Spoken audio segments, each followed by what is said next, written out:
Ta-da! Surprise! We are here.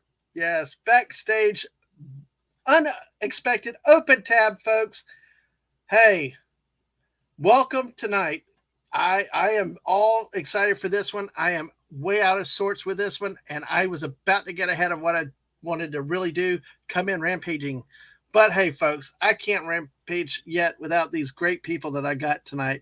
It just I am so blessed with so many great people around, and we're at 435 subscribers. If you saw my little reference to Les Miserables earlier, yeah, will you join the crusade? Will you be strong and stand with me? Let's get to 450, my friends and folks. And with that is my barmaid, my wench herself, the lovely, the beautiful, the gorgeous, the great, the incredible, who keeps me alive and keeps the channel going, Mrs. Dadman Walking 55. Hello, hello. Hey, lady. How are you? Hey, dude. How you doing? I'm fine. I know you are. How you doing? Ooh, even better with you here. All righty. Hey, wow. But anyway, yeah, we're on fire tonight already. Oh gosh, I love the background.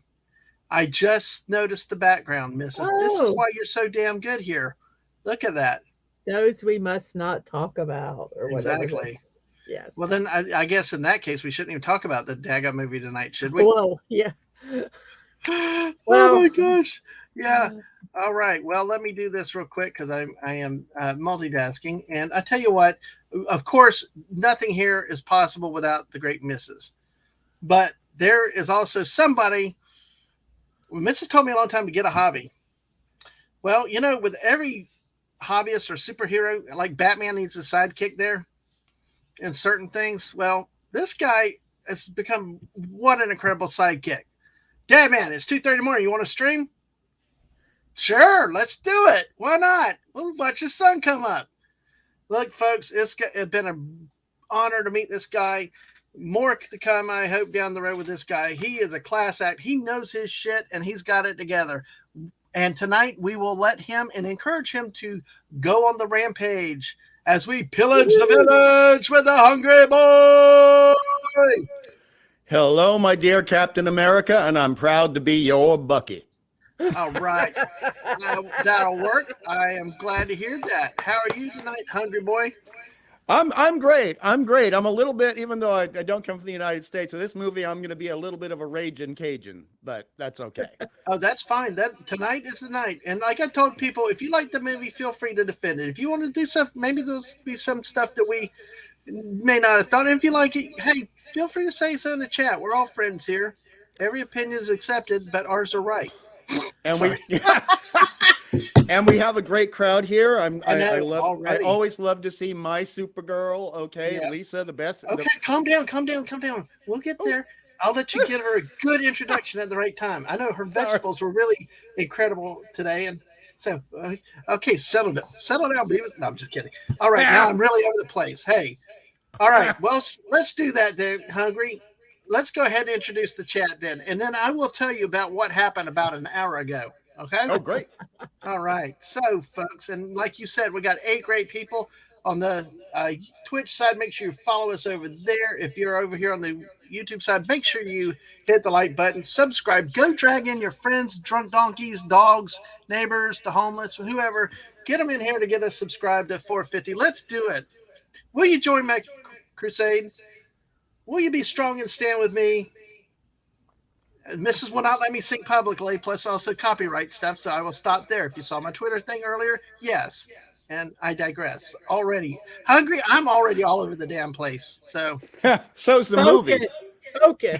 I know. I'm trying to. It works because the movie is all over the place. Exactly. Well, let me say hi because there was a comment in her earlier that went, Cardi actually commented first yesterday or something, and it's not there anymore. But Cardi, I hope you made it back for this. So, and we've got our first person here that hopefully she'll be listening because she said, I'm going to be out when you're live, but I'll be listening. Have fun. Much love. It's Courtney. Hey, Courtney. Oh, thank you, Courtney. And Hello, wonderful Courtney. and we Hello. know, and Courtney's one of the ones I talked about earlier, being somebody that likes the movie, and that's cool. You know, everybody likes different things, but this is a night among friends, and who knows? Maybe you'll say something that'll, or somebody may say something. We're going to think about it because I did have a moment of sweetness a little bit today, but I'll talk about that later. And let's say hello to Static Smiler. Greetings. Hello. Who actually is making a live? Yes, good job. Good, glad to see you I tonight. love his avatar or their avatar. I'm sorry, I don't know. I love the avatar. It's a smiley face. All staticky. Oh, static. Yeah, Hence cool. static smiler. I All just think, righty. yeah, I Oh, I like got that. it now. See, that's why I have the missus here to explain things to me. Uh, The only it's thing she could not explain to me is what the point of this movie was. But on that note, Daisy Blossom, Flower Child, greetings, my fair lady, our English representation tonight. hello, hello. Hello, and always glad to see you here. Um, okay, you know I appreciate all y'all being. My thing left. So all right. So let's see. Buddy Hepburn is waving with the pink hand. Yeah. Hey, buddy. Yep. I am hearing it. I'm not sure either what's going on, but hey, we will survive. All right. And of course, the missus is here. How are you? I'm doing good, thank you. And you get flowers, roses, hearts. Okay. Oh, thank Okay, you. Hungry Boy, you ready? I'm ready, but also I'd like to say hello to Mr. Angel, one of my Oh favorite yeah, people in all we're the getting world. to Mr. Angel. I was giving you a chance to tee up your intro to Lisa. Okay. I'm sorry. I'm a little scattered too. I'm a little all over the place. But It's yeah, all good. you This want me to movie you want me to does give that my to big brain. you want me to give Okay. the big warm hug to Lisa? You want me to do Yeah. that Okay. now? Ready. And okay, Hungry Boy, you take this one. Happy Pillage the Village Friday from one of the best Kryptonians out of all Kryptonians. And boy, just look at that garden and what she makes out of it. We need the Kryptonian Cafe from Lisa, our Supergirl. Absolutely. So, greetings, Lisa. I know you've been working hard and hungry. Yeah, I'm so happy to. I love it when she does capitals and exclamation marks for me. It just warms my heart. Absolutely. And now we got the great Mr. Angel. Yes. Hello. This is a guy you definitely want on your side, Mr. Angel. He's everywhere. He's also very funny. You don't just want him on your side. I mean, the man is a wit, and he is also a connoisseur of good science fiction and comic book art. And Oh I yeah. won't tell any tales out of school, but let's just say that if you ever wanted somebody to be an art buddy with you on a project, you could do a lot worse than Mr. Angel. What did you say again? Art buddy. It's like Bison No, buddy. no. Pro what? P. A connoisseur. No. You said project. Yeah, project. Like an art project, Project. like No, I'm having. It's Hungry, like aluminium. It's No. just Aluminum. I know it's a fanatical thing because here we say project, so it's. Oh, okay. See, that's where, it's despite in the accent, American. a little bit of Australianism comes out, and I apologize for Oh, that. that's No. okay. I love it because like Daisy, when I talk to Daisy, I've started using the you like in humor and favorite. Yeah, I do think- that. Yep. I think it's kind of cool, but anyway, I just got to mess with you a little bit, Hungry. So just Oh, that's fine. That's And it. see, another thing I like about Mr. Angel, because he's so international, is he'll use anything. He just like blends into the background. He's like Mhm. the shadow knows, and yes. and I'm so happy to see Daisy here and to know that she's a Brit, because I mean the Brits created some of the stuff that I have loved since I was 3 years old. And that's when I first saw my glimpses of Doctor Who on the telly. And we still say telly, not TV. That's another Britishism that we in Australia have. So it's fantastic that we have both Daisy and Mr. Mhm. Angel here and Lisa. And what a great crowd. You draw Absolutely. the best people. And we haven't even made it through. We got 9 people, and lemon pie's here. Hey, lemon Lemon, pie. Lemon My pie. citrus treat. Exactly. So, and Castle is hailing everybody. Hey, Castle. Castle. Well, but it's always this movie is Castle's fault. Yes. Gotta Hashtag blame blame Castle. Castle. Exactly. Even though he might have been in high school when it was out. So, hey. Oh, and Snail says Actually- we might get, sorry, Mr. Angel says we might get Snail Messiah, who I call the Mighty Mollusk, here later. That'd be great if he comes on. He's that would- fantastic people. That would be wonderful. Yeah. Cool. Castle said train was off the tracks before it left the station, boss. Yes, Yeah. exactly. It is. It is. So it is. And yeah, we know. Hopefully, it won't be too bad. Hopefully, y'all stay with us. So we looked at it. So we'll do good. And oh yeah, Daisy says, crap, it disappeared. Daisy said to Lisa, you should clip that intro. So Yes. all right. All right. Well, that would be great. I don't know if I've ever seen Snell Messiah around here, but that would be even awesome to have more. Like I said, will you join my crusade? Who will be strong and stand with me? Got I cooked dinner for the missus tonight. Yes, he did. I cooked dinner, Miss turkey, did too. smoked turkey wings, macaroni and cheese, stuffing, and then I did what I normally do when I want to get pissed off. I listen to music. Specifically, I listen to Les Miserables, as I like to call it. And, you know, there's certain songs that get the blood pumping, the blood boiling, and especially if you watch the cinematic version, they all take over the streets and stuff. Yeah. What is perfect music for coming in to get me in the mood to pillage that damn village, you know? So, gosh, I know. All right. So, folks, I know I've rambled. Thank you for being here. All 9 of y'all. Hungry Boy, Mrs., thank y'all for being here. Initial thoughts before we get into the detail. The details. I'll start with you, Hungry Boy. When you saw this movie advertised, what did you think? I guess for both of you, what were your initial impressions when you saw the advertising? When you saw that first trailer, or the trailer and the poster? Because you remember back in the good old days when we actually saw like the poster printed in newspapers and stuff that we don't get anymore. Do you want me to go first or ladies first? Go ahead. No, you go ahead.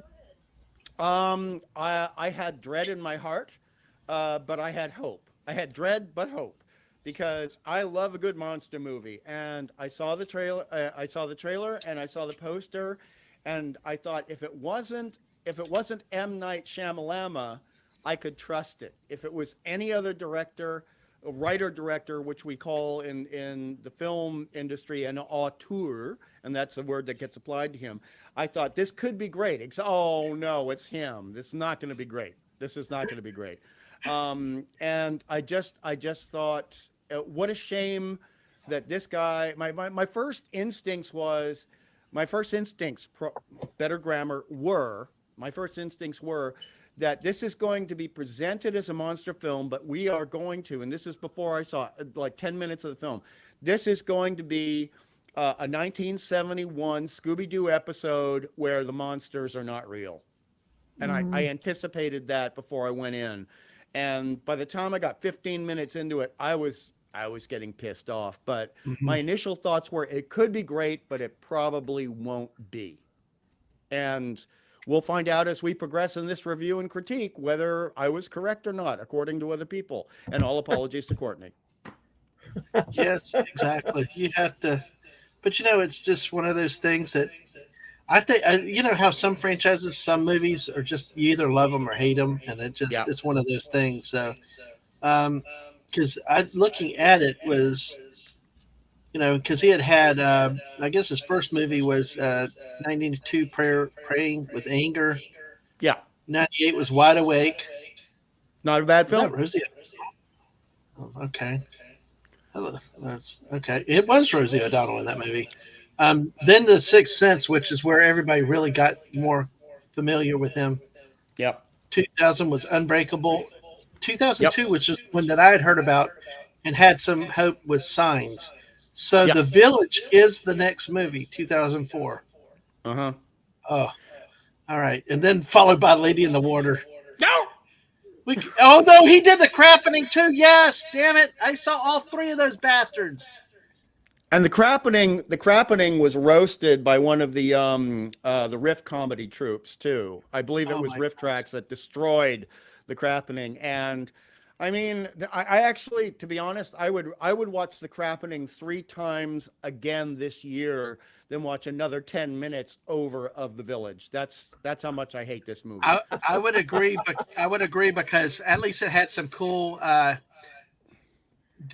deletion scenes. They had some cool, funny ways that people like left the movie. and it's like you could do that. The Village is like you thought it'd be much more. But anyway, Mrs., how did you get introduced to the movie, and what did you think or expect? Uh, Well, I'm trying to remember. As I tell people, I barely remember yesterday, let alone when this movie came out. But I do remember that you wanted me to go see it, and I adamantly said no. I did not want to. I will say that I enjoyed The Sixth Sense. I don't know if it was because of the movie or it's because I like Bruce Willis, and that might have been why. But I enjoyed that movie. But then the ones that were after it, I just was disappointed, and so I just didn't want to waste my time with it. Um, and so um, you asked me to go see it, and I said no, and we dropped you off, and then you apologized when you came home. You wasted yes, our time dropping you off at the thing.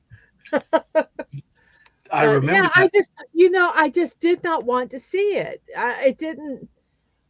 I d- I can't tell you why. It just was like it did not appeal to me, and after having watched it, it still does not appeal to me. There are two. Oh, you. There are two movies that she's made no shortage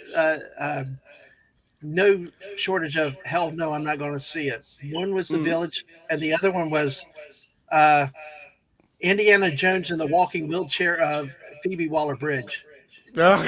She's like, "What? No, I'm not going to watch that piece of shit."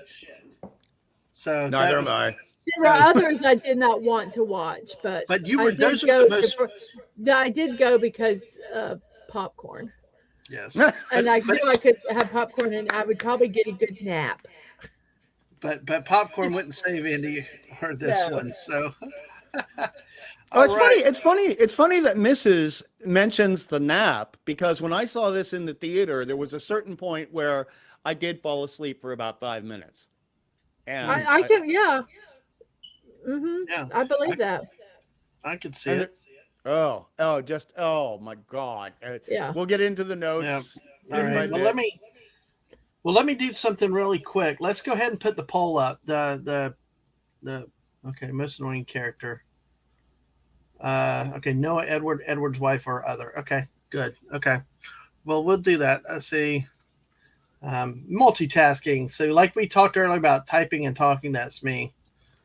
Okay, but it's really had a star-studded cast. Really, Mrs. Do you want to read Mr. Angel's comment for me while I'm typing this in? There's two. Okay, I will put it up. The first one it goes. I think I got really lucky that I never watched this movie. Hearing the opening shots of the panel on it, pure coincidence, by the way. Normally, I watch almost everything, and then his next one is that he's very curious to hear why it sucks. Well, you will hear it. Uh, uh, threefold why it's not a good movie. And I love the fact he used the four leaf clover in Yeah. that previous comment. Thank you, Mhm. Mr. Angel. Thank you. All right, so here's what we're going with. Which character did you find the most annoying? Edward, which is played by William Hurt. Edward's wife, which was, let's see, actually, hold on, give me a second. I might be able to find the actress's name. Judy Greer, I think. Kitty Walker. Or was that? No, Oh Kitty no, was. Judy Greer was Ivy's sister, her big Yeah, that's sister. right. That's right. I'm trying to find the. Boy, that was an annoying character. You should have put her down. I was thinking about that, but do y'all want me I to mean, put you that one should or have put the other? entire cast down. Oh my God, Tabitha Walker, Jane Atkinson. Yeah, not a bad actress. Again, we can't. You know, I've said this before on your Yeah, streams. Never blame the actors for the script. Never. Oh exactly. no, exactly. I agree. Yeah. I agree with that. Well, I'm going to put the character name in it. So Oh, Edward's wife Tabitha, Noah, and others state in chat. Are we agreed? sure. All Yeah. right, all right. So we're Okay. asking the community. So, and if First you off, don't I know, gotta say use the this: force. hungry. You have no pressure. But Mr. Angel said that he was promised an epic rant, and he's looking Uh, at you. So, it's but look. no I'm just. pressure. I'm easing into it. Mr. Angel knows the rules of boxing. You got to calm the opponent. You got to go Muhammad Ali and do rope a dope, you know? Oh my gosh. Rumble in the jungle. Rumble in the jungle, Mr. Angel. That's what it's going to be. Well, let's look at this. Castle comes in doubling down on the misses. Castle says that add anyone that worked on any job on this movie to that list. Yeah. Oh God, that's cool. I wonder if these actors go into IMDb and try to remove this movie from their credits. Oh God! I swear, Mrs. It's because IMDb is actually open editorial comment, just like Wikitardia. Yeah, and that's what I call Wikipedia these days. So the thing is, you can have people. I saw such an awful entry on IMDb the other day, but I'm not going to slow down what we're doing here today, but I'll share it with you later on privately in Tweety. I'll pass it on to Dadman, and then he can pass it on to you. But we basically got like 19-year-old kids who can't tell time unless it's a digital. You can't read hands on a clock putting in these editorial comments. And I'm sorry, I love the youngins, but some of them were raised to be stupid by bad parents. Yep. I agree. Hey, this just in. I am officially can DM again. Oh wow. How about that? That was only about 10 minutes. hours. No, yeah, for 15 minutes till I don't know. I look at it wrong. So I just sent something to someone out there that's in our chat because I was like just testing it to see if it would work. But hey, listen, why don't we look at the cast first before we go into a lot of the movie? Because when we talked about the actors, because that's one of the which way do you want to do it, Hungry? Because see, like Lemon Pie said, and this is a great compliment to you, Hungry. You're always a must-have on a panel discussing any movie or show or any work of art, and I agree with that because you know your stuff. You can have fun with it. You know how to cut through the bullshit and get to what's important, what's not. And I will say, folks, one thing that Hungry has been adamant about was, even though we're going to trash this movie, to be fair to where it really has to be fair. He's not going to lose his, not be academically honest with this because no point lying. It's just he's going to be honest, give credit where credit's due, and I think that's a credit, and that's what we need on a lot more panelists instead of somebody that just keeps saying somebody's going to get fired repeatedly or whatever. I'm sorry, I went down a rabbit hole with that. That's my rampage. Sorry. Just don't let me on Dark Ball. So at least the missus is here because you know why? If I can use him and take him off the channel. Exactly. She keeps your train on the rails, bro. That's why the missus I can do this until he behaves, and then I can bring him back. Thank you. You're welcome. Now you see she put herself in the number one spot. No, that actually did that. I'm trying to move it back, but it won't let me. I like it. Yeah, there you go. That boxing. There, yeah. Well, now you're at the bottom. All right, we got 10 people with us tonight. How about that, folks? Like I said, let's get to 450. Next Saturday is actually our 1 year anniversary. Can you believe that it's come by? So that's crazy, man. It'd be cool to get 15 more just to get 450 because I'm obsessed with that round number. But hey, folks, what makes me really happy is we got 10 of y'all out here tonight with us spending the time. Good old friend like Hungry Boy coming in on the other side. We'd have more if the movie was better. Yeah, I know. But hey, we're going to make everybody like killer clowns one day. That's the thing. And Miss is going to come in clutch when she takes Dabby. Calming down. Oh, yep. Exactly. Now I know what to post. Okay. I was I'm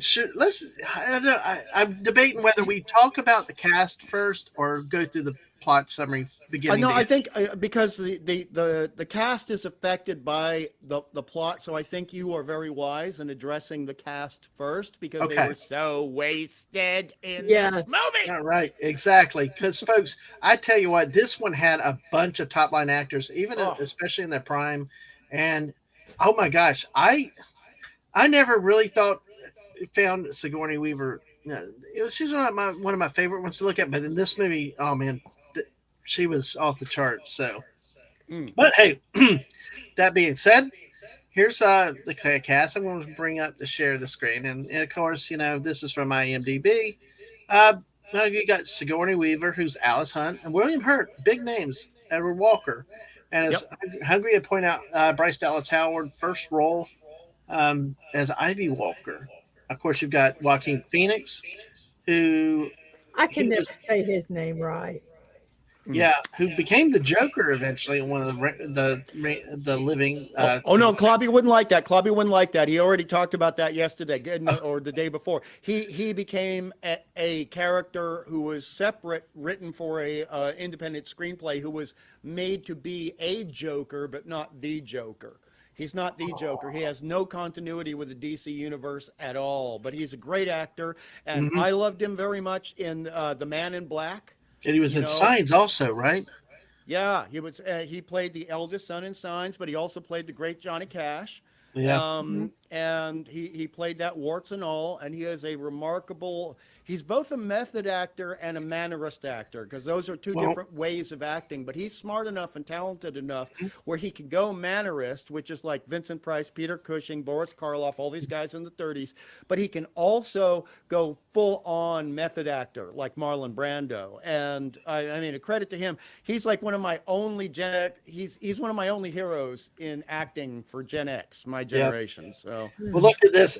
It gets better, Mr. Angel. He's a holy. This is top A cast. How the hell did they frack this up? Well, we you, were going to yep. get into that a little bit. So, Oh yeah. all right, but we've got Adrian Brody, who we've seen in more roles even since then. Who Hung and I kind of disagree a little bit on this one, but we'll talk about that more a little bit later. I Frank like Brody Hollis. as an actor. I just don't think he gets a lot of good scripts. He was I actually good in a very independent science fiction film yeah. about a Oh, guy who it involves a time travel suit, and so there's a lot. We don't want to talk about time travel, trust me, but he was in an no. independent sci-fi film where he was he's very relatable. He was in he was one of the best parts of a terrible aliens film. He was in one of Oh, those. I agree. Alien. Yeah, it's the one where they ended up on the planet. Yeah, Right.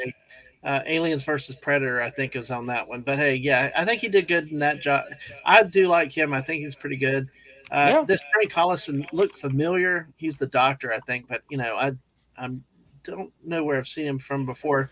Uh, Judy Greer. We'll talk about that character, Kitty, again a little bit later. But Jesse Eisenberg. Hey, Oh that's another one. God. Get Clivy's blood up with the Lex Luthor. I Sorry. actually have that in my notes. I'll just Okay. read my note Okay. directly. Has Okay. Jesse Eisenberg been tolerable in anything? Sure as not this film. Okay. Oh, I guess that's two then, isn't it? Oh, hey, I love when they do this. Man with raised eyebrows. How about that for your role? You don't even get a name. You get man with raised eyebrows. Hey, see, at least this guy's young security guard, but because he's raised eyebrows. What'd you do in a movie? I raised my eyebrows. Yeah. So, folks, this is not looking good, even with that director, writer M. Night Shyamalan, and okay, well, there you go. That's where the cast is, and so we start with the cast. All Well, there are right. other people. There are other people too that later became very, very significant. I think one of the actors' names is Brendan Gleeson, Uh huh. Yep. and he became an incredibly huge actor. And he's Irish, and a lot of the American accent comes from the original Irish accent, so he could do an American accent very believably, and Mhm. I could believe him in the role. But again, the script and the plotting is just such a mess. It's Well, just like go, yeah. Well, please. let's transition into the start of the movie there because we saw him right at the beginning. Yeah. Um, you're trying to figure out this movie comes in silent. You think maybe old century, whichever, but we end up to obviously a death, a mourning, you Yeah. know, and especially with this movie, when you look at how it ends up, we get death right at the beginning, sadness, and he's over the casket of his son had been sick and died. And honestly, I thought he was really, really, really good in that role. Like you said, you Mm. could because you have that scene. You have another scene later where he's talking with Lucius, and then at the Mm-hmm. end, when there's the big debate over what to do or whether Edward's actions were right. You know, Yeah. he was a voice of reason and just a solid performance, solid delivery. So you know, I thought he was really, really good, and it's interesting that they opened the movie with him in that scene. Yeah, and I will give the first of a few compliments. I think I got about 12 compliments for this movie out of all that we're going to talk about today. When we're talking Wow. about Brendan, when we're talking about Brendan Gleeson, the thing is also, this guy is not Robert Redford. You know, this guy is not Marlon Brando. He's not a sexy piece of beefcake for the women to look at. And the one thing that was interesting about this film was using people who looked like what I refer to natural with a capital N people. And Mhm. Brendan, I mean, he's natural. He looks like some of our uncles, you know, best friends of our granddads. He's got that everyman look, and so that was part of the film that I appreciated. I mean, if we're gonna have a nutbaggy chick, like Madame Greer playing Ivy's sister, then she's very normal looking too. A lot of people say, Mhm. "Oh, she's so gorgeous! Oh, she's so sexy!" No, she's normal looking. Yeah. Ivy's gorgeous. Bryce is gorgeous. Sigourney, when she was younger, was gorgeous. You know, Madame Greer, she is what she is, and I think she played as well as she could with the script. And I know I just can't wait to shut up when we get a little later on to the missus talking about the whole proposal of marriage thing. Oh And my gosh. Yeah, that was, yeah, it was, there were some little light moments. There were some little kind of cool things throughout it, but you could always pick a thing here or there, but I don't know how you can I don't know. We'll get there. We'll get there. But okay, we start with the death at the beginning of it. We have it. You know, you get introduced to the village pretty much, and then basically it's just boring. You know, really just boring life early on. But after the funeral, they did. It's like every big event, they had a big communal meal. You know, even after the funeral, they had a big meal for it. And then, of course, we had that shadowing and foreboding when they all look out to the woods, like, you know, creating that atmosphere. I will say at times they did a okay job creating atmosphere, and right off the bat they did. But then it got into just boring ho hum village life, you know, for the longest bit. And then we have the case, you know, um, Edward's daughter, you know, the Judy Greer characters in love, you know, uh, she's in love, and then Oh you God, know, yes. what did you? We can stop here and part. I mean, do you have any comments between the funeral and like when she's starting to say she's in love and wants to go tell Lucius about her love and stuff? I feel they were trying to get the whole quaintness of the village, and I don't know if it worked. I mean, it just I guess they got the quaintness if they think quaint is boring. You know, it just didn't I didn't care about any of these people. And yeah, that's a big thing I like with movies. A movie can be horrible, and if I still care about the people, I will, there'll be some redemption. But I didn't care. I didn't care about any of them. I didn't care that she was in love. I just didn't care. They just made it so boring. how can we care about her being in love when she's made to be such a boring but yet nutbaggy character? Yes, and then, as you know, she's in love, and and then wait, then she falls in love with someone else. I know I'm going ahead, but I'm like, oh yeah, you really, yes. God, I'm not gonna tell you. I just don't like that. None of the characters I liked. Well, what did you think about? One thing that I thought was kind of a cool juxtaposition Mm. is that they took her so emotionally happy, so emotionally high. You know, Dad, I love him, and then she walks in there, marches to Lucius, says, "I love you." And let me see if I got the quote here. The quote is, um, let's see, "It's a gift. Bellow it out. Thank you." And then all of a sudden, she's so screaming, "Bellow it out!" To the next thing, you cut to a scene her bawling her eyes out, bawling out on the bed with her sister calming her. I thought that was actually a decent technique that they did from Oh, that's high funny because that was to the crashing, but it was loud. Yeah, go ahead. It was loud, but this is funny because we're Bison Bros, so we can disagree a little bit. Okay. The thing is, that was one of my problems, and this is going back to what the missus said. So I'm going to make a couple of comments that lead up to this moment in the film, where particularly with this part, I thought that smash cut, and that's what you call it. It's a smash cut to the next scene. So she does the proposal, the female proposal to Lucius, and then we see the look on his face. And I'll be talking about a lot about the looks on his face and psychologically and neurologically what that seemed to want to represent. But he's just like, and then we smash cut to Ivy consoling her in the bed. And I thought that was way too forced. I think we needed some better editing there. And the editing in this film goes from really good to really bloody awful. And I have suspicions about that. I think there were two different people editing at different times, and we'll talk about that more later if you like. But also, the film needs to visually make up its mind as it's trying to introduce us into this tableau, into this little mini world. We have people dressed in 1900s clothes, looking like a great show called Boardwalk Empire. But then we have people dressed in 1880s clothes, looking like Quakers and Amish, and pick a damn lane, Shamalama. A close-knit society which eschews technology is not going to have that kind of gap in the clothing. It breaks the flow for anyone with more than 5 IQ points over 65 IQ points. And but I just got to say this. Why I'm assuming people know the ending. So why would you even go, oh, we must speak this way. We must wear, just do you have, I just found it just so presumptuous, Yes. that, oh, we're going All to, right. turn our back on society and everything. So we must become, you know, All right. Quakers, or we must become, All right. whatever. And Well, it's like, why? okay. And we must talk this stupid way. Why can't you just talk?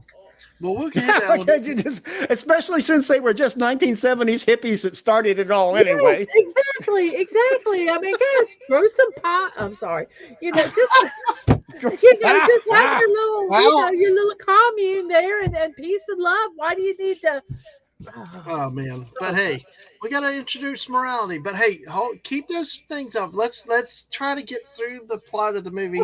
Then we'll come back and really rip it apart. Okay. Okay, I'm sorry. All right. So then, I basically, got a quick comment about the plot of the movie, and then Okay. I want to hear your opinion and the missus' opinion. Okay. A lot of this, for people who know plays that got made into movies, a lot of this has like a secondary and tertiary, meaning third plot, right? Mm-hmm. And a large part of this film was like The Crucible, the play from the 50s, which was Mm-hmm. about, accusing people of witchcraft. And it was a metaphor for McCarthyistic communist people and people being unfair in their accusations and unfair in a kangaroo court. And we get so much of this crap in this film where, we have the town hall meetings in the echoey damn room where nobody can get the boom mic right. So we can't understand the damn dialogue.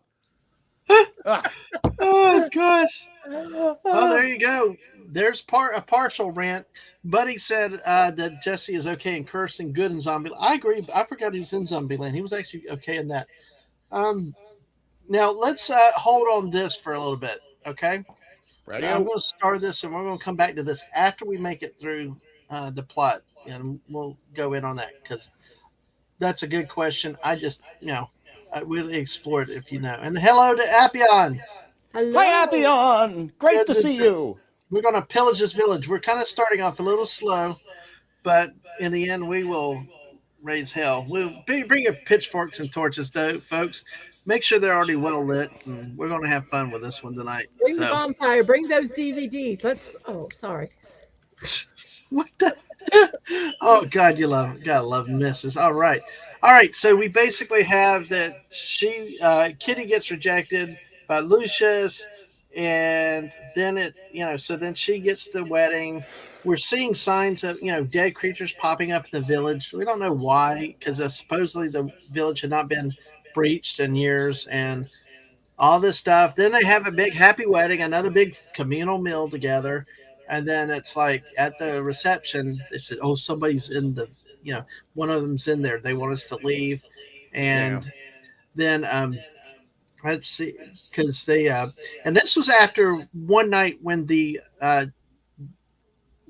that one of the creatures in the red robes did make an appearance. You know, the bell rung, and they're at the house, and Kitty's like in the cellar trying to get Ivy to come back. Ivy's waiting on Lucius to come back, and then the creatures come at Ivy, and you see Lucius run and grab her and take her down the cellar. You know, Mm-hmm. so we have had indications of activity of dead animals, creatures in the village. So this night we have that report. So you're starting to see an attempt at building up the intensity. Like, is there going to be a war between these mystical forces out there and the people? You know, but they really Appian, yes, and we're going to talk about this a lot more. Yes. Exactly. Right That on, would- Appian. Exactly, because that's where you had the drama created. So then, basically, after the wedding, though, then I mean, yeah, it would be a good twist to for once have a real. Bring me back to that because there's a difference with signs that I Yep. want to mention with that. But so then now she's on the market. Ivy's on the market. She can now go with whoever because her sister's married, and so then hey AFK. Hello, AFK. Can No, I it's- interject for a moment to agree with you and Sure. agree with Appian? Because the thing was, like I said, I suspected Scooby-Doo take the mask off Bullpucky before I got into the film, and 15 minutes into it, 20 minutes into it, I'm like, oh, they are not going to be real. I can tell by the way that these creatures are being shown. We see almost no real action. We see almost no real violence, no real threat. We're told these creatures are a threat. We're not seeing real threat, even though they've got the claw hands and they have the other things we're given glimpses of, just tiny glimpses of. And so at that point, I'm just loathing the film. I'm loathing the damn film because I can tell it's, I mean, other people, they figured it out about halfway through the film. Some people, they figured it out 3/4. But no matter where you figured it out, this is a cheat. It's presented and marketed as a monster movie, but we all know what happens. Spoilers, Exactly. sorry. All right. Well, Well, you we'll know, get they back sit to that. there and they say it's a psychological. Yeah. And I'm going. Let's come back to No. those points. Let's get through the plots, and then we'll come back to that because AFK is here, Stunning is here, also Remedy is also in the market. Y'all are hitting big points, and I do want to hit those, but I want to try to get to the movie summary 1st, and then we will feast on the blood of the non-believers. So, oh, look at that! All these quotes about that, and wow, everybody there. So you know, I everybody. guess we don't have to tell people that they're spoilers, right? Mm. The It's a movie. 20-year-old movie. I know. Listen, I even with my thing though, Hungry. I hate having to be quiet about a Star Wars movie a week later, because my point, if you're really a fan and you're big in the fandom, you will have seen it within a week, or you would have done. And you something. said that in DMs, and you said that on public Tweety, so everyone knows what they're in for today, right? Yeah, damn straight. It's our chance to pillage and rampage and stuff. So basically, we get that scene. And I'll backtrack just a half because Lucius is starting to exert authority, a challenge to the existing authority. He goes in unannounced to the elders, says he wants to go get medicine to help prevent, like when the kid died. You know, he believes that he's pure so that the creatures would, you know, all this lore that they created, somebody's starting to step forward as a hero to challenge that. And we see that, and then you can see the intensity, you know, the conflict with his mom and things like that about the past and how they're, but you know what was interesting? Secrets. I'll come back to that later because that's a big point that I saw. For his character being very scared, very non-talkative, he really was very perceptive as a character. And I think that speaks to him as an actor and to the character. That's one of the good things that they did. Later on, I've got a lot to talk about with that one because it will be complimentary, but also on the other side of it, kind of like what? So I'm holding that grenade with a ring in it. Okay. All right, we'll do it. We'll get there. So basically, we get to the point, and now Ivy's on the market. Hey, they're going to get engaged. Yeah, we all love it. And then the scene with, you know, when Adrian Brody's Noah comes up to the where Lucius is working, and Lucius is like, yeah, I know, crap, but hey, love's different meanings. And the scene there I thought was pretty good because he walked, and then all of a sudden it's so quiet, and then you see him look. They look down, and then he falls on the floor. And Yeah. I did not catch till I watched it again today that Noah went back and stabbed him again while he was on the ground. So that, because I was wondering about the blood. Then the next thing we see Noah on the porch with the blood. His parents find him, and then Ivy. I will say I think Ivy had sonar or radar sonar because that, I mean, and maybe maybe there is something with things, but she had the ability to run through woods very easily, and Yeah. but she picked up. She knew what had happened when she instinctively you could tell the panic. And I think that's a credit to her acting. So she goes, she finds him on the ground, and then everybody comes, finds him, and locks him up. Then basically, he might die, things like that. So then I'm just trying to get through this plot. Really, tell me if there's anything we need to throw in. So because I do want to get back to the stuff we hate with it. So then basically, her dad says, "Come with me." And Bridge just introduced She her. has to go to the other towns. Yeah, And she her asked dad, to go to the her town dad too. was Yeah, conflicted, and so then he took her to the shed and showed her should be the not named the shed to stay away from, or yes. whatever they termed it. And then she, and he revealed it to her, and then she goes. We have the two coward guys, but you know what? Then again, they were so psyched out, scared from what they've been trained to believe and stuff. You Yeah. know, it just forced her on her own. She marches through the forest, has the encounter with the creature, and defeats them by tracking up, having them fall into the hole she nearly fell into. And that's Yeah. when we see that it's Noah and things like, and that. And then she proceeds to the fence, crawls over, gets a security guy. She's blind, so she can't see. Reveals he's stunned at, like, you live in there.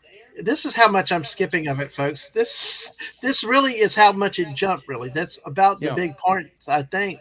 And he is compassionate. She's like, "You've got a kind voice," and he goes. He kind of lifts the medicines that are needed from the little guard station, which we find out when we see him pull up. Walker Wildlife or Walker Preserve. Well, guess Yep. what? Edward Walker mentions his father was the richest man in all the towns and stuff. Yep. And then I'm like, oh shit, don't tell me. That point when I recognized, I'm like, oh shit, don't tell me. And then, of course, I thought it was kind of cool because I didn't realize it till you mentioned that night. You got this voice in the guard shack, like, hey, don't make trouble for me.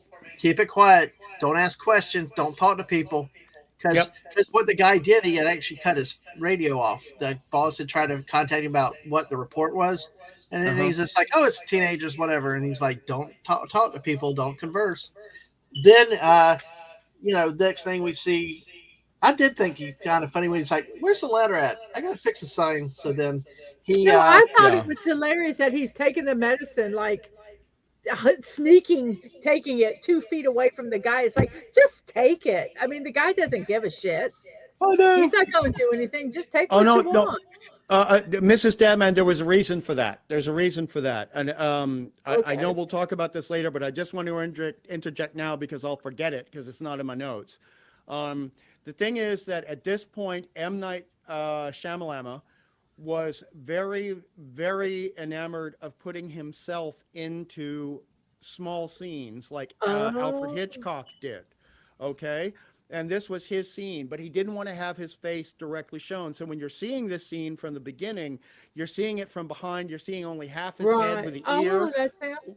Right, looking at the nice guy Kevin. And then when Kevin is swiping, he's swiping the medicines. He puts the glass case back. He closes it, and you briefly see M. Night Shyamalan's face in the reflection of the glass. That's why they had to put that in there. So but I don't have a problem with him just taking the medicine and closing the door. It's the fact that he was trying to be so sneaky about it, and the guy's right there looking at him. It's like, just take the medicine and steal it, and close the thing and we'll see his face. But that would not let Shamalama be overly clever, my darling. Okay. I'm so sorry. I'm sorry. I forget. Yes. I am not I am not in the Yeah. movie industry. I don't understand these Well, things. Mrs., can you check your side just in case there's something on that side? Uh, I don't know what to do. I don't either because I've got Oh, it it's not pretty much. mine? Mr. Angel said it might be on me or the missus, but I've got nothing else on in here. Well, see, the thing with Mr. Angel that we have to appreciate, and he's mentioned this at other times, is he has exquisitely sensitive hearing. And we made Yeah. a joke together when I was speaking to him privately, where he is basically suffering the Usher curse from the fall of the house of Usher, where the sound thing is. Oh, I have to be very careful with him out of respect and understanding. Absolutely. So if I have to move into another room and unplug for a little bit in order to make it okay for him or other people, I will do that. But as long as he's saying to me that it's not on my side, then I'd rather stay here because the sunlight's coming in through the windows and I need happy, happy times for this awful, awful movie. No, I agree with you. I think, is the echo gone now? It's just a little bit. I hear it when I talk, but I have nothing. I have nothing open though. That's what's so frustrating. Appion, no, not the singer, my dear boy. No, the Edgar Allan Poe character from the 1800s. From the fall of the house of. All right. I love man. Appion. Oh, Snell Messiah entered in the building. Hey, Snell Messiah, good to see Mighty you. Mighty Mollusk. Oh, he does say it's on your side, Mrs. I don't know how you guys are so smart to know that. That's what's so crazy with this stuff. But yeah, hey, welcome, Snell Messiah. Appreciate you being here. Hey, everybody, make sure we got 13 people here tonight. Make sure you like it, share it out with everybody, tweet it out to everybody, and bring them all in. And let's get more subs. Hey, It cannot be on my side because I muted my mic and it was still there. Okay, then I have literally nothing open. Okay. Well, are you using desk speakers versus headphones? Yeah, I'm using a desk speaker. Oh, it could be that. It could be that because StreamYards has been really finicky with that for the past week and a half. Oh, shit. Okay. It's not your fault. It didn't happen the last time we were streaming together. It's well, I know when we talked last night. When we talked last night, I was hearing it, but I got to figure out. Give me a second, folks. Dadman multitasking is not very effective. So I might have one hope to do something. There's a StreamYards thing that has echolocation. If you go into your audio tab, you can click that. It might help. Okay. All right. Hey, thank you. Thank you, everybody, for your tech support out there. We're still learning these things. Mrs., do you know where the audio thing is or settings? When I go into when I log in. Okay. I'm going to let her take command of the tech side. Kiddo. Yes, I agree with that. I have done that all the time, and it's much louder because I hear it in my head when that happens. So I'm not hearing an echo now. I'm not hearing an echo. Did you put your headsets on? Oh, do I have my headset? Yeah, I'm. Well, then how are you using your desk? Can you hear me? Can you hear me, Hungry? You almost called me Clobby. That was a compliment. I hear you fine. Well, it wasn't echoing for a minute, but now I'm hearing it again. So Mr. Angel says it's gone now. Oh. Daisy says it's gone now. Oh, wow. So I hate the internet some days. I know. It's like I've worked real hard to do this. And no, you do a great job all the time. Yeah. But see, sometimes you can't blame yourself for something we don't know that a platform has done. Right. I hear it very, very faintly now. So hopefully it's not anymore. Okay. Yeah. Appion said just a slight echo, but hey, if y'all can live with it, I appreciate the feedback though. So I don't know. All right. I got one other option that I can do. Daisy, part of that is going to be me because I'm in an echoey environment. I'm in my happy space. I'm in the kitchen. I'm standing, looking outside my windows to get some sunlight and vitamin D. So a little bit of that echo was my fault, but it could be compounded by platform issues. Yeah, I don't know. I think M Night's done something like he knows what. Oh, Okay, Shamalama's after us, huh? yeah. Okay, let me try one more thing here.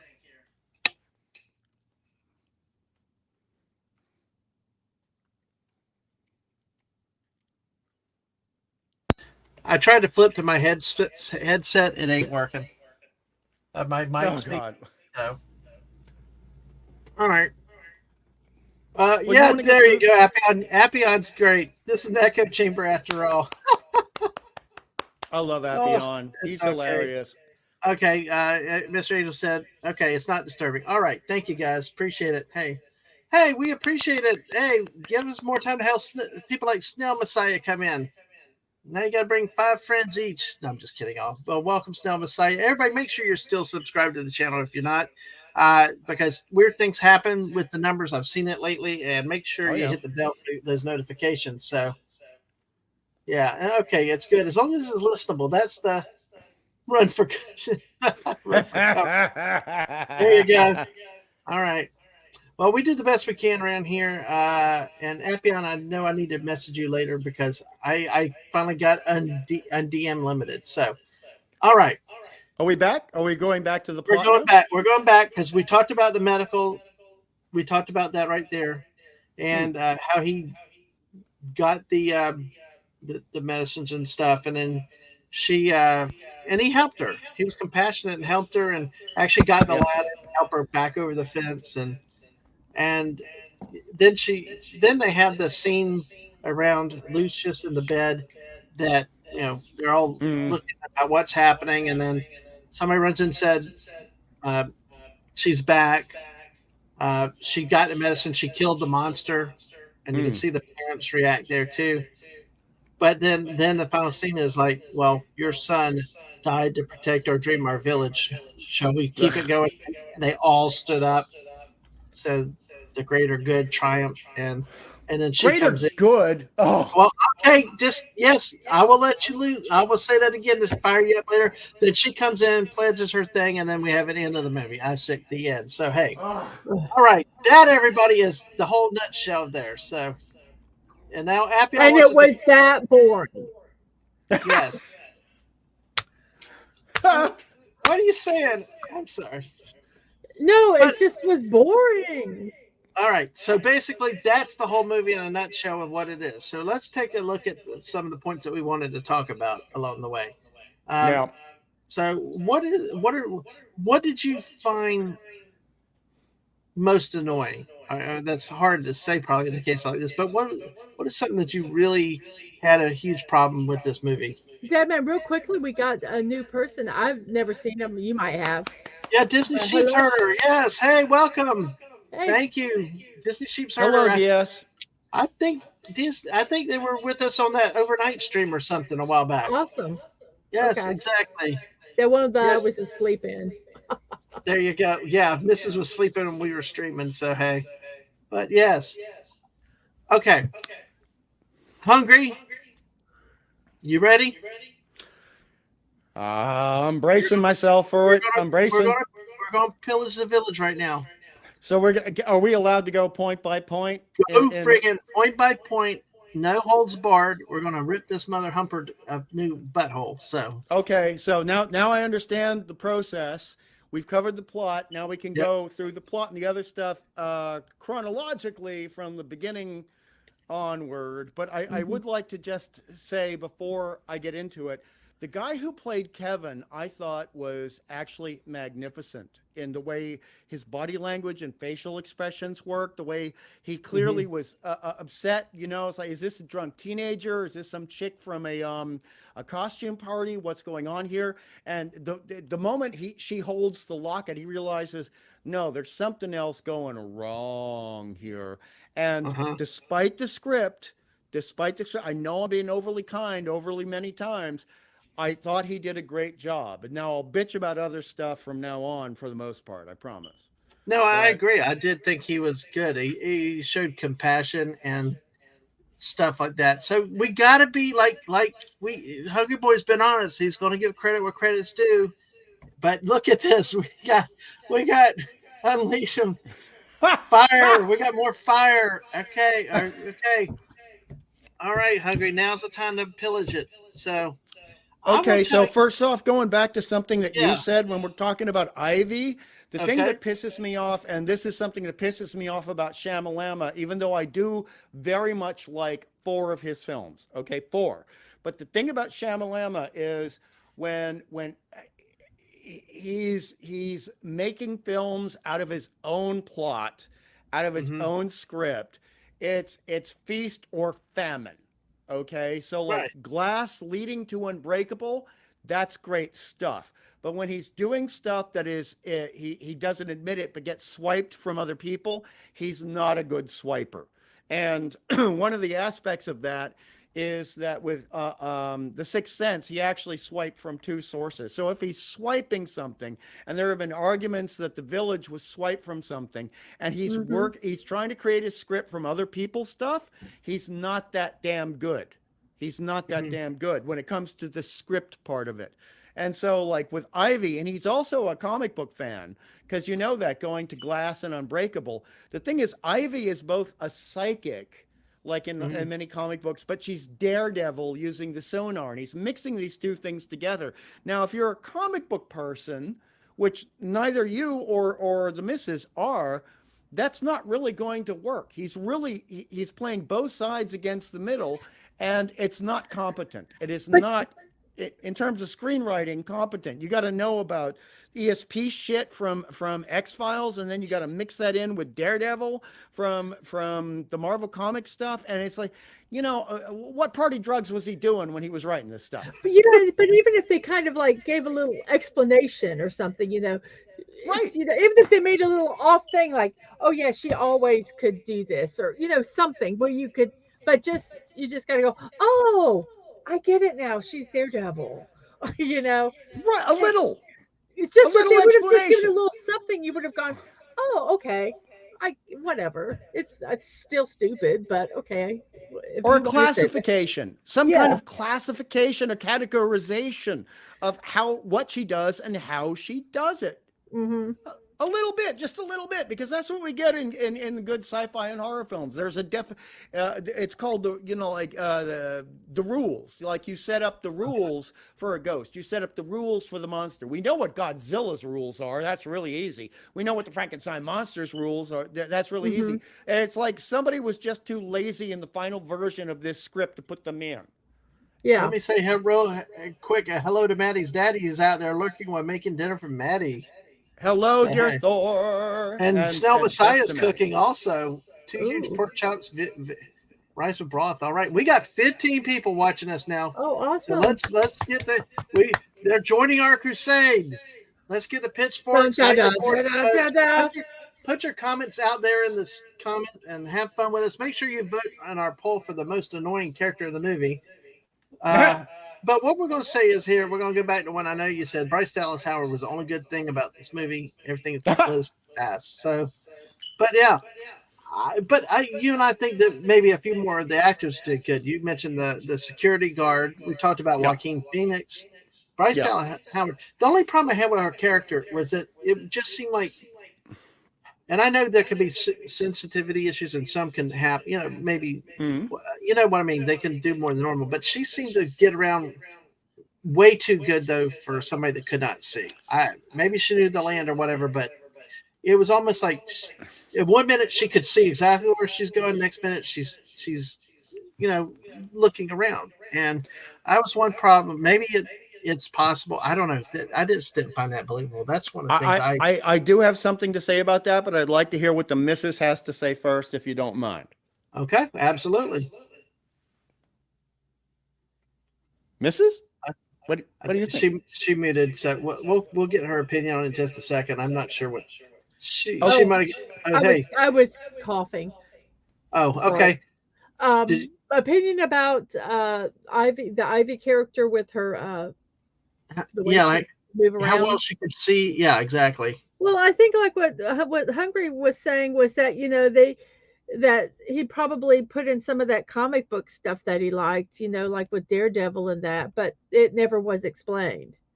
That maybe, and I do know that there are times when, I mean, if you get used to a terrain, but I had no problem with her around the village, Yeah. with her sight, because that says that she lost her sight when she was young. So Yep. that's a familiar area. Now out in the woods when she's running away from the thing we must not speak about, Mm-hmm. and The movie. and the whole thing, and she was not running into trees. I would be running into trees, and I have vision. Yeah. Because I'd be friggin' scared. Let me Uh, say real quick hello to Yemi. Hey, Yemi. Hello.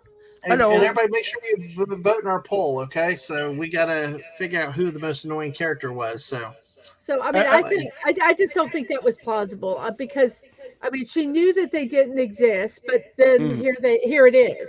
There's Right. and so that would just have totally mess with my brain.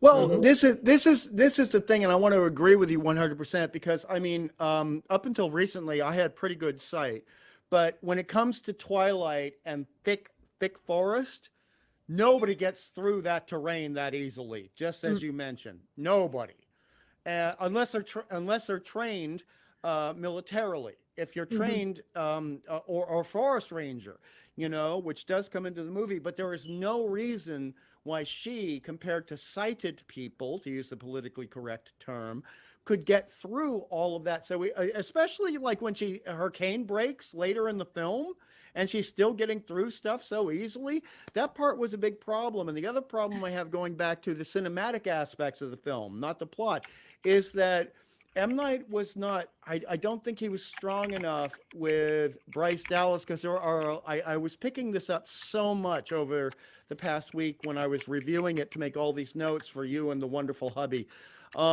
There are times where she's looking directly at a character who is speaking to her, and her eyes are moving, and people who have been blind for more than 15 years, their eyes don't do that. It doesn't Mhm. happen.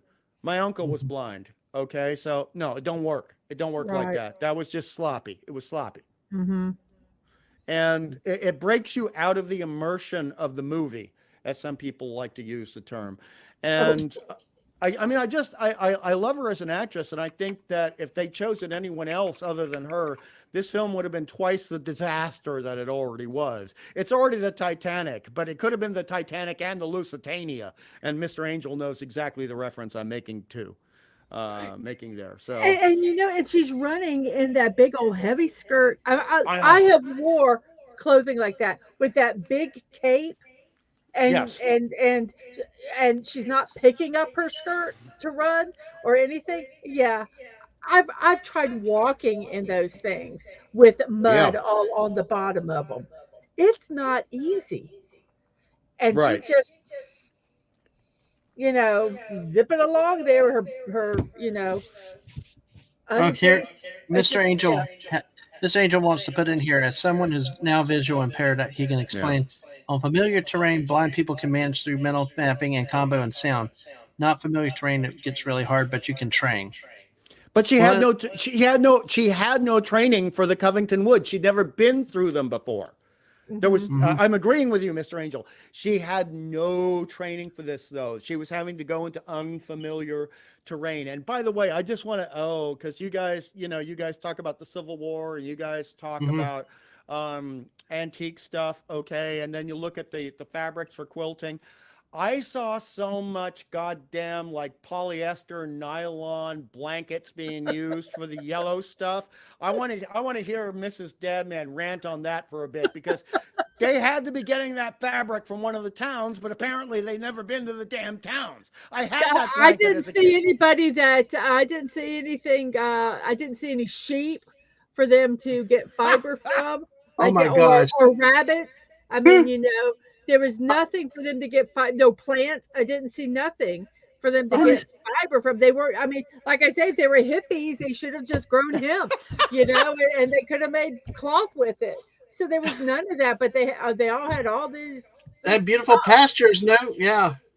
You know, It was and a then, total. I mean, totally incongruous crap in the plot because Mrs. Dadman was mentioning a while before, and we'll talk a lot more about this. The fact that basically this stuff is starting in the 70s, and they're trying to recreate all of this clothing, and you have the stuff that is completely incongruous with clothing. So are you going purely natural, trying to fulfill the illusion of what you're living in the village, or are you buying some crappy blankets from Kmart? Make a choice. right. And like my thing is that why okay, the guy was a history buff, I guess. Maybe he's like, "Oh, let's go back to this time."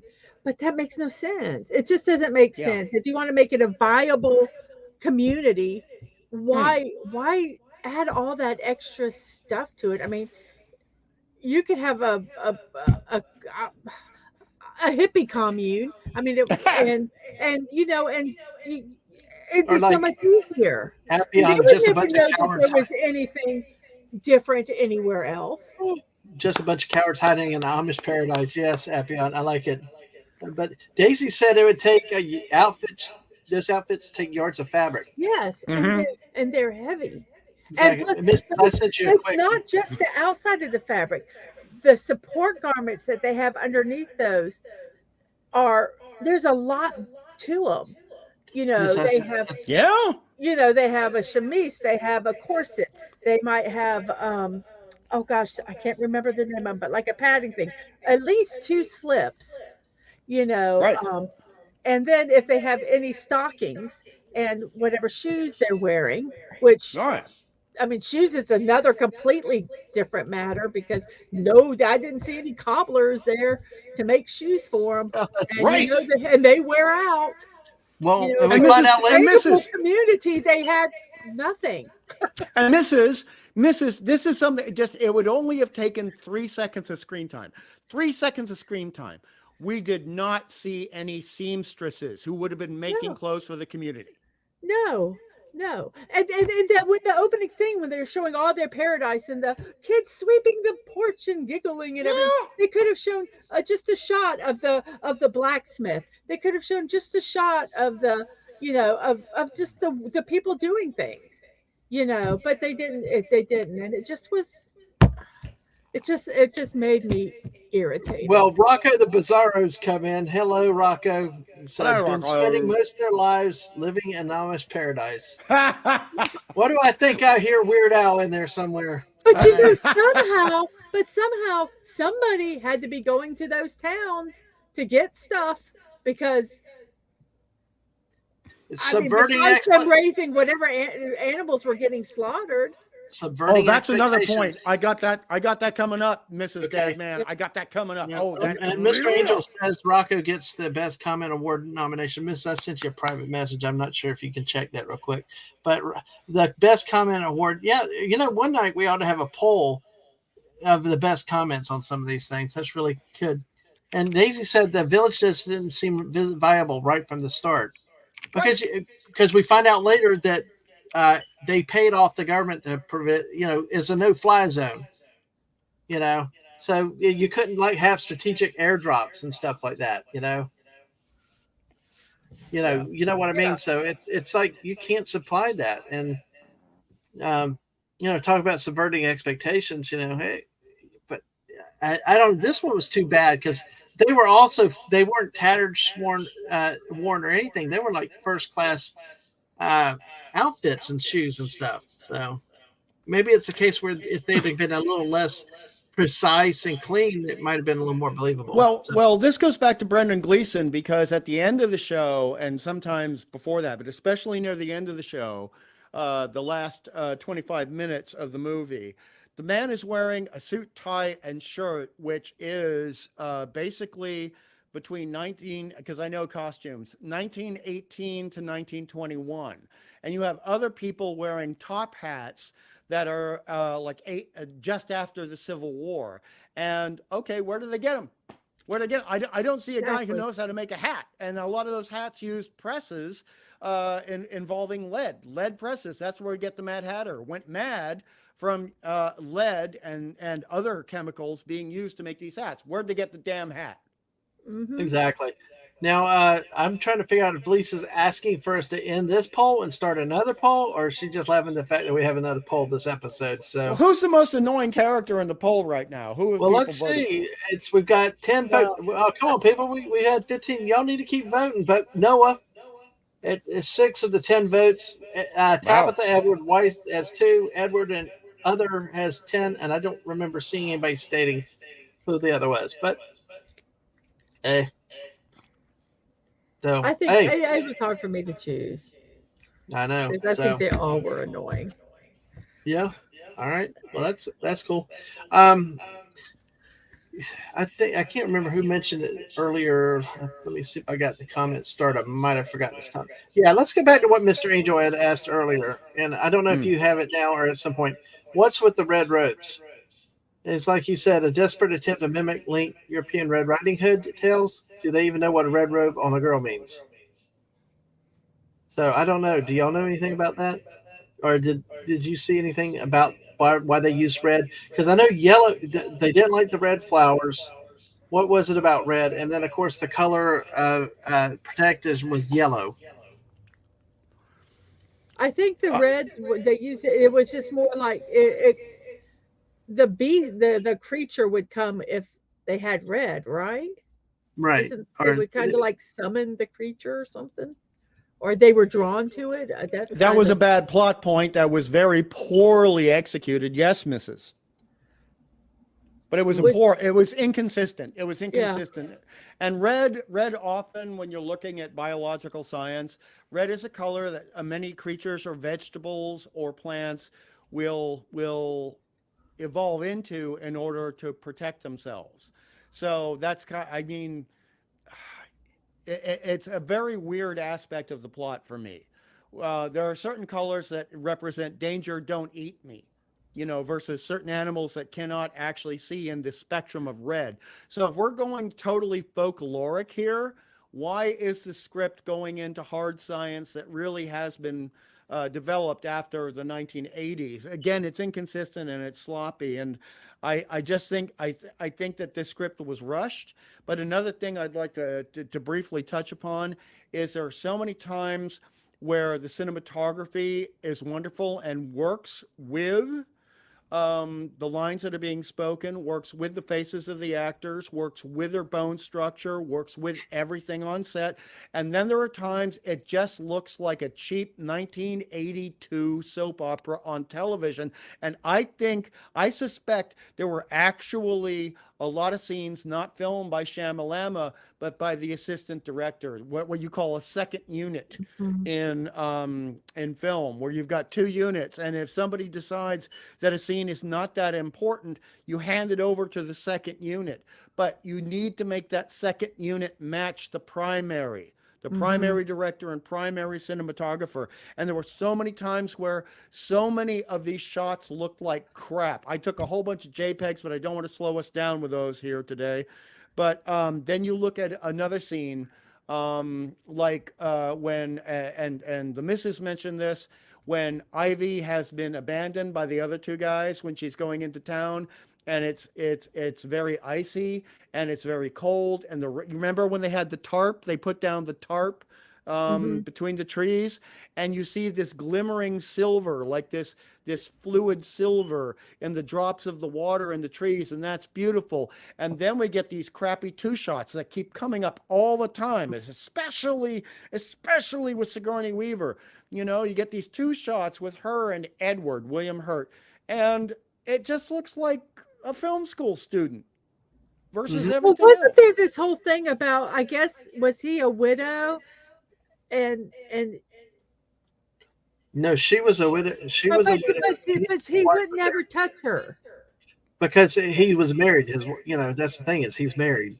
Mm. Oh, that I see. I didn't. Oh, yeah, you're right. I forgot Yeah, I about that. finally put the That's how connection. memorable those characters Yeah, were. I finally watched it again today and realized that because that's what in our poll that's Tabitha Edward's wife. I Yeah. saw that. I still didn't. Yeah, it's just Yeah, believe me, oh, I watched the movie twice and did not realize it till the third time. I'm So sorry. I don't know. It's that's that out of it. And I keep wanting to call you Clobby now. Hungry. Get if you, It's like I call them stunning, castle stunning, and pod cores, B from O, pod cores. It's like I've lost it. But hey, if there's any of those things you want to share, we can try to share it if you bring it up. But I'll leave Can that I up put to you. this one up? Can I put this one up? Yeah, go ahead. I so agree. Noah character and his acting was so bad the Academy took back his Academy Award from the earlier. That's hilarious. Yeah, I like his hilarious. work, but yeah. I agree. Can I totally. address something from Daisy, please? May I address something from Absolutely. Daisy?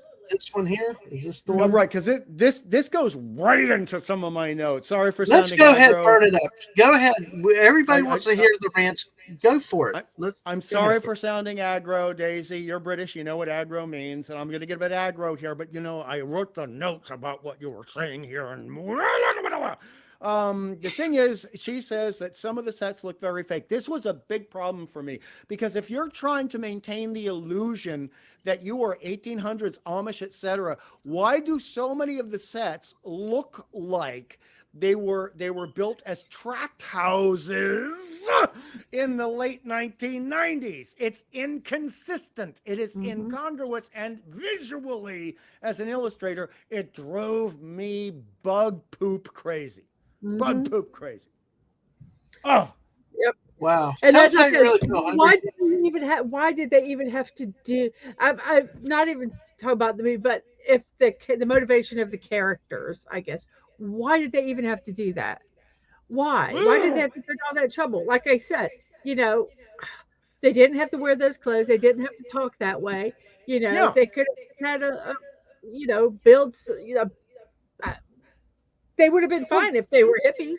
But that's another great point you brought up, Mrs. The thing is, we go from like formal 1896 language, and sometimes some of the lines are very 1980 to 1990. They do not equate. Now, if you start out talking 1886 to 96, you don't suddenly switch into 1990. It's completely, again, to use one of my favorite Scrabble words, incongruous, and it breaks you out of enjoying the film because it's just a rampant, obvious mistake. Yeah. Well, I mean, the whole thing's really bad fake because like if the scenery looks fake, the dialogue is fake. Like Hertz there or Edward says, the world moves for love, kneels before it in awe. Did George Lucas write this damn thing? I felt like I was on freaking Naboo again. or Tatooine. I care for you. I care for you. Who the fucking talks like that? I'm like, God, dang it, pieces of it's just lazy writing shit is all it is. It's just crap.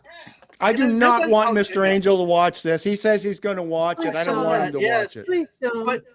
But you know Please what? don't. But sometimes you have to learn. You have to experience for yourself. Please Sometimes don't. it's like right, but you've been fully warned and don't pay any money to watch this. Not even like $1 to stream it. No, don't watch. No, if you can get it in the library, maybe.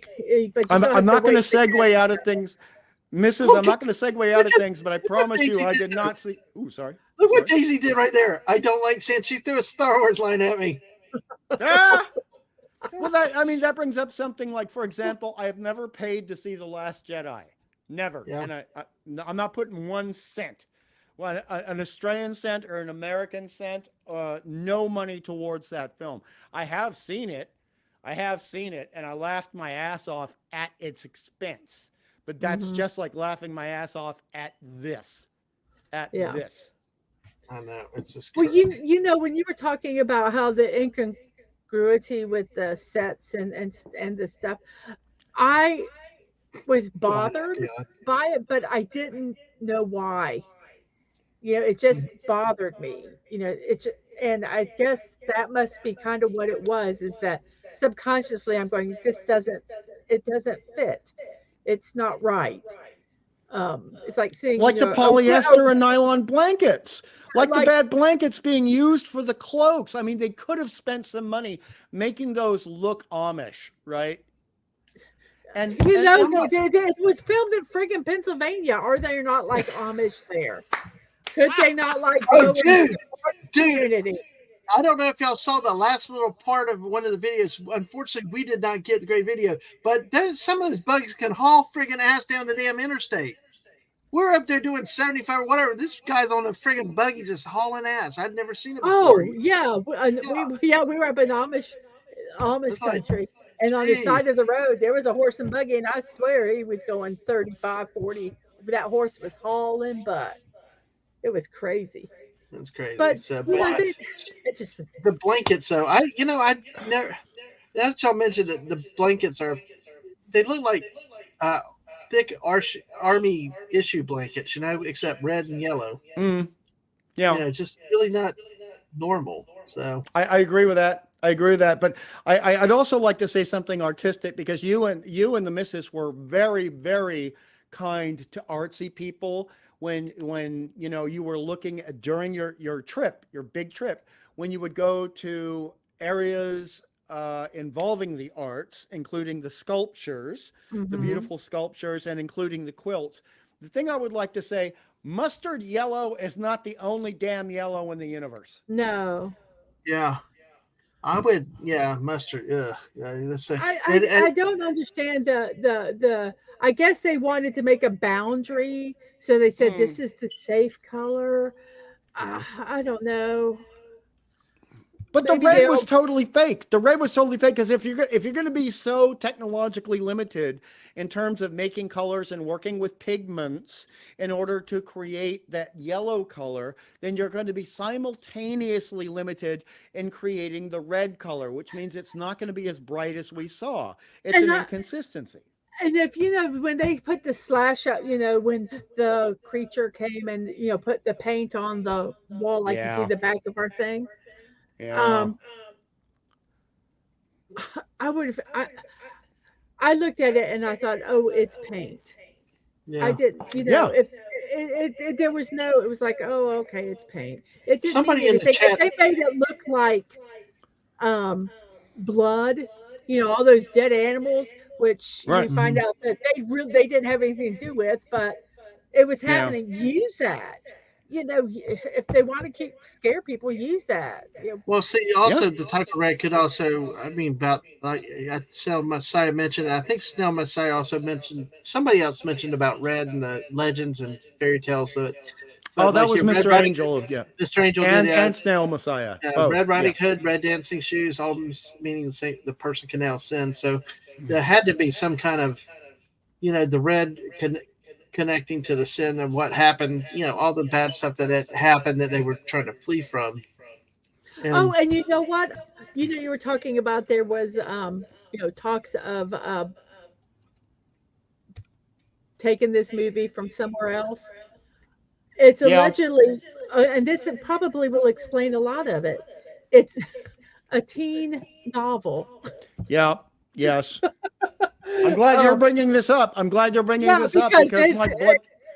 Because it just you look at it and you go, yeah, this is Like unfortunately.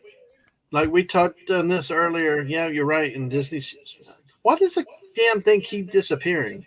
I don't know. There you go. Well, also, imagine have all these people and yet disappoint. WTF? That's just bad. Then we talked about that right off the bat, having a cast like this.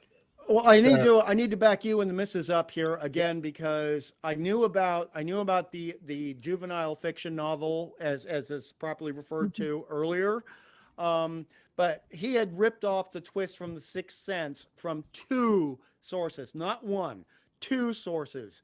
A 1960s movie, which is very dear to my heart and probably Mr. Angel's heart, which is called Carnival of Souls, and then later on an Italian movie starring our favorite guy, our big guy, Mr. Angel, from certain French comic books, Gerard Depardieu, and that movie is called Una pura formalite.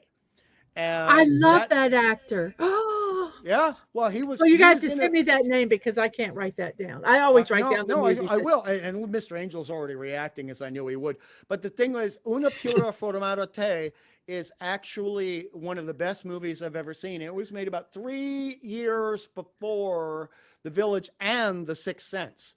And this is at a time when Shyamalama had been writing up to 7 versions of the script, and the studios kept rejecting them and said, no, we're not going to go into production with this. It's not ready. You don't have something in the script that's going to hook all the people we need to get in butts in seats to see this movie. And then suddenly, guess what? A couple of years after Una Pura Formalite comes out, and Shyamalama was making the rounds, seeing all the films that got major awards, including a Golden Palm, and Una Pura Formalite got a Golden Palm award. Suddenly, he's got the idea for the twist that sells it to the studios. Where did he get that from? Well, watch the movie, folks. You will see. I will have to. I love Gerard Depardieu. Well, I'll find a link for you. I'll pass it on to you, darling. I'll pass it on to you. Yes, absolutely. He's fantastic, and he's the lead in this. But Shyamalama, a lot of times he's a ripoff artist. I hate to say it. I hate to be direct, but a lot of times he's a ripoff artist. And you know what? The studios cannot. Well, maybe they can be. I'm going to just. Well, I'm not going to give him credit. She's heard her said, I truly believe MD Salamander. That's the new one smelling his own farts by the time this trash came about. Yes, exactly. So I'm going to go ahead and close the poll now. I've got a different one that have come up since Lisa reminds me she loves the polls out there. We'll get another poll out there for Lisa here, but because it's a one-sided, it's 12 votes. We got about. Let's see. It looks like we got I look at 11 people with us. So Noah character won. Yep. So we're going to end the poll. Oh my God! They killed Noah. They killed Noah. They sure did. But I think I look at that character and it was so over the top. Yeah. That you go. I mean, at times I was going, is he faking it? Is he a psychopath? Is he? Wow. Okay. Is he? Are his parents kind of covering for him? Okay. Yeah. Because he just was so over the top. We're going to let Hungry go last, okay? Because I had talked to him a little bit about that, and I actually thought Brody did okay with that, trying to portray that character with the shakes, with the, I thought he did a fine job acting with that. I thought he was probably one of the better type of acting. I thought it was a credit to him to playing that role and having to communicate in a broken form and to stay that character. I thought it was a good job, and I didn't see it as over the top, but I'm curious to see what Hungry thinks with that. I might get a little bit too barbarian with it. So do you mind asking the missus to go first? And then she did already. She did already. She thought you want me to talk about Noah? You want me to talk about my impressions of Noah? Yeah, because she thought it was over the top, right, Mrs.? I thought the acting was over the top. It made me wonder: is he a psychopath? Because I figured he was no. But just the way but just the way the acting was just so absurd to me. I think a lot of that's the directing, but because of some of the people that I've been friends with or worked for or related to, the thing that's really difficult here, and I'm going to apologize to the chat if this gets a little bit deep. And it will get a bit deep, and it is going to kind of vaguely compliment Shyamalama. All right, is we got two characters here who these days would be looked at by professional psychologists and neurologists as points on a spectrum. Mm-hmm. And when this film was made, this was made before the global financial crisis of 2008, when, again, I apologize for getting deep here, when austerity measures were brought in. Before 2008, 2009, autism and Asperger's were looked at as two separate conditions. Two very separate conditions. And I've had relatives with one condition, and I've dated people with the other condition. And I know that they are separate conditions. Mm-hmm. And the thing was, once the austerity measures came in, you were told, okay, we've only got so much money to give to grants and studies and everything else. So autism and Asperger's had to be lumped in together. So you have Noah's character, who is a relatively accurately hardcore autistic character, except when the script is crap and he manages to speak properly and relate properly. But when he's freaking out and he's doing the flappy hand stuff and he's doing the shaking stuff, he's very autistic. And then you have the Lucius character played by Joaquin, who is very much considered what we would call an upper spectrum, a very accomplished Asperger's character who, he may not react in the way that other people without that condition understand a proper reaction, but his emotions do run deep, and it takes a moment or two.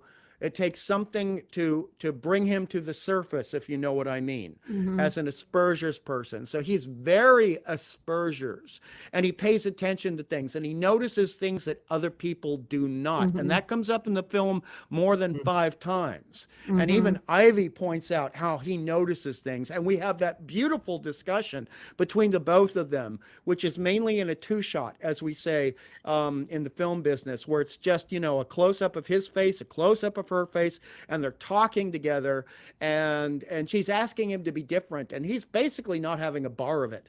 He's not having a bar of that. Can I throw in real quick though, like you said about his noticing, he noticed about his own mother. It's like he knew that guy liked his mother, and how do you know? He wouldn't touch you, which she herself didn't notice that anyone else would notice. Right. But he noticed. He saw I'm sorry, I apologize, but please go on, because it's a very important aspect of the film. No. I just want to interject it there. That's about all I want to throw in there for you to continue your point. Was that, but on top of it, he's noticed. He even said there's secrets everywhere in the village. Yes, because he's noticing everything. They're hiding everything. They think that they're hiding everything, but he's seen it all. It looks like.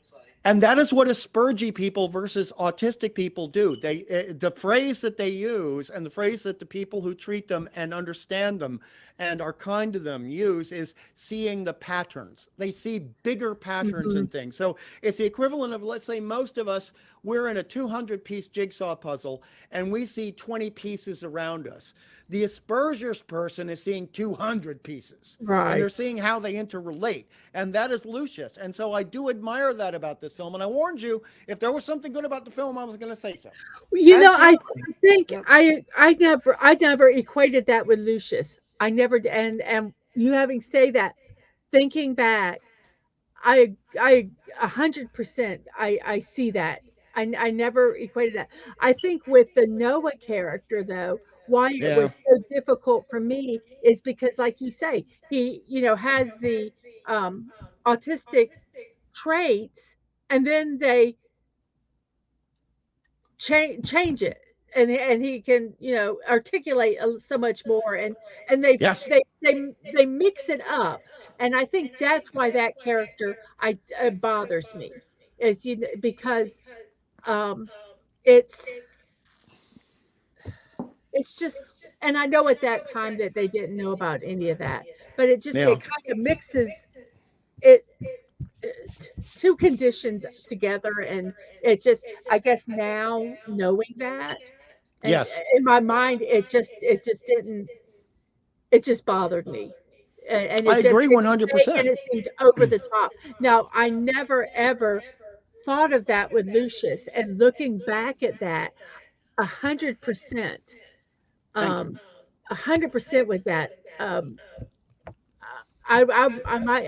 might have to watch the movie again just to watch Lucius. And please don't. The other parts.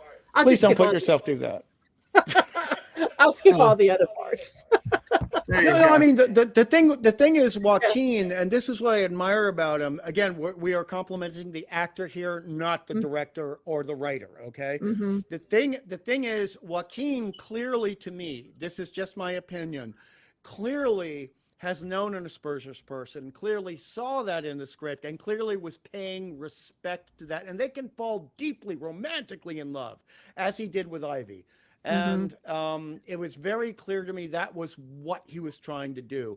Now with Noah, I think he probably could have played a better autistic person if the script had been more respectful. But he is known for not improvising. He is known for Mhm. following the script directly. So as an actor, I appreciate that. But if he's given a bad script, that means he's following bad crap directly. Right. You know. Yep. Right. And Mhm. Mr. Snail Messiah says it's hypervigilance, which also plays into PTSD stuff, which is going to be a major complaint of mine with this film, because you're setting up a hippie community, and I'm jumping ahead a little bit, but we'll get back to it. Just we'll put a pin in the grenade for this. You have people who are claiming to be so protective of other people that they're raising over 2 generations, and they are causing PTSD. They are causing Mhm. hypervigilance, and that is psychological abuse, and I don't like it, and I don't want it in my damn movie. Mhm. Yeah. You know, Well, there They are were, to children me, here, they were teenagers. they were just as to me, they maybe their intentions were good to begin with. Yeah, But then they became what they feared, or what they were trying to get away from, because they exactly. instilled so much fear in these people, in their children, their Excellent great, point. and they became that which they despised. well Excellent point, Mrs. let me go ahead That, and I'm sorry. Go ahead. no, I was asking you to go ahead. Oh, okay. I was going to come in with a different topic. I was going to throw out another poll real quick while we continue the discussion. What Mm. I was going to do was throw out a poll for everybody here. Well, let's be a little positive, but hey, which actor actress gave the best performance in The Village? Bryce Dallas Howard as Ivy Walker, Joaquin Phoenix as Lucius Hunt, Sigourney Mm. Weaver as Alice Hunt, and Adrian Brody as Noah Pierce Percy. So, hey, so Oh, Disney. Oh, Disney. Oh my God. I'll get to that. That's a great poll, by the way. Thank you for oh that. gosh, But well, Disney, you kind of kicked a bit of butt oh here. crap, though. You know what I did? Hmm. I hid the chat. I got to put the poll back in. Damn it. Oh God. Okay. So anyway, y'all continue. You keep making me do the Burt Reynolds laugh. I love it. Thank you, I man. love it. Hey, good. Uh, That's which what I'm here which for. Hungry, which chat were you commenting on? Tell me the beginning of it, and I'll pop it up, and he can talk about it while he's doing that It's real poll. simple. I mean, Disney Sheepherder, just with 3 words, blew things out of the water with Jim Jones analogy, and Mhm. us all. We those of us of Gen X, we remember Mhm. seeing that awful Mhm. stuff on TV Yeah, it was horrible. and Mhm. hearing about what happened in Jonestown afterwards. I mean, that is just. I'm not sucking up, Disney, but this is for you. Thank you. Thank you. That was something I should have had in my notes. You beat me to it. You Yeah, are a good man or woman. I don't know. Could be Right. either. a So good all right. person.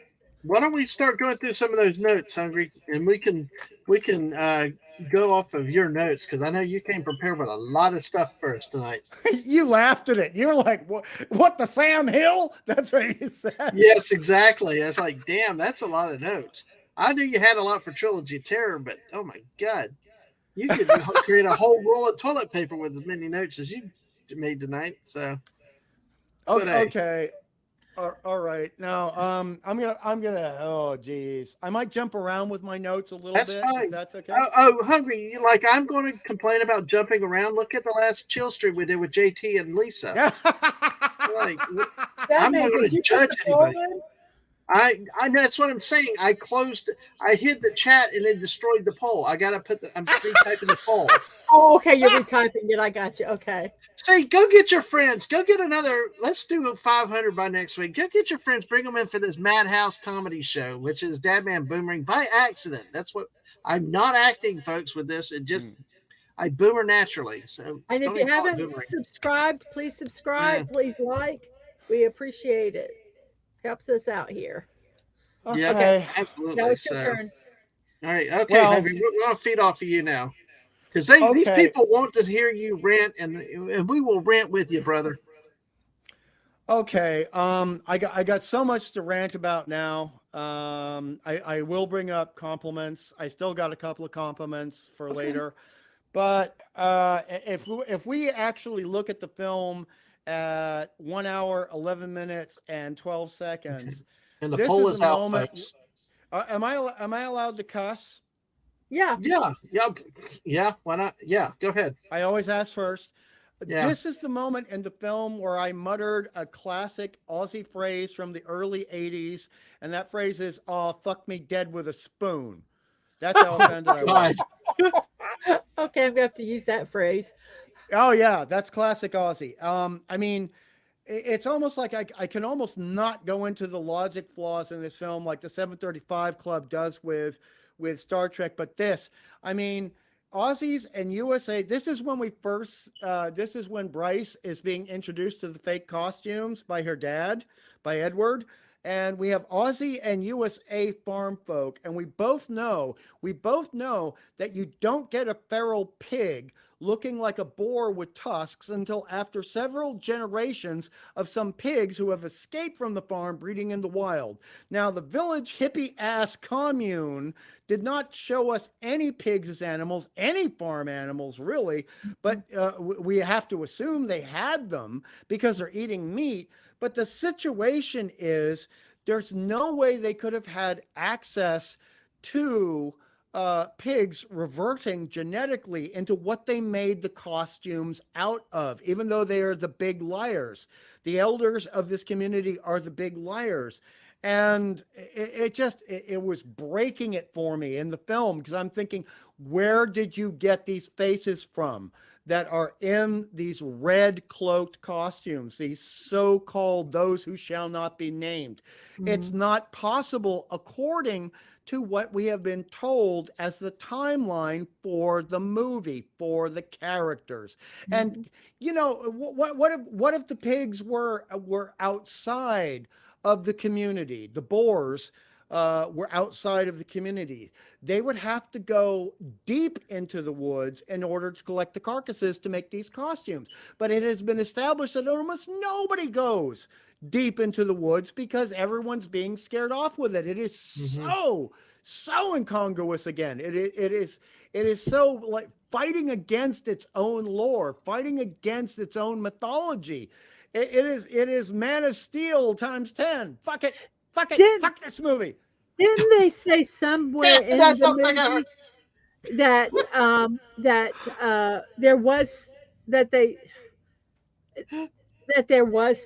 at one time they thought there was something in the woods or something at the beginning? There were rumors. Yeah, he said that because he taught history. Yeah, something about that. There were rumors of creatures in the woods. Yes, and this goes against another thing I hated because it's something that Dadman asked me about an hour ago. Like, what were you anticipating when you saw this movie, and why would you go to it? Roanoke, okay, bloody Roanoke in the American colonies. It was implying Roanoke. And so he's implying in that scene that Mrs. Dadman and you were bringing up that, you know, they're going to talk about Roanoke, but they didn't get it right. They didn't put in the effort. They didn't put in the time, and screw them. Roanoke. Wait. There's a history. There's a legend. Oh yeah, Roanoke colonies. That's where they just over 200. They don't know where they went, right? The lost colony of Roanoke. Okay. It's messed up. It's messed up. Idea. They just disappeared. Well, do y'all mind taking a little detour in this, so that we can? I think those that we do not speak of took them. Oh, really? Yeah. I don't understand this thing. Well, basically, I pulled up the article of the Lost Colony of Roanoke from Britannica.com, and I will bring it up. If y'all don't mind taking a little detour, do you? I don't mind because it scares the hell out of me, and we've never had a good film or documentary about it. Scares the hell out of me. Well, because I wanted to just... there we go. All right, let me do what the missus said, F11 there. So it's basically in 1857, a small colony founded off the eastern coast of the U.S.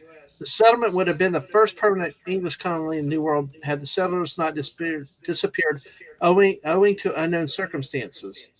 So the lost colony of Roanoke is one of the most notorious mysteries in American history.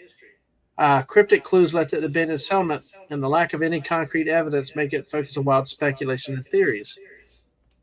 In its difficult founding year, its mayor left for England to request resources and manpower. He returned 3 years later, not only to find the settlement empty, his wife, grandchild, the first English born in the Americas had vanished. Um, and the word crow, the word croton, and the letter CRO carved in the trees within the colony's borders were the only signs pointing to an explanation. So, despite the clues, the returning crew was unable to search for the missing colonists. A storm approached as they came upon the desolate settlement, forcing them to turn back for England. So, basically, on the basis of the mysterious tree carving, the nearby Croatan island, known as Hatteras Island, is a colony to which many believe the colonists moved. At the Yep. time of the founding, Hatteras Indians occupied the island, and a popular theory supposed the colonists joined the group of Native Americans to overcome the lack of resources and knowledge of the land. So, and then it talks about other anecdotes and whatever, hoax and forgeries. So since 1998, the Corona Project has researched and provided archaeological evidence to back up the theory that colonists moved to be with, or at least interacted with, the Hatteras tribe. And they found, talking about this is likely there's no definitive answers to the mystery of the colonists' disappearance will ever be found. So yes, but it was more creepy before the internet began. So I used to read about this stuff on ink printed on paper. And it just like also another people disappear mystery, the Mary Celeste, which we'll talk about at a later time. I don't want to get sidetracked by that, but the Mary Celeste was a very, very creepy mystery. Steve, I'm sure Steve, our Thor from Sunday Night Geekery, I'm sure he knows a lot about the Mary Celeste. But the thing is with the Roanoke stuff, there is so much ripe material to go into for something like a film about the village. And there was the implication that that was what we were going to be talking about, because for well over a century, a lot of people were saying before, again, Wikipedia and other sources, that certain supernatural entities were the cause of the disappearance of the colonists. And so I was hoping for something, especially with, as you brought up at the top of the show, at the top of the hour, the posters, the advertisements, the reason that we were presented with wanting to see this film, and it all ends up just being, it was Farmer Ted all the time. I would have got away with it if not for you pesky kids from Scooby-Doo. And Scooby. Yeah, yes, I know. We're going to get there at some point. I know we are, because I do not flatter. Oh, sorry, I just have to respond to Thor, Steve. I do not flatter you. I compliment you. You know how I feel about flattery. Compliments are different. Compliments are an objective recognition of a positive truth. Flattery is saying something that is often bullshit in order to get along with someone else and get something out of them. I'm never trying to get anything out of you, so I will never flatter you, but I will always compliment you, just like Dadman and the Missus. And thank you. Yeah. And you too, you're great yourself. So, Well, thanks. I'm getting cranky now because this movie fucking bothers me. That's okay. That's what we advertised. We said we're going to pillage this village, get your pitchforks and your torches ready, and unbridled carnage tonight. Don't worry about it. And later on, I mean, if Steve ever wants to talk to me about Jacob's Ladder, which is the other film I hate as much as this, I'm down. Oh God, I've only seen that. That was a creepy one. I remember in old Blockbuster video stores with that daggum case that they had. It was, oh gosh, look at this. And he comes in with this Professor Plum in the library with a candlestick. So, hey, all right. But yeah, that's interesting. I did not know about that. That's kind of interesting. And if they kind of use that as a framework for, I don't, I could see how a mystery, but in this case, it's like trying to keep them in. Don't go beyond the borders. So, let me. I got a comment about the overall thing of how I saw the ending and how it come together, but I don't want to jump the gun. What other points do you have that you wanted to get out tonight, Hungry?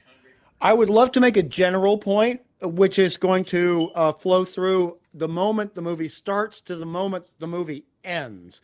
And Steve, aka Thor, Maddie's daddy, is going to know exactly what I mean, and Mr. Angel is going to know exactly what I mean, and Mr. Mighty Mollusk is going to know exactly what I mean. The editing and the cinematography in this film is so inconsistent. So part of it is like beautiful, wonderful 1970s and late 1960s Italian genre films, particularly Italian horror films, and the way that it is shot, in the way that it is edited. But so much of it is filmed like an old, early Law and Order episode or Homicide, Life on the Street episode. And the visuals of this film, the way that we eventually see it on the screen, it's completely inconsistent from one scene to the next. One scene to the next. And I really feel that there were people in the second unit. I feel that there was the second director. I feel a lot of people were just told by M. Night Shyamalan, okay, I don't care about this particular scene. You handle it. And that happened a lot with the town hall meetings in the echoey room. And my God, let me bring up something else. If a scene is integral, if dialogue is integral to a scene, so we can understand the rest of the movie from that scene onward, and you are working with boom mic people, and you are working with a proper microphone, let us hear the damn dialogue properly, because if we can't hear it, back in 2005, we couldn't go on the internet and find a transcript of the film. I had to go to a transcript of this film 5 times for this stream. And if you have beautiful voices like Joaquin's, you have beautiful voices like Bryce Dallas Howard's, you have beautiful voices like all the other character actors, get the microphone in the right situation, in the right environment, so we can hear what they're damn saying. Yeah. But you know something else also that, like, I think I said, and it's probably was the directing to a point, was they all sounded so stilted when they were talking. Yes! And it's Thank like, you. like I said, if I know why you're can't they polite, just talk Mrs. normal? Why can't they just talk? I mean, I know you're I polite, think they're Mrs. going. I think they're going. Oh, this is how they must have spoken back then, so we must speak this way. No. But this is going to be a bit nasty. I've given a lot of compliments to the film, and I'm going to give more compliments to Bryce and Joaquin. But Mrs., based off what you just said, because we know that William Hurt was born in 1950, so he was 18 years old in 1968, so he was a hippie in the teenage years. Okay, do you feel that, just like certain other actors, he was sucking the bong a bit too much when he was reading these lines? Because the lines sound, I heard you laugh. The lines sound so boring. It's almost like he can't bring any emotional impetus to the lines he's saying half the time. I mean, maybe put down the bong and read the script, bro. And I wonder sometimes if they think, well, I don't know. So many times they think that people, like, in the, whenever this time period, that they don't have emotion. The Amish don't have emotion. That there's this stereotype of what these people in this time period must be, and they have no emotion, and they have to be stilted, and and this is just how they talk, because because nobody ever had any emotion until the 2000s. So they make them where they can't talk, because they feel that they can't put any emotion into it, and I'm so glad for you and your hubby being in my life, because I don't have any good stand-up comedians I can enjoy anymore, and you just make me laugh so much, man. Both of you. Oh, thank you. I mean, that's hilarious, but it's a very salient point. And I've been muted for how long? Oh, I just thought you were being considerate. I muted. I don't know how long I've been muted. I've been sitting because that comment she made the whole damn movie. I'm trying to reach over and peck a kiss, and it's like, stop! They keep talking like this. They keep changing, and she said the whole movie was why do they talk like that? Because you do. It's like in the same line. They talk one way, then they go old school English. It's just They can't. They're all over the place. And hell, the Pop Culture Republic coming in. Hell, sir. Probably the most emotion was the "I love you" scene that was Well, shown. no. And this, I mean, I want to ask both. This is not a statement. This is a question for both you and the hubby. Okay. And by the way, hubby is respectful to me because not a lot of men can be good hubbies. All right. So that's not I'm not being flippant when I call you hubby. Oh, cool.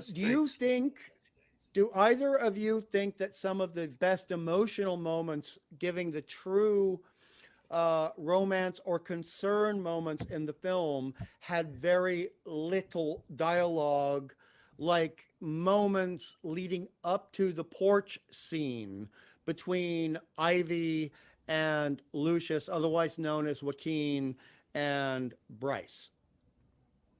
yes, yeah, because emotion doesn't have to be verbalized, Right. and you knew that he loved her, Mm. and but I don't think he felt he could do anything at the beginning of the movie, but he could Mm. still see that he loved her and that she had kind of feelings for him, but she couldn't do anything until her older sister got married when she was saying that she loved him. And But you know, I sometimes wonder while I don't know her sister's name, I can't remember, was sobbing, Ivy was silently going, Mm. "Oh, I'm so happy." but it goes so much more You into know, his insight, though. because she loved, because I think she's always loved Lucius. Well, and he But has it it was too, because conferring. but he did too. She pointed that to him because she's like, you used to touch me, then you stopped, and then of course he pointed out to his mom, the guy won't touch you. So it's like Yeah, he knew that, Mm. that not all the emotion has to be verbalized, that right. it's done through touch or just presence and stuff like that. So, um, Okay, at this point, can I provide a compliment to the Mister versus the Mrs.? Absolutely. oh yeah, sure, Okay, with what you just said right there, this is why I recognize you as a fellow classic male romantic, and you know what I mean. Because you are picking up on those cues. You are seeing that as the film unfolds. You are recognizing that from someone like poor Lucius, who is, I don't like using this term, but suffering a limited neurology, going back to the Asper thing. And it's very hard for a guy who is an Asperger's. I like saying Asper because it sounds more like a superhero. Um, he's struggling so hard to work with the character of Ivy, and that porch scene where he just says, "Can't you just try?" I'm paraphrasing here. "Can't you just trust that I care for you and I don't have to say everything all the time? That's not my deal. It's not my deal." And the look on his face yeah, when they are sitting at that porch and she comes on. I mean, we see this beautiful cinematography, unlike the awful cinematography we see from the second unit directors. You see her coming through the porch, the camera swivels, we see her feet. Yeah, I'm sure Tarantino loved that moment because Bryce Dallas Howard has perfect feet, and one of my relatives is a professional podiatrist, so I know perfect feet, especially with women. She's got the perfect feet, and we see these bare feet walking in this skirt towards another area of the porch. And then we see Lucius, and then they sit down together and they start speaking. And he's so quiet at the beginning. He's so quiet. But this is like a real struggle to have a real relationship in a genre film. And I have to respect that. That was one of the few moments in the film where I said, yes, I can be here with you. I can accept what this film is trying to tell me, except for the monster crap. But you guys are doing a good job. Mhm. You yeah. actors are doing a great job. And he had so much more experience in film than she did, but she had just come off the stage and she is matching him word for word. She was at that point, and I dare say ever since, a magnificent actress. And she Mhm. didn't spend $3,000 for someone to butcher her natural damn nose either. I hate plastic surgery on women. I hate it. Oh, I agree Um, totally. a couple things here of comments. Epion asked, "Tell me what Sigourney Weaver did in this movie." I, I will say she looked hot. I've never seen Sigourney Weaver look so good. I think it's much better than the '84 Ghostbusters with the red dress. I like a classically dressed woman, and I I just think she was over the top beautiful in this. That's all she did. I mean, she's so good. She tried to deliver those lines as well as she could, but it just we're. I mean, you got George Lucas writing. I mean, how do you do it? At least she was better than Anakin and Padme delivering their lines. You know, I You will are say, a class act, man. You are a class act. And the funny thing is, you're kind of speaking in code, but you are just 100. This is the American term, pure D romantic. You are. You're pure D romantic. And I love that. He is I a love that. romantic. He is. well, thank you. And I am not really. And so it's very sometimes difficult. Bullpucky. Bullpucky. You're a tough romantic. You're just a little Okay, I tougher can than say I him. will say tough romantic. I will go with that one. He's a squishy romantic. Exactly. Exactly. He's your squish doll. He's your Yes, plushie. yes. You're my squishmallow. And Oh, you are his Rock of Gibraltar in the war against bad pop crap. oh. Oh my God.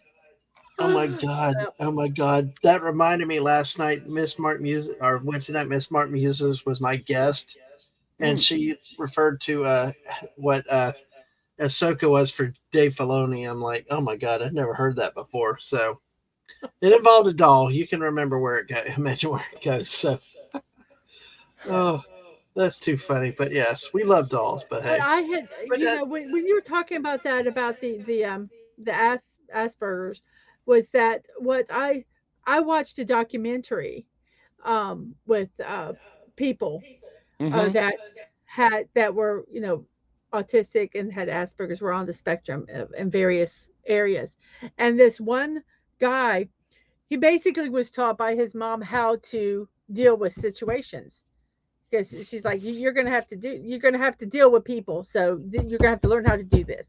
So he learned how to do that, and he would go to work, and Yep. then he said he'd come home, and people would say, are you ever going to get a girlfriend or a boyfriend or get married? He's like, no.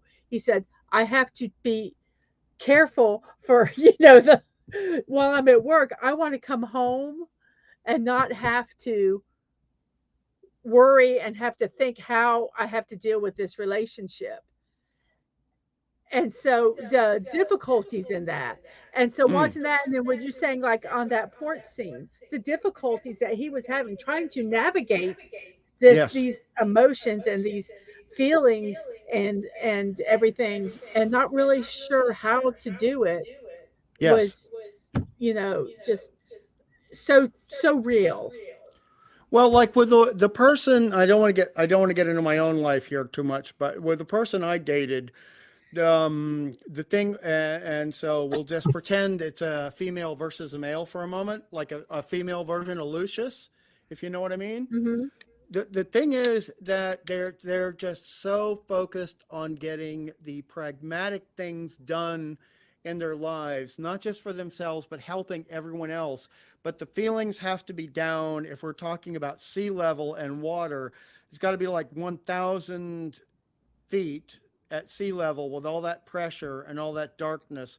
And then when something is so riotous, such as a storm over the sea, it brings that stuff to the surface, and then it comes out, and it comes out very, very strongly. It comes out very loudly because they just want to be left alone to do things right for themselves and other people until they're forced to address the issue.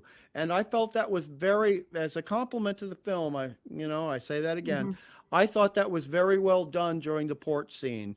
Hmm. And he keeps bringing, I mean, Lucius, he keeps seeing problems, And he keeps wanting to go beyond the boundaries of what's accepted in the village to help solve the problems. He has no interest, correct me if I'm wrong, Mrs. or Dad Man, he's got no interest in actually solving the mystery of the village. He just wants to do the right thing by the people he's grown up with and loves. And that is a good male character. That's a noble male character.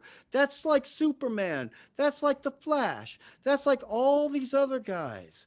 You know, and I just really felt for him, and I was so pissed off when Shamalama had to have Noah as the wackadoodle autistic knife him in the belly. I'm like, no, this is wrong. You messed up. You messed up. This is screwed up.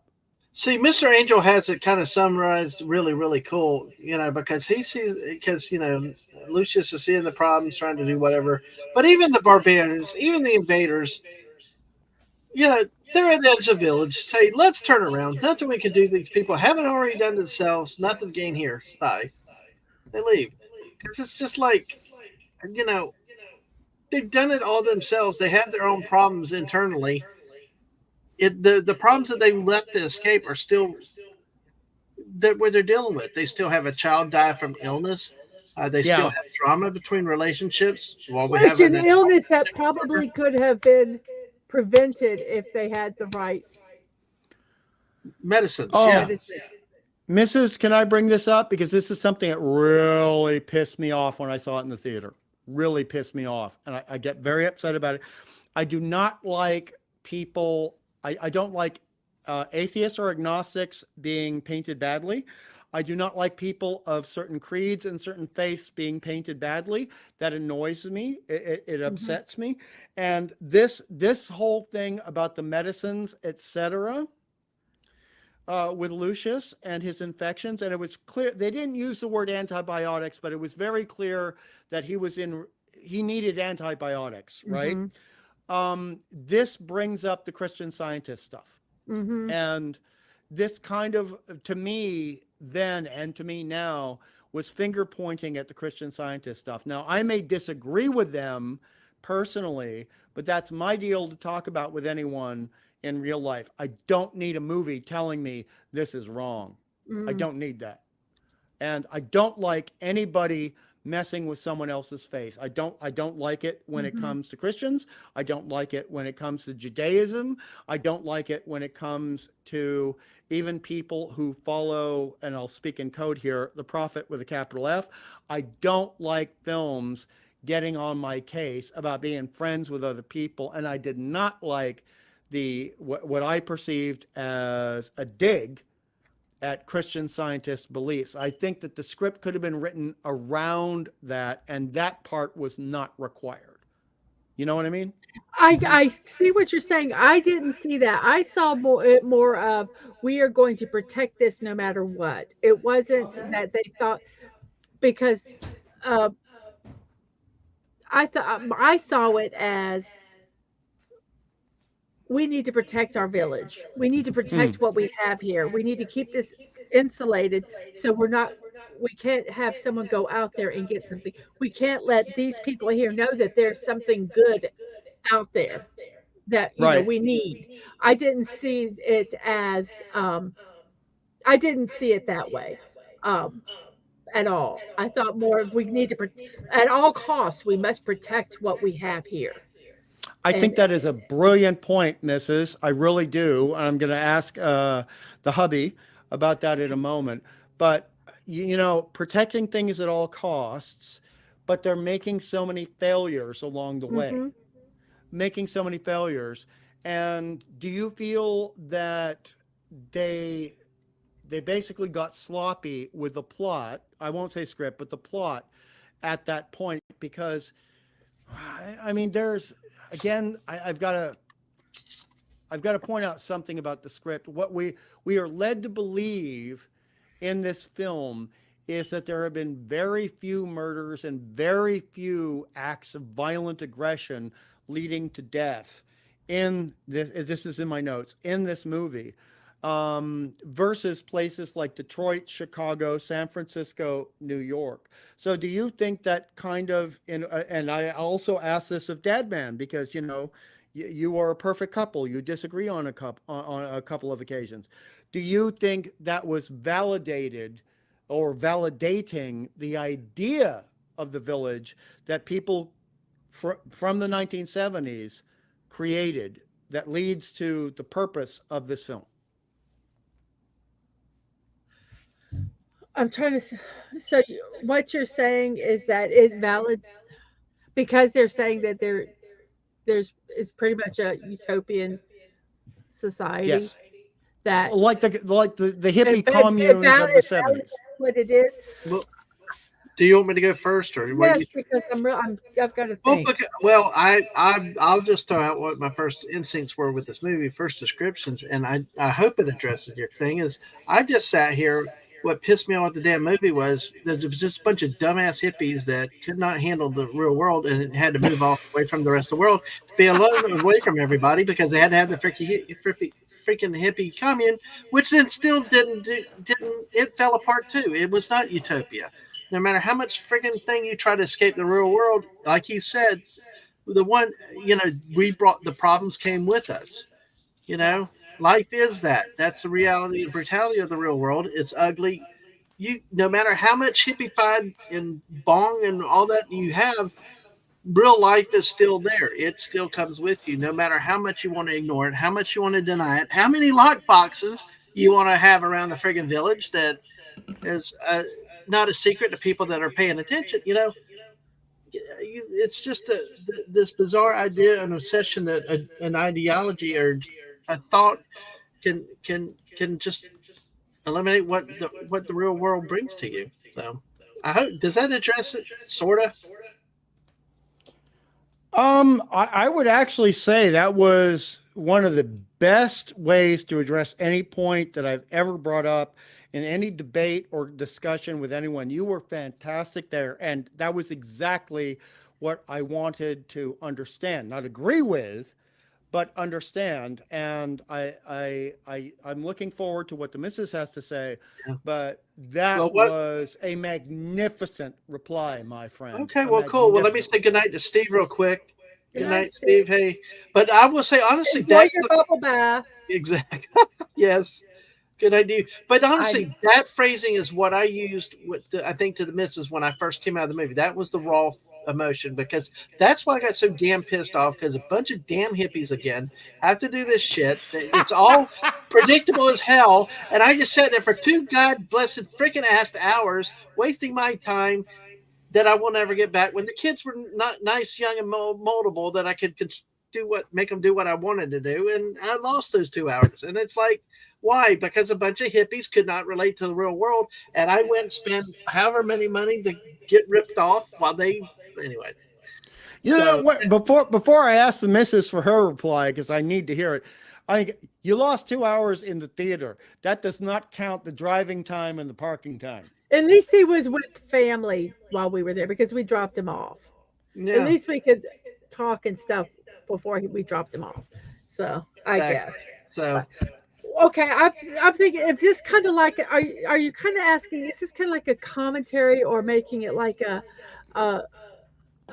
against like the Chicago's, the Detroit's, the like the crime that's there, and that this is like a commentary on that? Is that kind of what you're asking?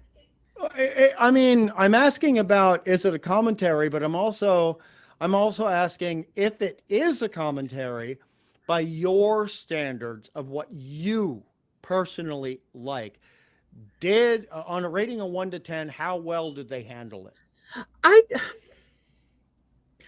I don't think it necessarily was a commentary on any place in particular. I think it might have been in their mind a commentary on society and that we can make it better here. But Okay. wherever you have human beings, you're going to have that. I mean, Noah. Yeah. I mean, it might not have happened in one generation. It might not happen in junior, but eventually it was going to come to the village. And it started with Noah. There was that jealous. He was jealous, and he didn't know how to handle his emotions, and he handled it poorly with stabbing because he was taking away his friend, that played with him. Noah saw that he was going to go away. She Mhm. was going to go Yes. away, and he dealt with it the way in his mind that he could. And I think some of that was because I think his parents knew that he was the one that was doing the animals. Mm, Um, Well, she knew they found that he had escaped. That right then she said maybe they okay. animals. Okay, She said the animals. That scene where it revealed that he had yeah. gotten out. She They said the looked in the animals. cellar. They looked Yeah, in the cellar. Yes. yeah. So so I don't mean to interrupt. I just want to say that Mrs. Dadman brings up a fantastic point there, and it was not something that I considered up until about 5 hours ago or right now. But that is a great point, and I really appreciate it. But I want to just shut up and let you talk more, and then I've got a slight tiny counterpoint. okay, no problem. But I think when you have people in a group, eventually that utopia, it's going to crumble because Yeah. you have emotions, you have jealousy. I mean, you had lust. Edward Yeah. with the Lucius's mom. I mean, even though Yeah. nothing was going on there, it was still there. And who knew if that would ever, all that stuff is bubbling underneath the surface.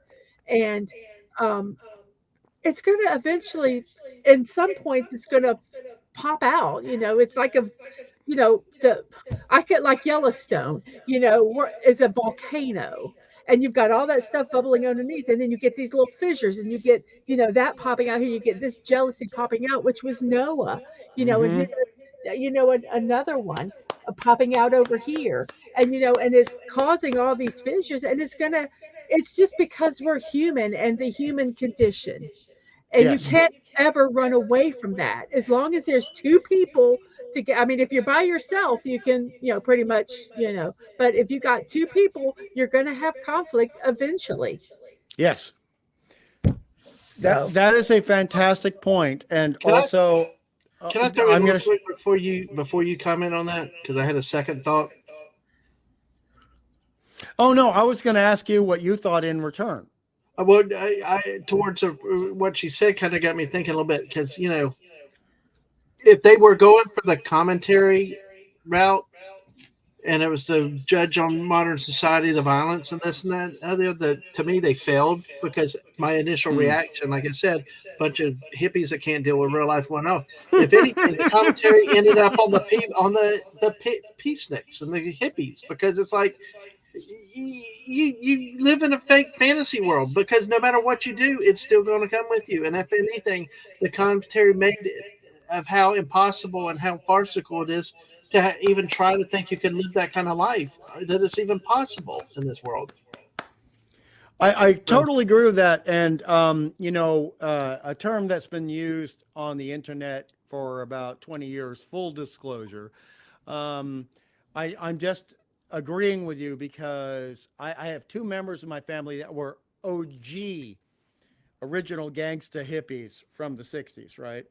And they knew from what they saw that the communes don't work. There are about 5 documentaries that talk about how these communes don't work, and they cannot work because of the unilateral difference in psychology of people that will eventually make up the bulk of the population of these communes. They cannot work. It is a false errand. It is a false errand. And mhm. bearing that in mind, the moment you have to agree with you again, you start up a commune, you're going to get a character such as Noah. Okay.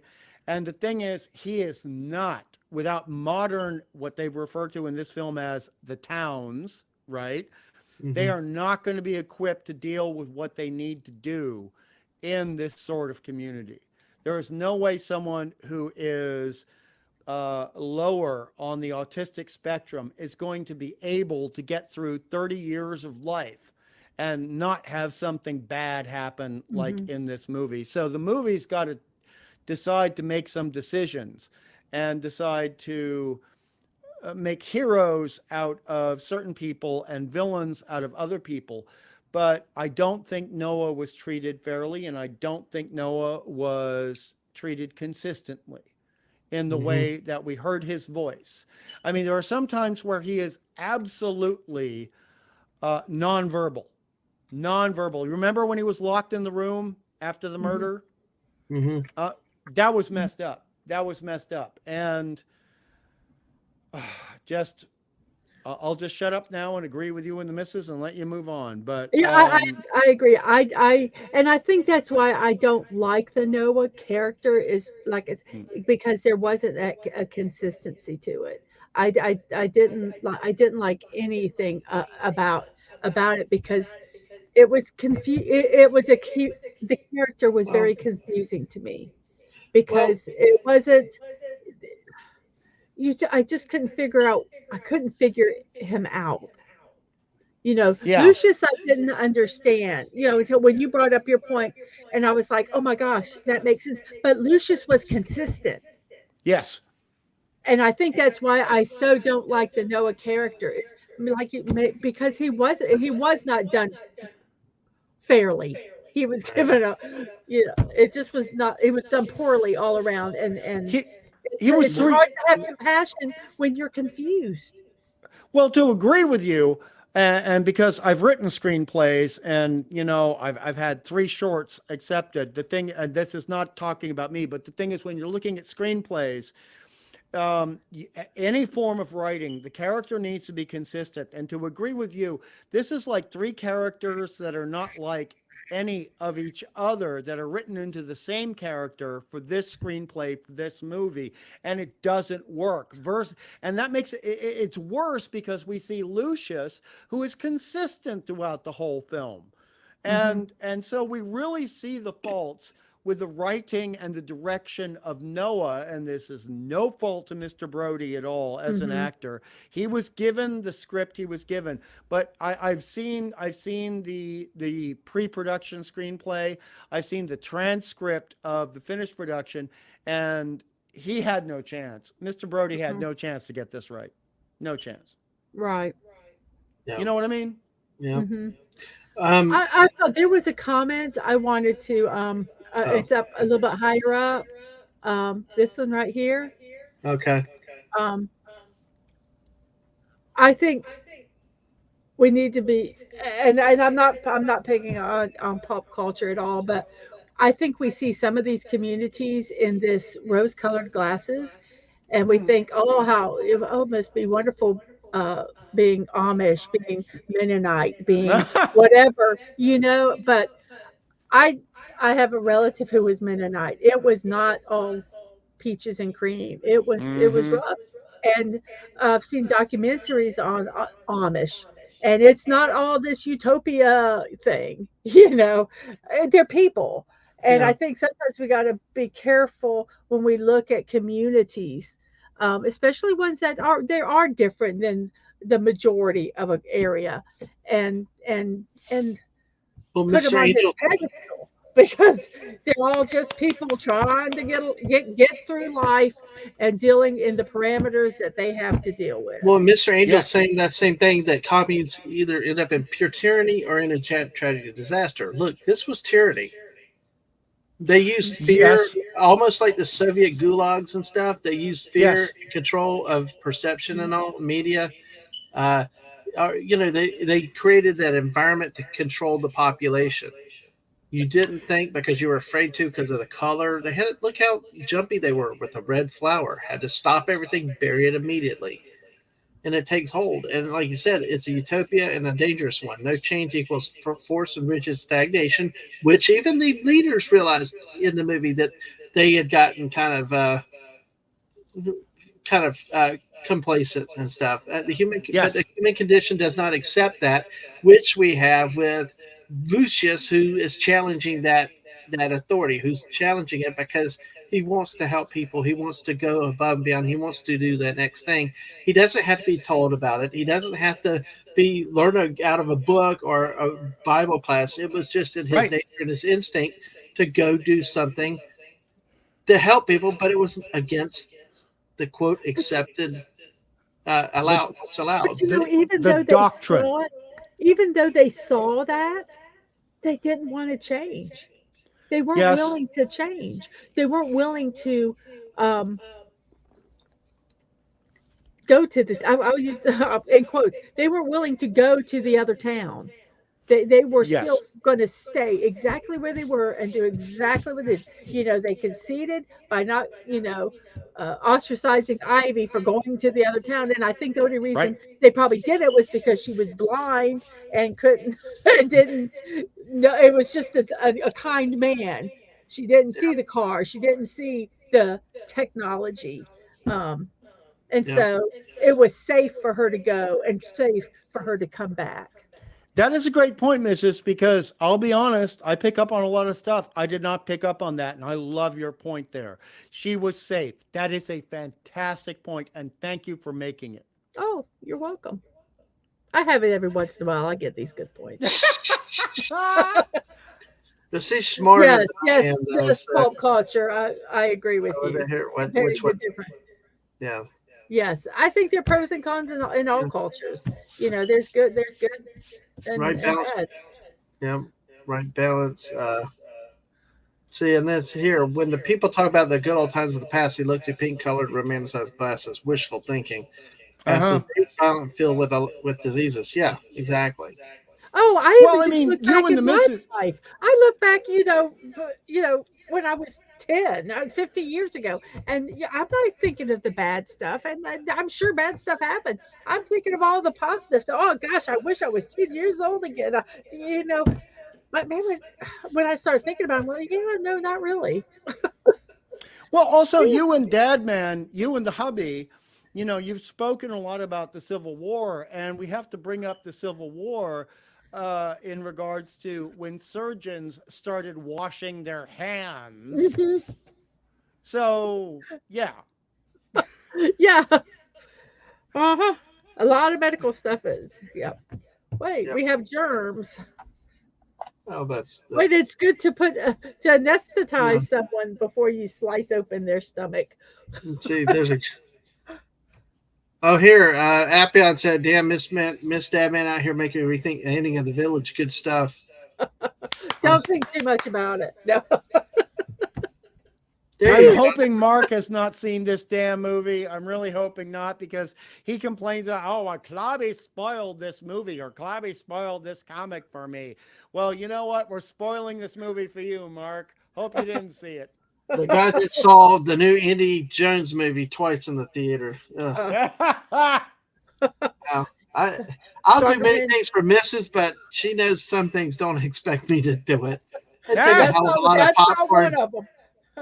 No, so I'll pop popcorn at home instead of go to that movie. but well, let me hit a couple of the other things that I've flagged real quick, and then we'll see whether we want to wrap up or we can go with our final things about ending, because I do want to we'll hit one of these on the way towards. We'll talk about the ending, and then we'll see where we want to go after that.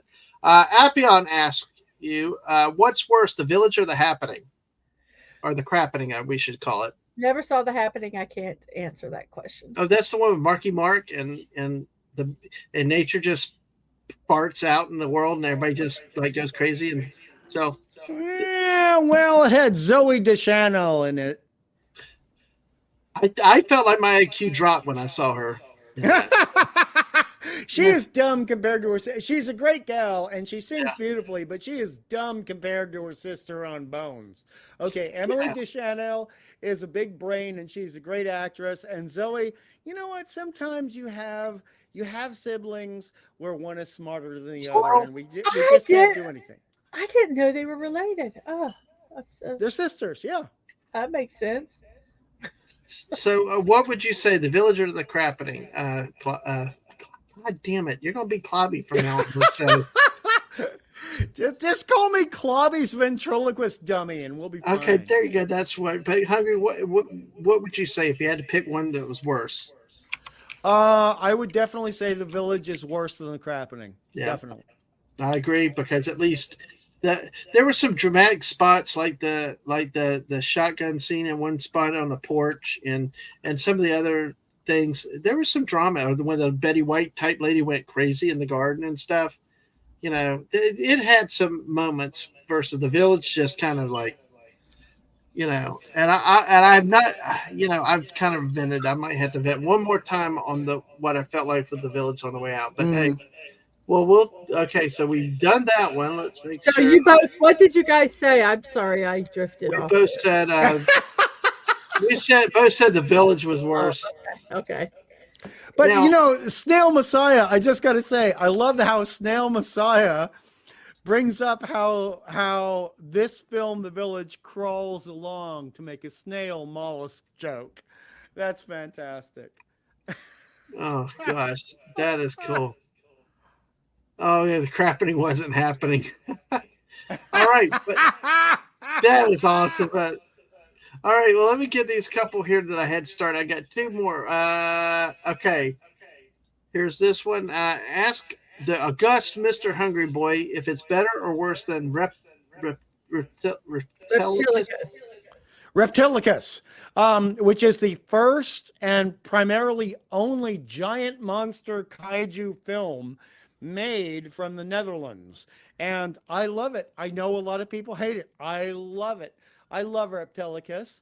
And it is a film that I hope to share with you and the missus at a later date. And maybe we can get Snail Messiah and we can all cover it on a live that would be stream. cool. Oh, it's got sexy women. It's got sexy women from Amsterdam, darling, with great costumes, great haircuts. I mean, the whole thing is, you remember the days when women were allowed to be pretty and wonderful? Reptilicus got that. Mm.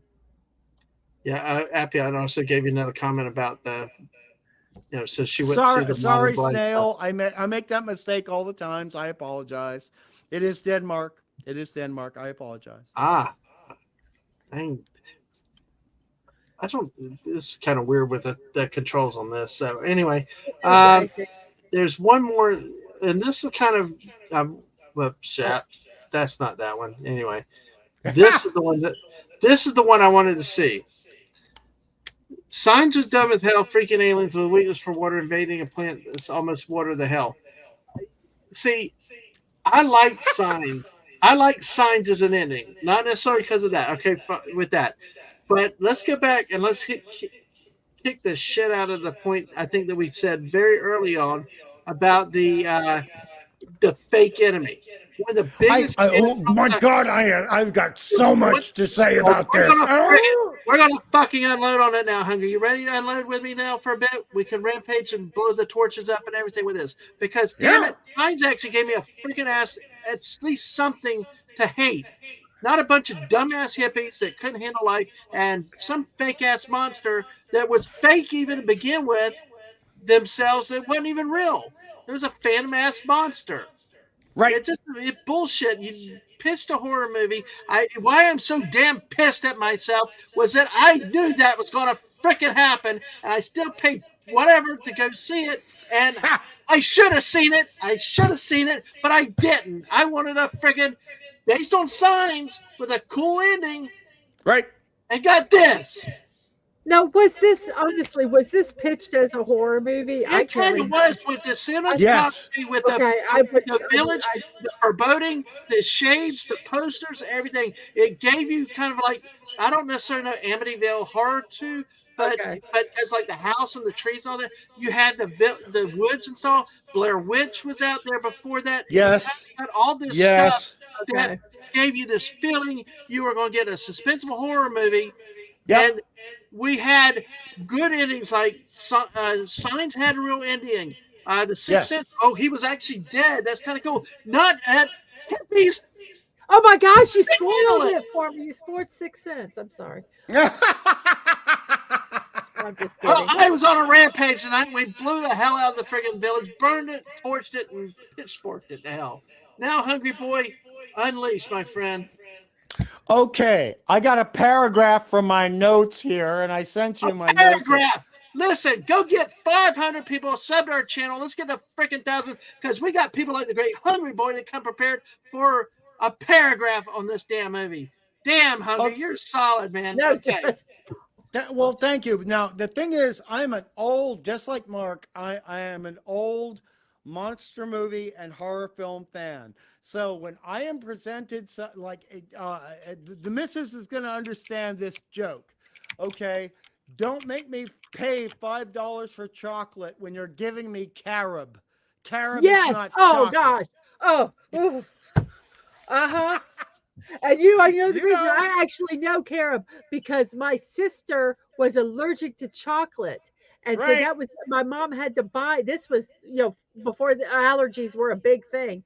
So my mom had to hunt for carob. Oh my gosh, it was nasty. Carob is terrible. Carob is terrible. Carob is like tofu instead of meat. Screw carob. It's called for rant time, and even the missus is on it now. Yes. But I'm going to go here. I'm going to go here into stuff that Clobby likes that I say, and Steve, Thor, Maddie's daddy likes what I say. Okay, so the big twist of this is actually stolen from stuff that I love from the 1960s. And I've talked about this with Dadman, and he probably referenced it with the missus. But I mean, I'm like old school when it comes to my science fiction. And the situation in this, which makes me so ropeable, as we say in Australia. I mean, at this point, hey. I mean, when we're learning, it's not even at the end of the movie. It's when we have Edward showing Ivy the reality of the suits, okay? The suits, the fake monsters.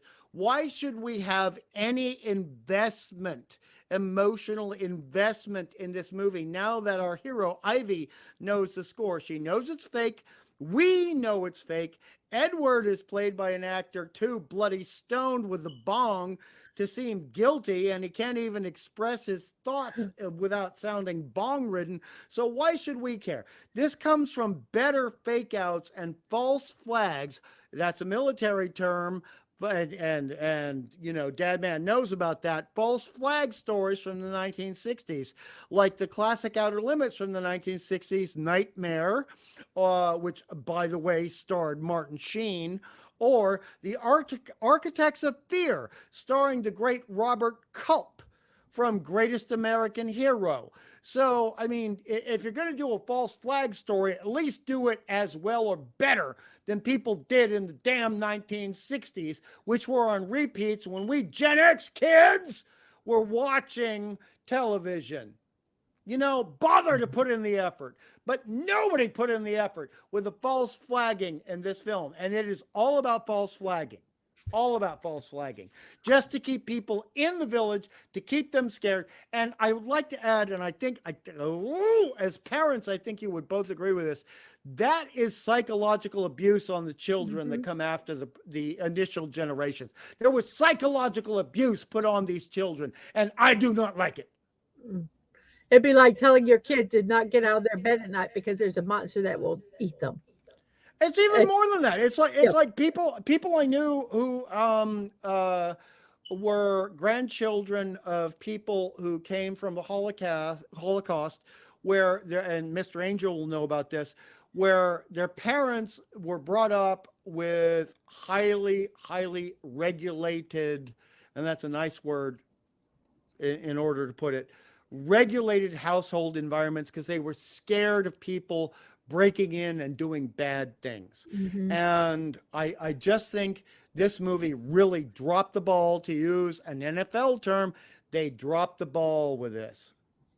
And I don't like the way they did it. I don't like the way that Ivy was basically fucking tortured ever since she lost her sight. I don't like the way Joaquin was treated in terms of his character Lucius. And this film, in terms of family dynamics and family psychology, bugs the living shit out of me. And Dadman said I could swear on this stream, so I'm not going to apologize. One thing I know what got me on this. Okay, Ivy's out in the woods. Obviously, the three guys have come back because they went back, and they find out that Noah's gone. Yeah. You don't ever, none of them are like, well, let's go find Ivy. It's like, Yes. oh no, Noah's gone. Oh my. And I just, when they know that the monsters aren't real, Right. and they know that Noah has took one of the things, and probably at this time, if I would have gone, oh wait, Noah was the one that was killing the animals. Right. And also, Mrs. He Dadman, also stabbed Lucy. Wait a minute, so and there's no concern. There's no concern for Ivy at all. this is why I hate Edward as the character more than any other character in the film. Okay, I hate Edward. I fucking despise him. He claims to care about Ivy, all right, but he knows the score about her blindness and her limitations and everything that's going on in the village because his fucking family started the village, right? Mm-hmm. And he's letting her go out into Covington Woods, knowing that Noah is a goddamn nutbag and has basically committed attempted murder. What kind of father does that to a daughter? I am outraged. Outraged. Yep. Well, then the whole thing is, see, I'd like Village 2, Ivy's Revenge, because I'd like to see I'd like to see after her and then Lucius wake up, and then, how does she ever respect him again? How does she ever do Respect anything? anything. I mean, now she's got to live her whole life understanding the whole village is a fake, and yet he then says it's them as the future. This is the future. I'm the future, dude. You friggin' revealed the whole damn lie to her. Mm-hmm. So how is she supposed to live with that, understanding that her whole world that she's been raised in is a fucking lie? And yes, I use the profanity to extreme emphasis there. Well, you said it was okay. It truly is. Yeah, but I want people to understand that. But I want people to understand when sometimes I say it whatever, like on Fortnite, but in that particular one, I really meant it for the purpose for emphasis added, because imagine your whole world. 20 years, you love your dad, you love your family, you got paradise, and then all of a sudden, crush. Well, because you can handle it. Because you can handle it. You're strong. That's such a jackass burden to place on your kid like that. Oh, no, it's worse than that. It's worse than that. It is shitty parenting. It is. And damn it, Mark. And JT Kirk comes in right at the right time. Hey, JT, good to see you. But yeah, it's I'd never really thought about it, like you said, till that point, till that really happened. I didn't think of it from that standpoint, which I feel was interesting. I hated Edward from that moment in the film. I mean, oh my God, I hated Edward from that moment in the film, because he's placing all the responsibility on the person who has suffered in a way, aside from the people who are dying, the most.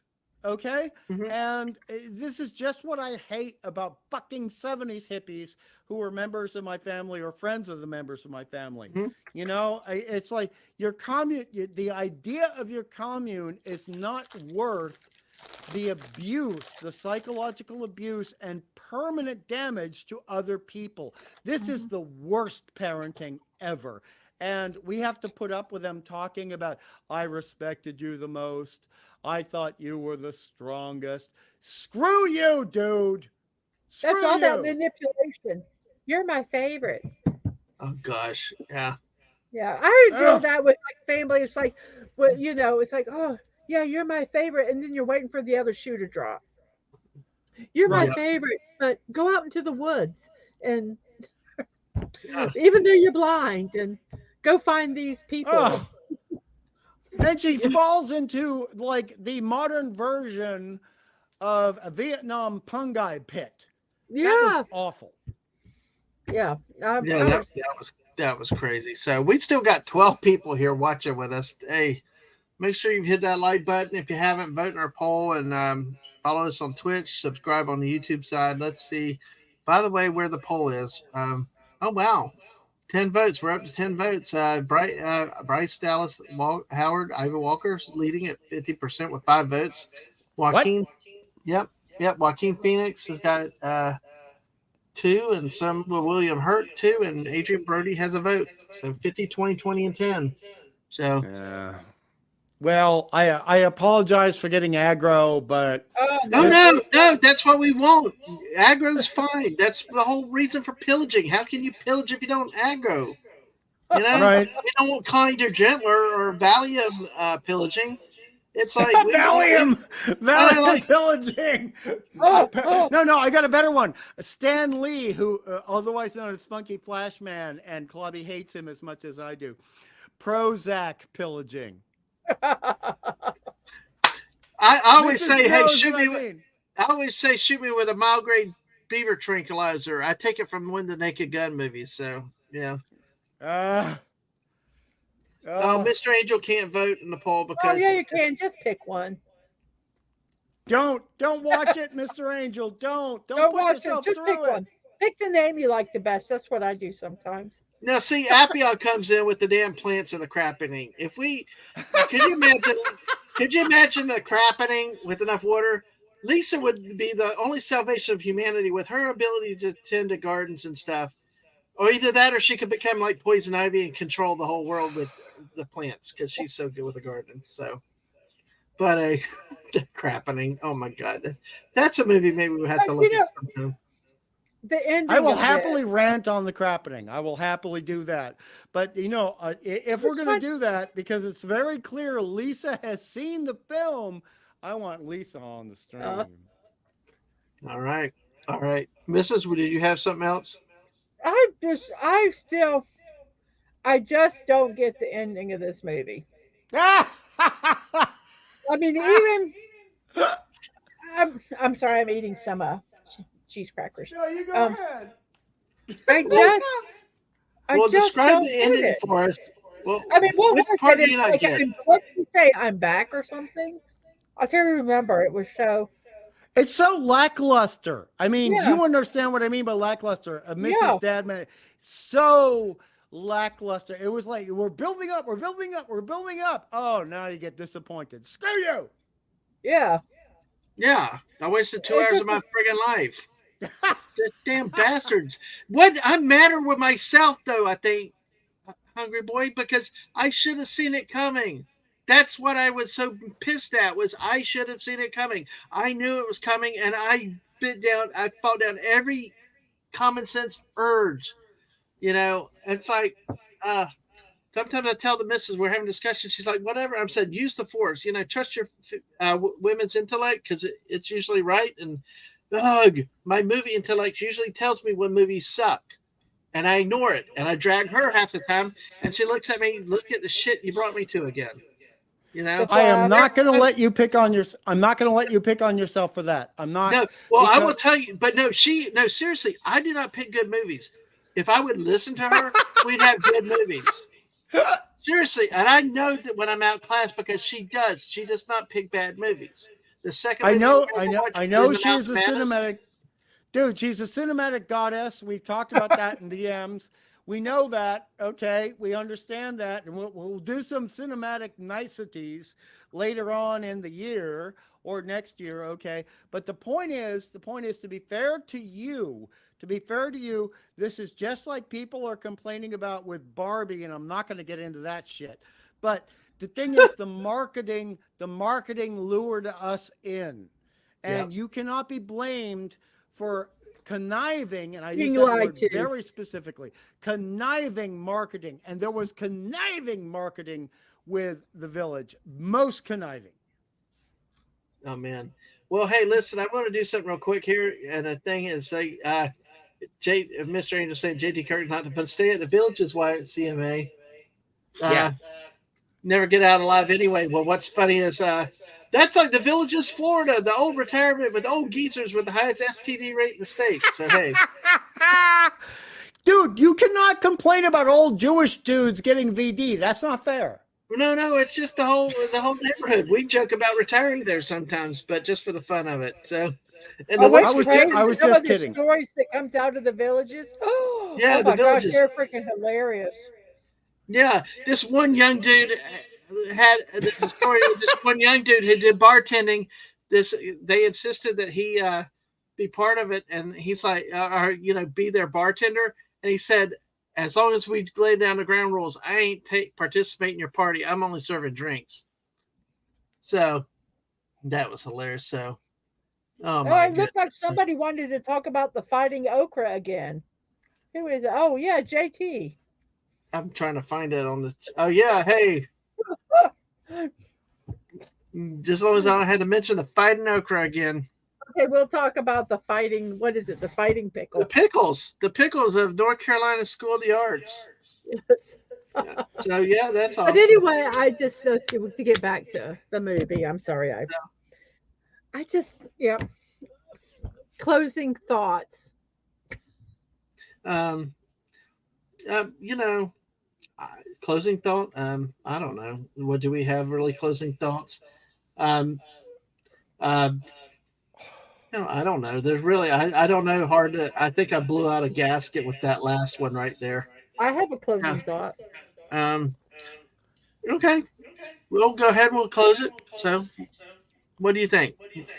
I probably about 60 cents for this DVD. And Ah, it is 60 cents too much. yes. It just was I'll keep it in my collection because I unfortunately I do believe that we should keep physical media of all types, even bad movies, so that we can have something to compare to.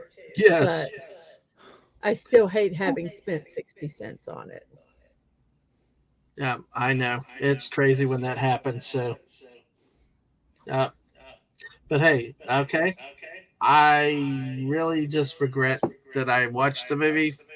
But, it's been good to come along and you guys to have some fun to vent out some stress and all that with life here. Pop culture's yep. You blew out a gasket. Blame it on it. Damn straight. There's those damn hippies. Crap.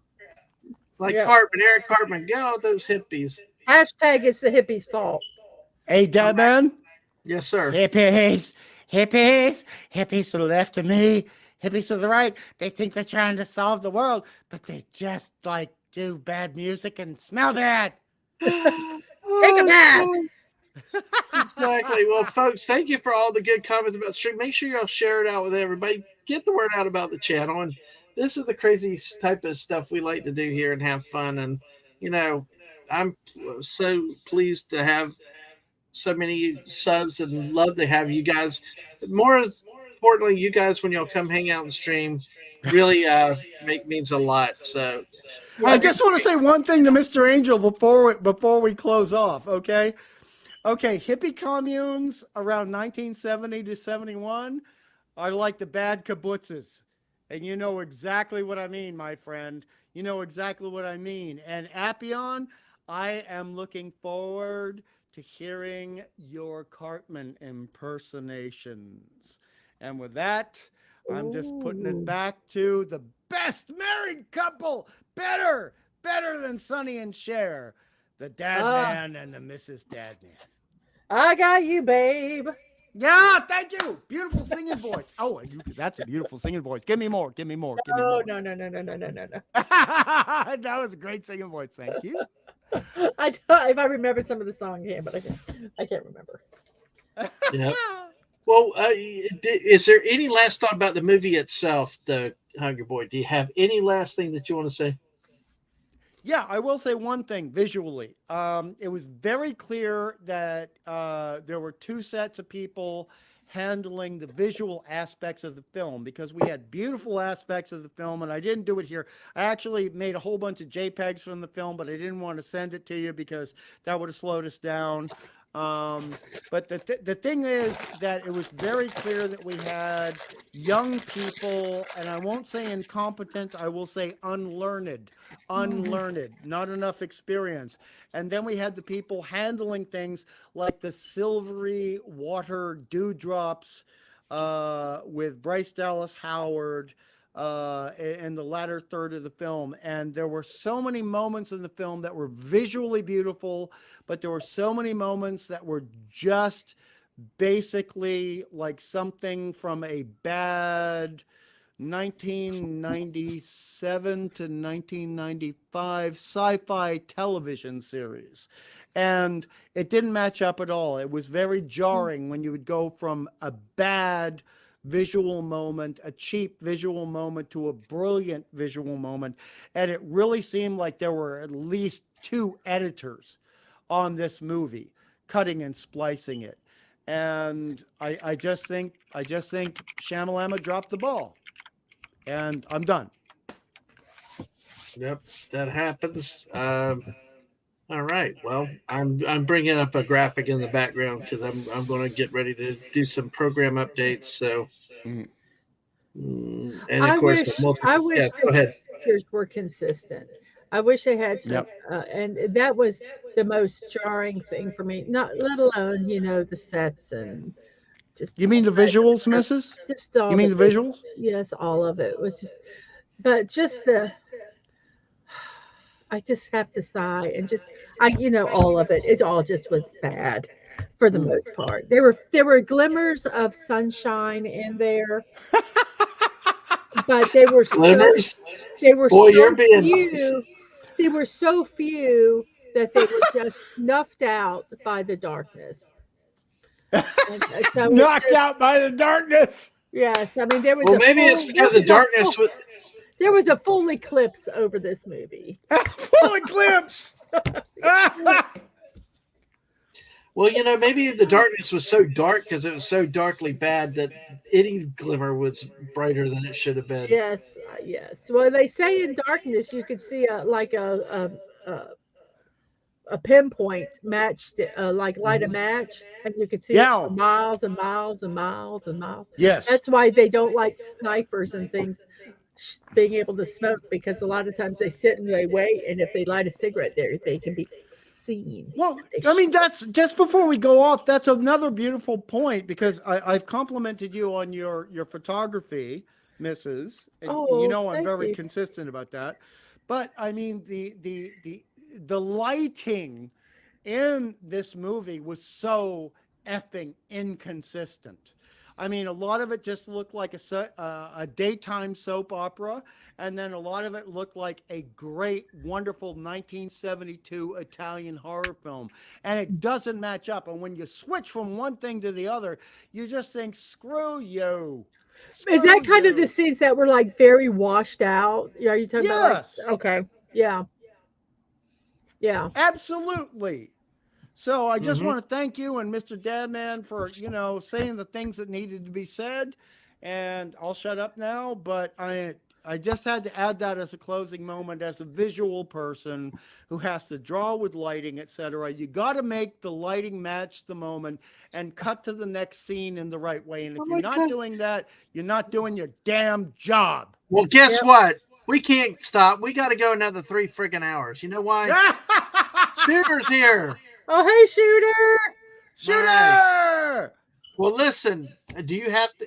I'm going to It's ramble. It's We 3 have hours. pillaged the village and all this, so I might ramble away. If y'all have to cut out. But listen, people are saying have a good weekend and all this stuff. Yes. You never know. The weekend never ends around here. Uh, You never know when we go live on the spur of the moment. I might get a little thing of like, damn, I can't sleep. I say, damn, I can't sleep, and then somebody on the other side of the world said, let's stream.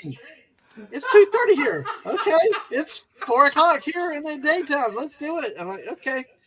Don't have to twist my arm, folks, very hard. Twist your arm. Okay, bro. My bison bro. My bison Yes, sir. buddy. Okay. Yes, sir. In a couple of months, we're going to have to do a stream about one of the Burt Reynolds films set in the South. All right. We're going to have to do White Lightning, Gator, something like that. Smokey and the Bandit. Oh, hell yeah. Oh, yeah. love that Well, you movie. just spoke in the minute. We actually got to see that in the theater. They had like what was it? How many year anniversary of it? And they showed it in the big Yep. screen. Yep. and we got to see it on the big screen. I was lucky enough to see it on the big No. screen.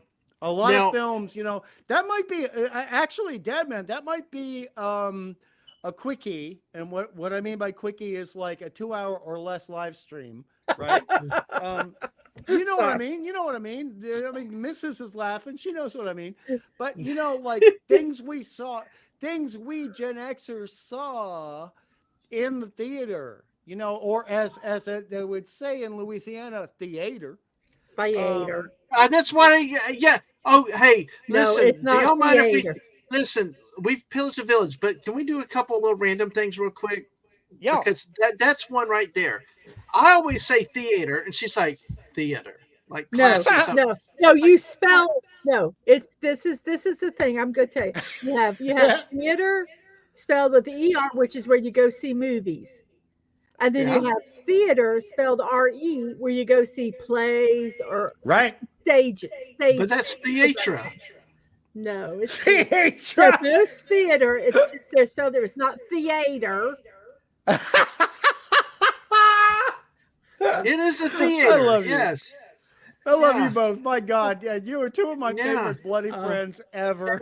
I did say hi And to it's Shooter 2 hours is pecan. quick. Yes. It's not pecan. Damn it. Well, the other it's- thing too, and the missus knows this. The missus knows this. It's like if you're talking about a Roger Corman 1956 horror sci-fi film, it's movie. But if you're talking about a 1972 Italian horror movie made by Mario Bava, then it is cinema, and that's why we use the different terms. Okay. Well, let me hit a couple of quick comments here. Mr. Angel says it's bloody 5 in the here. No complaint. It's late, Jordan.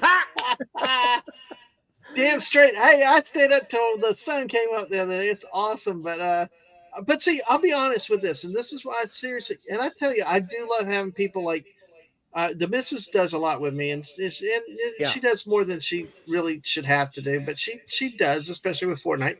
Our good friend Lisa is great about streaming on the short notice, and like you with Hungry Boy, and JT Kirk's a friend that's been coming through, jumping on with us with live streams, and just having people to do stuff. But I really subscribe to what Pop Culture Republic says here.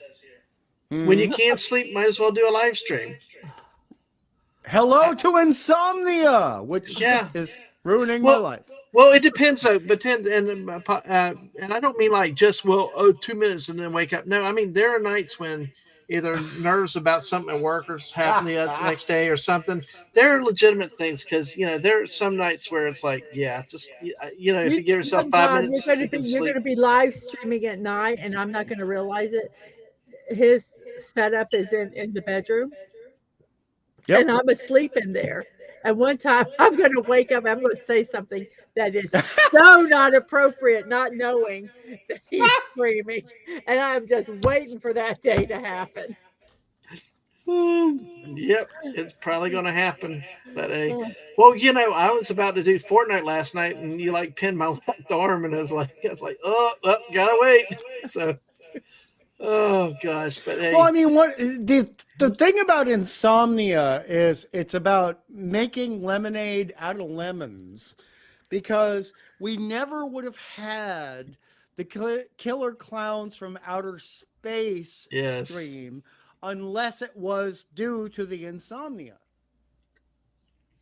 And that ended up being a great stream. I mean, other people might disagree, but just between you and I, the way that we were handling that, I thought that was a beautiful stream. I thought that worked out very well. And that was something where we were basically only complimenting everything that came about. And also, it was a random comment on Twitter that led to the Trilogy of Terror stream, where Dadman and I are accidentally finding out that we really like a lot of the same things.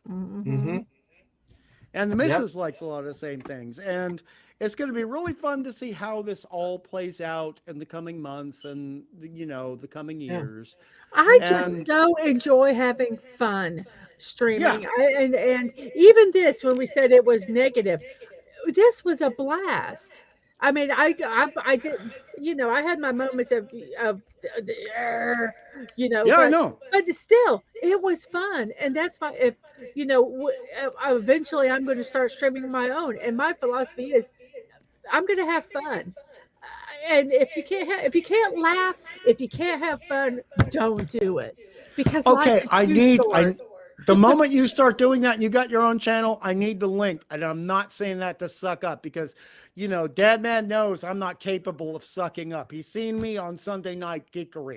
I am not capable of sucking up. So the moment you get that channel working, Mrs., I need that link. I was actually supposed to do it a year and a half ago, and then some stuff happened in life, and then it just Yeah. kind of there was a little tailspin in life going on, and uh and it's just been hard to do it, and I just know I just need to do it.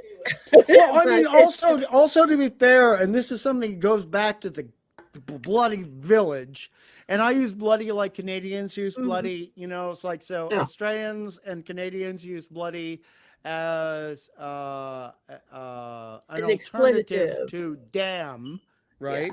Uh, Right. uh, uh, the thing is with the bloody village, the thing is it goes back to parenting. This is one of my biggest problems with the film is the bad parenting. And I would love to cover a film with you and Dadman where we can look at good parenting. That would be great, even if it Problem was child. I'm sorry. no. Yeah, you Uncle had to do Bob. that to me. You had to do that to me. But I love you, man. I love you. No, I just love. I tell you, I do love the way the kid terrorizes Gilbert Gottfried and stuff like that. But I That's mean, all. you guys are great parents, Yeah, right? but You it's know, I hard to mean, find. Unfortunately, it is hard to find movies that don't have.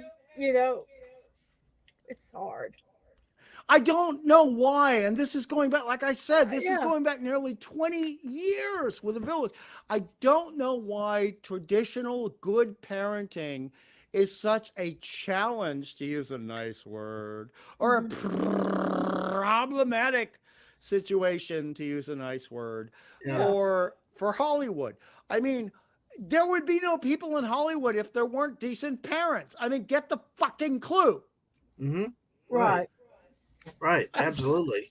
But I remember.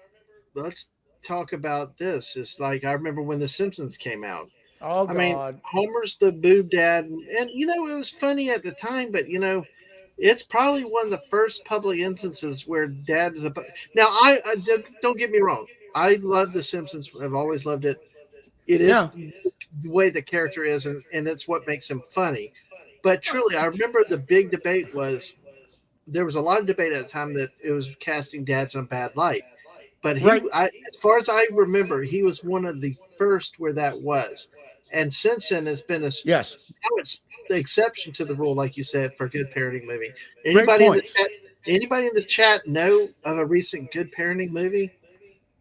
I mean, I don't know. Everyone's got to have drama. The hell, the friggin' dad racing that little bitty girl around friggin' Godzilla, and it's like you want Godzilla to eat all the humans. Every dad's incompetent. Every dad's a loser. Every dad. Mega 2 probably had a good uh What's that?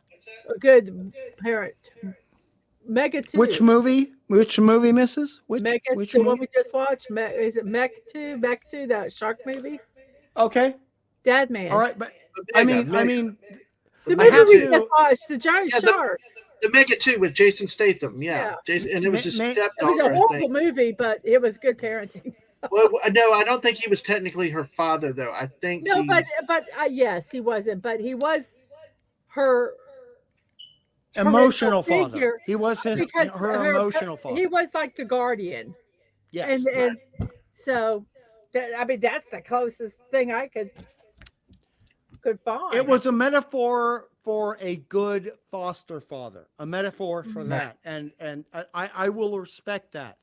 But it's hard there to are find times. the mom and dad and children in a positive relationship.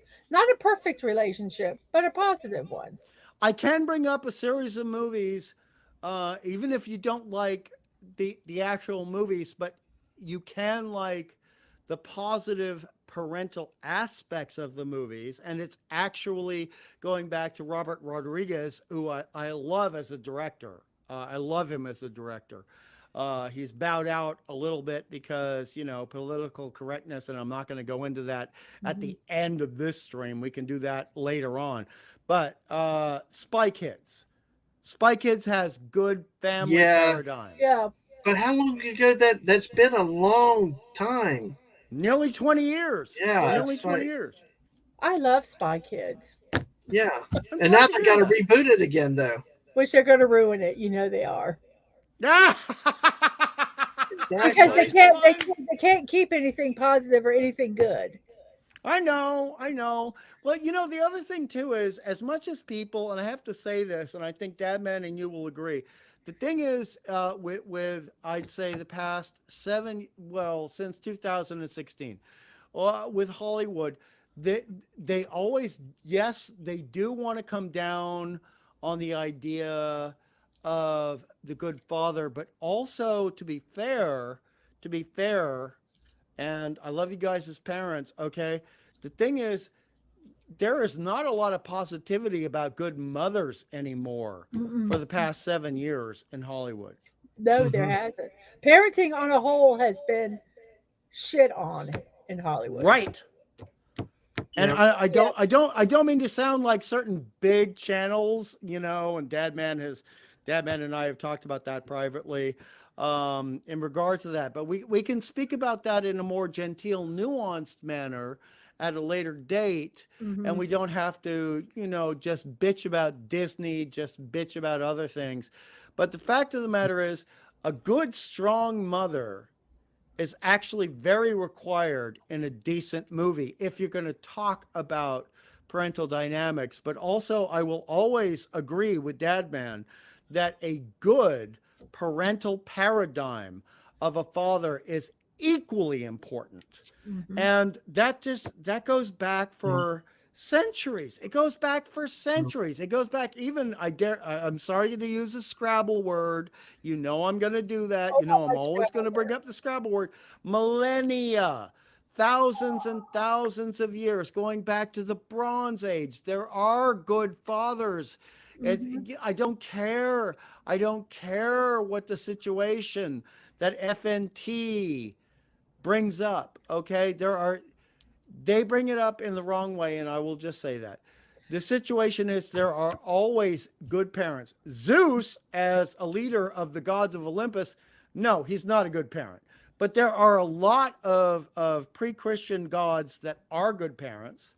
And you can bring that up and you can put that into a movie without having a problem. And the script can be fantastic. Well, women. Go ahead. Sorry. I was going to say, because some of the things I was going to talk on the way out too was about. JT, damn it! The Bronze Age. Damn it, JT! Yeah, he's my comic book brother. Okay, JT. Bronze Age is a comic book thing. Okay, so I just got to explain that to people who don't know. Shooter knows. Bronze Age is basically 1972 comics to about 1989 comic book. So he was making a very funny joke there, and I must give him credit for that. Thank you. I didn't get the joke, but you obviously would there, so you got it. So he's laughing back at you. Dadman, pop culture was asking about Meg 2. He's not sure about it, and he says, I started. I was going to come back to that. Okay. If you're going to come back to it, then I'm going to come back to it in just a second. Real quick, Shooter was saying writers going to college being told they were raised wrong. I don't know that they're told directly how to do it, but I think with a lot of the questioning and stuff of everything, I think it becomes groupthink in some of those academic settings. So, and I think that you write what sells, and if that doesn't sell, I mean, you can write a positive story, and if nobody picks it up. I think, and Mr. Angel said it was a recent Three Musketeers movie, but I think we were talking about good movie with fathers. So, but Dune, love Dune. I know Dune was one that had a lot of people that were cringing. Now, what I wanted to say, and I don't want people to take it as a selfish plug in a way, but we talked about dads. But Wednesday night, Yeah. we've got a special um, uh, show. Wednesday night for y'all. The story goes. I always bug the hell out of Aang about stream. Let's do this and all this all the time. And finally, Aang's like, "Dad, get your own damn channel." So, yeah, and it's like you guys raised the right child in the right way. Well, I know Aang was floored the other day when I told her about all that your glowing compliments about talking about what was it, scraping art, AI stuff, and all that stuff. I mean, the kid was flabbergasted. I'm like, he knew everything you're saying. I'm sitting here like a dumbass, like, but dumbass. You're not a dumbass. My God. I do feel like Homer Simpson when they start talking about all this. I'm like, what? But hey, no. I know, but one of the things that we did on that channel was we did a podcast. We called it Walking and Rambling. Of course, I'm the rambling, and we're just the walking. So, well, Ann came to me a couple months ago, said, let's do it again. Let's start it, but on my channel. So Wednesday night at 8 p.m., we're planning on doing our first reinstituting and reformatting of the Walking and Rambling show. So if you do like positive family stuff and all, get the word out to people, bring to people the channel. So, I mean, we can tell people, we can show people that there's more out there for things that are nice. And it's true. We love doing it. And it's a chance for, to show people, father and kid can do stuff together, and it be positive and stuff like that. Right on. We have a lot of fun with it. And hey, Brian Hepburn, he's here now. So I had to do that I had to do that plug. And really, absolutely, I like getting to get exposed to different people, get used to talking, and don't they're definitely topics we won't go into and stuff. But we're just going to be like have fun talking together and want people along for the ride and have fun. So that's what I wanted to say with that, real quick. May I reply to Brian Hepburn with one comment? And I do not want to go into it. I despise with all of my heart the David Lynch 1984 filmatic version of Dune. I hate it with every fiber of my being, even as much as I despise the village we have spoken about today. Okay. So which one was better? Because I heard a lot of people with the new one, like they were going to destroy it and destroy the book and all. And I guess I've heard people talk about good things about the new one. So I don't know. I know I've seen the 84 version and I've seen the sci-fi television version, which I preferred greatly. And I'm not going to talk about the new version because every other YouTube channel has talked about that. And that's just a waste of time for the missus and the hubby on this channel and two people I adore so much. So, Brian, no, it is yes and no. It is a me thing, but at the same time, it's a YouTube channel thing. And I don't need to go into it. But Lynch fucked up, and that's all I'll say. Yep.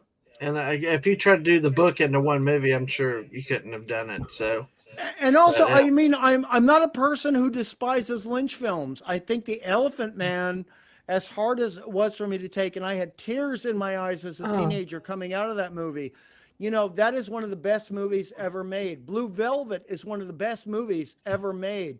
I mean, Lynch has a lot to offer, but his take on Dune, no.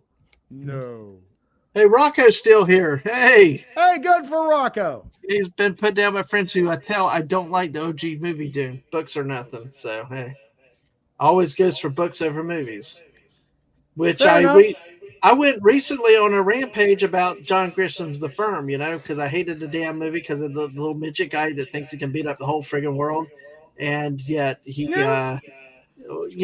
I hated the book so much. I went and bought the book that I You read. hated the I movie read so a much. book. I hated the movie so much. I bought a book to read and read it. And I loved the book. So The book was fantastic. I mean, I read the Frank Herbert original version unexpurgated when I was 11 years old, and I thought, I can't wait for a movie to be made out of this. And then 1984, I'm in my teenage years, and no, they screwed me. no, that's too funny. Well, I got a couple more comments that are starred. Let's go. Yep. JT Kirk. Howdy, y'all. Let's go down to the theater. No. There you go. Yeah, Theater. JT, You exactly. can go And pee in a can too. it is a pecan. It's not a pecan. It's a pecan. And you pee in a Pecan. can when you're driving down the road and there's no rest stop. You eat What? pecans. Well, you can use a pecan. Yeah, well, pecan we could use it to dam it up. Okay, so it could be a pecan. I don't know. I Yeah, lost you it in just there, you've so. lost. Yeah. All right. But Mr. Angel warns me that give it up. First rule of relation: the wife is always right. Rule 2: if rule 1 is not correct, it still applies. No, that's not true. There are times that he is right, and it pains me to admit it, but I do. It does. It's But I will- rare. It's but rare. I but- will say though, for you guys out there, I do have to brag on her though too because of that comment she did there. In 27 years of marriage, I've only had to buy one piece of jewelry. One piece of jewelry, and that was for the kids. It was a special thing. It was really a important, for her. what was So the big thing I asked for that your mom didn't understand? the power tools. Yes. And not like you might think out there, people. No, my wife. No, everybody takes everything a double entendre, and you know what? No, when my wife wants power tools, she's talking about like Ryobi's, the real things, saws. Yeah, I got a whole set of. Yep. Yeah. So no, I never ever thought that there was a double entendre there. No, Never. but some people might, especially in a lot of YouTube areas. Yeah. That I hang around. Unfortunately, everything's been relegated to double entendres and innuendos. And sometimes so much I now. have a filthy mind too. And sometimes we do it with the Fortnite streams. But I wanted to emphasize that specifically to show I'm a blessed man. Yes, you are. I mean, she's right, even when I don't admit it. She likes things that are practical and doesn't demand jewelry. She likes power tools. So, hey. And also, to be fair, she is a blessed woman. To be fair. I am. No, thank you. So, all right. Hey, we got 15 people Oh, this here is watching. so cringy gushy. Ooh, let's change Can this you believe we got up. 15 people watching us right now? I mean, we must have some lurkers because I mean, the names are still here in the chat, but I got a number of these here. We'll get. I these. warned you guys. I was a massive fan of romanticism. I warned you about that. So when you do it right, I'm going to give you compliments. I don't give a shit if you get uncomfortable with that. That's okay. Well, I see. I guess JT Kirk doesn't like the sleeping meds, so he might as well watch Strange New Worlds instead of taking the stuff. I gotta say something. I gotta say something for both Mr. Angel and Snail Messiah. The thing is, when it comes to Dune, we needed what was going to be the Jodorowsky situation. That's what we needed, and the only reason we got all the other crap was because nobody was willing to put the money into the Jodorowsky situation. And I mean, the pre-production art for that was insane. And you guys have both seen that because I have spoken to you in Discord. You both know that. So we're just going to let the Dune stuff go away for a moment and get back to my favorite romantic couple in the world. I love this. I love this one. The clinical name when you're so tired but you can't sleep, so you eat to fall asleep. It's called insomnia. Nom nom nom nom nom nom nom nom nom. Nom nom nom nom nom nom nom nom nom. That's funny. And then of course JT's like, you mean hungry Sunday night eatery? Yes. No, I'm sorry for getting too loud and No, possibly you're kicking. fine. Please don't apologize. That's the energy we love here. I mean, when Mark shows the meat that he has spent like 16 hours slow cooking, Yeah. that is fantastic. I want to I go up there and eat some of his food sometime. Yeah. just not I would just even not eat the clam clam pizza. pizza. You I'd will. even eat clam pizza. Yes, I would. And Well, Lisa respects it. Lisa respects the way he slow cooks that meat. Mm-hmm. And I respect it. The only thing I don't respect about Mark is when he's apologetic to terrible comic book art. That's the only thing. uh, oh man. So I tell you, we need more food shows, and I don't like apologizing. I love talking food and stuff like that, Yeah. and I think we should have more of that stuff. But it's Food funny is how art. well Food it's is funny. art. Well, I will tell. Can I be honest a little bit? Because I know I'm in a Please kind of do. walking different worlds. Comics. I mean, I'm in different chats of things that I've never. I'm an accountant by trade. I'm an auditor. I'm boring. I'm facts analytics, like when I do sports and things like that. But I don't have creative bone in my body. I'm not artistic. I Oh, can't fuck dance. you. You are very creative. Fuck Well, you. No, okay, I'm gonna back you up. I'm gonna give you a bro okay, hug, a bison bro okay. bro hug. No, you are very creative in the way you handle this channel, and I'm not gonna take a bar of anything otherwise. You Okay, handle this very well. okay. Okay. I'll grant you for that. His interviewing skills are amazing. Right. Yes. Very Well, creative. You just Mhm. are doing things creative in a way that is not painting or not animation, but you are creative, and I'm not going to let you put yourself down like that. Not going to do it. oh, okay. Well, thank you. No, I appreciate it, but Do one you thing that mean I like kind of artistic, well, like no, painting? like painting, art, that type of stuff. But I understand what Hungry is saying, and I Yeah. appreciate that. But what I find personally frustrating to the point where sometimes I kind of get angry, but I watch my tongue, is that there's this big thing with geekdom nerdom, and it's like, well, we can't do this. We can't either Right. talk food too much. We can't talk sports ball because they don't. Right. And part of me kind of is annoyed with it because you know what? I'm breaking that mold because I'm coming into the comic book realms. I'm coming into the art realms.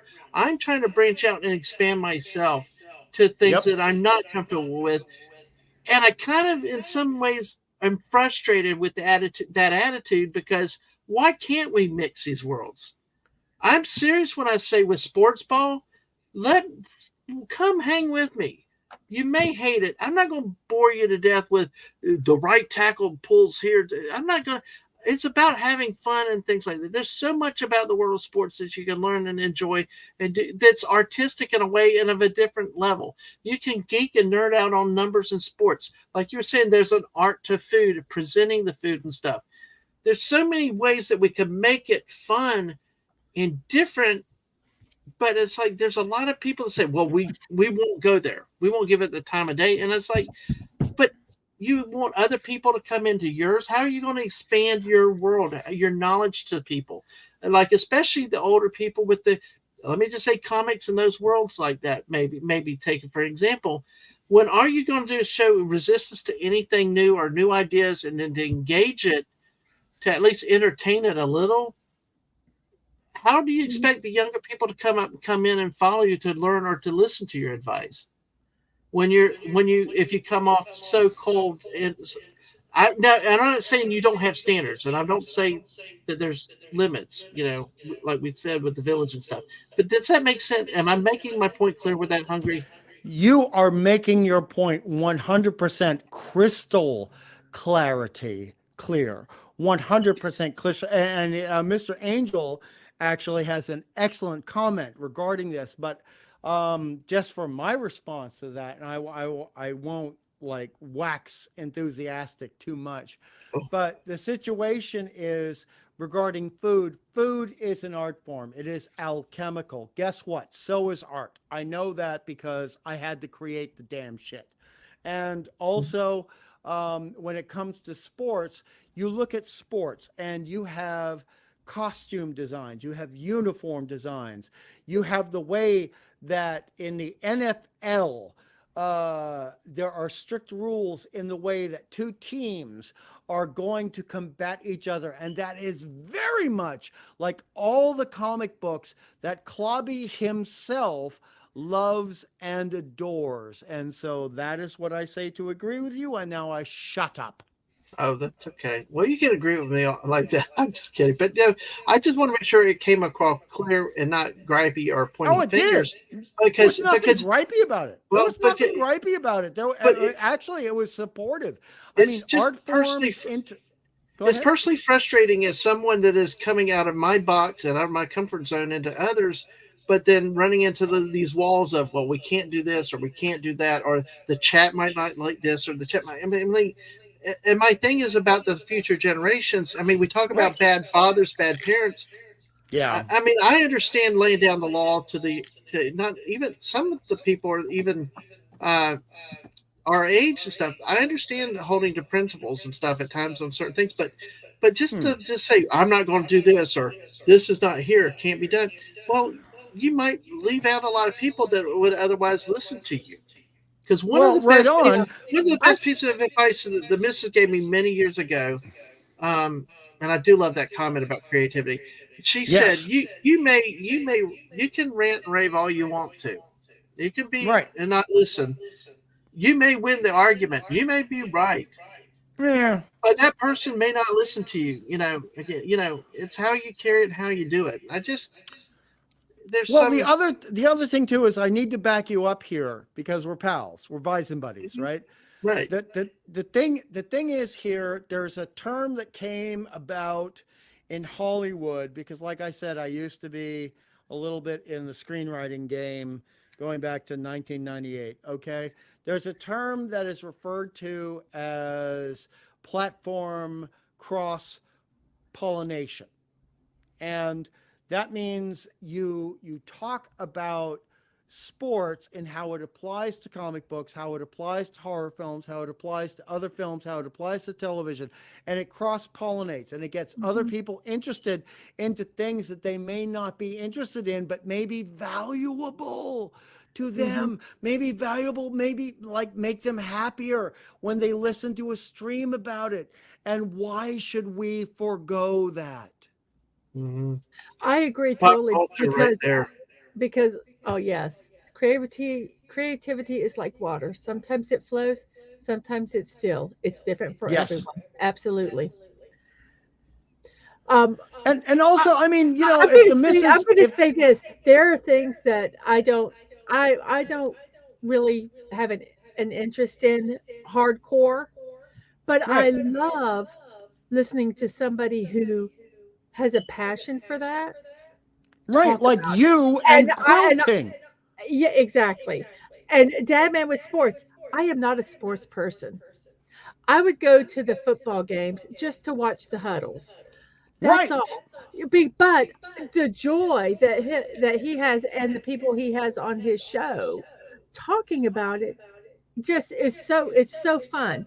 Listening to Clobby and them talk about comic books, or Raquel and Mark and them talking about Star Trek, or people talking about Star Wars, or and I'm not really into Star Wars either.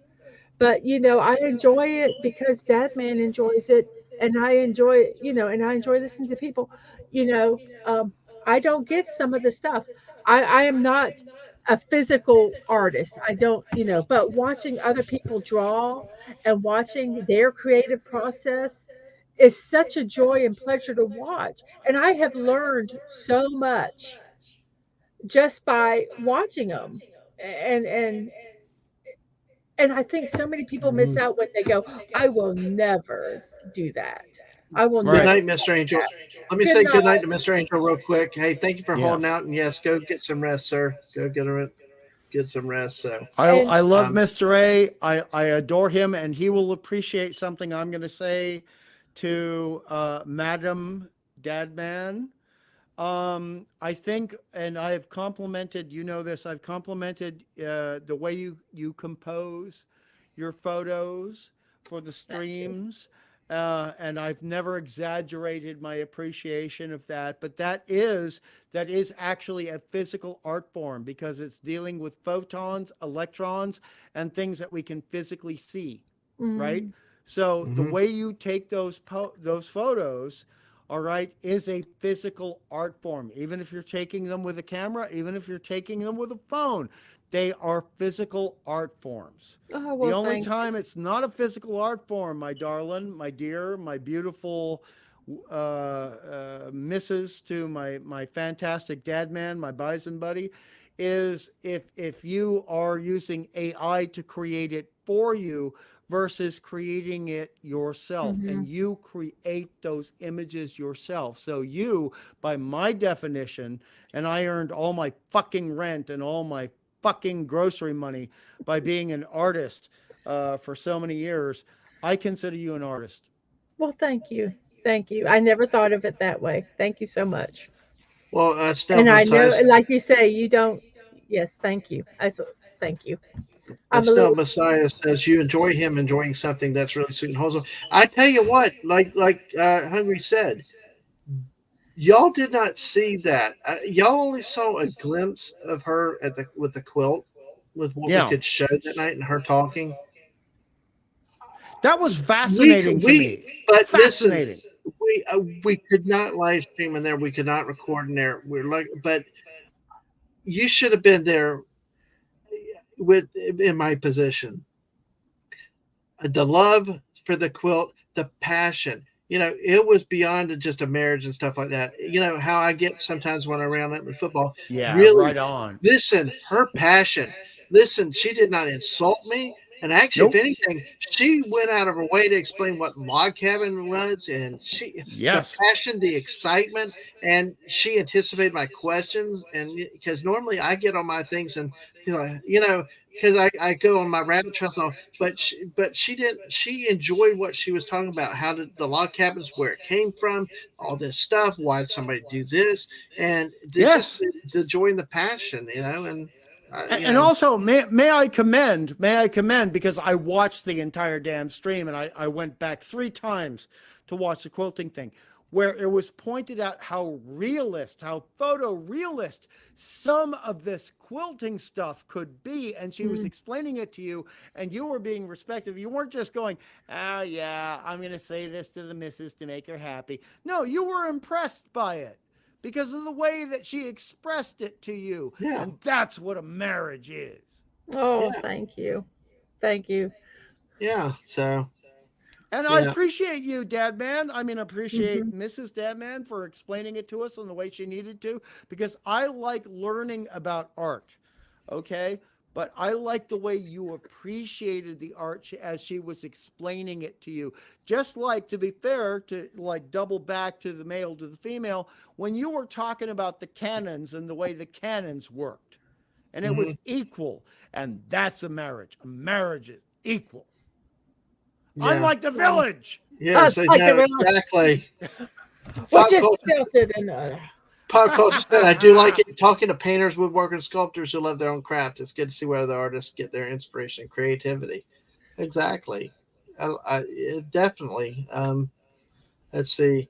It's like listening to a lot of the comic book stuff. I learn and understand why a lot of the other things, why there's criticisms and other streams. But Yeah. getting exposed to the history, why things matter, why who Jack Kirby was, and things like that. Why Well, this Jack theme and Kirby, stuff Jim like that. Stranko, a whole bunch of women like Mary Severin, Wendy Peeney. I mean, anytime you want to do a stream on the comic book stuff, I will be there for you, buddy. And you and the missus will like the art I share with you and you can put up in the stream. But the thing is, I'm respectful to the people who own the channel. And so until you want that, I'm not going to do it. Oh But man. Hey, but listen, we got another thing that's cooking in the background, but we're going to hold off on that for a little bit. But I Hungry. just want to tell you, Yeah. anytime you want some, like, I mean, Clubby has actually said that, and he's wrong on this. He's wrong. Okay, so the only time he's wrong, he said, "Oh, Hungry knows as much about comic books as I do." No, I don't. I don't. I fucking don't. You said I could swear and cuss. Yes, I know. don't. You're fine. But I know about the art part. Mhm. Okay. I know about the art part and the making of comic books. I know that. And that's just like when we're talking about the Village now and how things were made and how, people and Snail Messiah and Mr. Angel will know about using long perspective in regards to lenses in the cameras versus short perspective. Yeah. And we know about that for a certain very famous shot in Jaws from the 1970s, which you said you recently watched again. So you know about the shot where it pulls back from a certain major character. I know about that, but I know about comic book art and the way it is made and the reason why it is made for the image on the page more than anyone else you know. And I will be happy to go for Oh, that. wow. That would Yeah. be really cool. That would be. And I could talk about Jaws because I see the things in Jaws and I know the cinematography and I know a lot about the techniques. But when it comes to comic book art, that's what I fucking know. And that's why I still get royalties, and I got royalties about 5 days ago for working on legacy characters. And legacy characters, by the way, are the big characters. So, for example, Green Lantern is a legacy character. Superman is a legacy character. Cyclops from the X-Men is a legacy character. And that's where I get my royalties from. Yep. And that's why I keep my name private, and I don't allow anyone to fucking dox me, as Raquel has spoken about on the Klobby channels. But anytime you want to talk about the comic book stuff and how that matters and how it led to a whole bunch of stuff we love on television and movies, I will be here for you and the missus. I appreciate it. And listen, I tell you what, it's good people like you that help us with content, and you great people in the chat that keep us going and things. And it really does. It helps to have good. Yeah, he's royal. Yes, Your Highness. He's royalty. Don't call me Yes. that. Well, Don't call me JT's the that. captain though, because JT's like Mr. I didn't realize he. No, you got to, wait, you got to go to the last one. Or was that royalty? No, that's actually funny. The thing is, I do get royalties. I did work for more than 5 of the big companies, JT. And JT is a comic book person, and a lot of people on this channel may not know that. He is a comic book person. He has read the important comic books. He knows about the industry. And anytime somebody says something great in the chat, you understand how I am with this, Dadman and the Missus. I got to point it out, and I got to give people credit, because this is something Klobby has complained about for over 16 years. He complains about credit not being given where credit is due. Right. And this happens in movies. This happens with television. This happens in comic books. Hell, it happens on YouTube streams. Oh my God. I've been ripped off. Yeah, I mean, nobody's afraid to say I'm sorry. I will apologize for doing something wrong or making a mistake, and then others just act like everything they did and nobody else helped them. It's sorry. Oh, this happened between me and somebody I won't mention which on FNT, right? Mm-hmm. So I'm not going to go into that because I do not believe in making trouble for other YouTubers. This is and you and I have spoken about this privately. Yep. I do not believe in that bullshit. Okay. Let other people have their channel and grow. That's it. I do not appreciate people bagging. That's an Australian term, bagging on each other. Just to score points. I think that is wrong. I think that is execrable. I think that is childish. Just focus on what you like. I love the way you and Mrs. do this channel. This is why I have been here so many times. When on the rare occasions where Klobby has asked me to be on his channel, it's all about support of what we love, what we mutually, all of us love. That is all that matters. Absolutely. it's so easy. This is what I hate about deconstructionists, and that goes into Star Trek, and that goes into Star Wars, and that goes into comic books. But you're a Star Wars guy.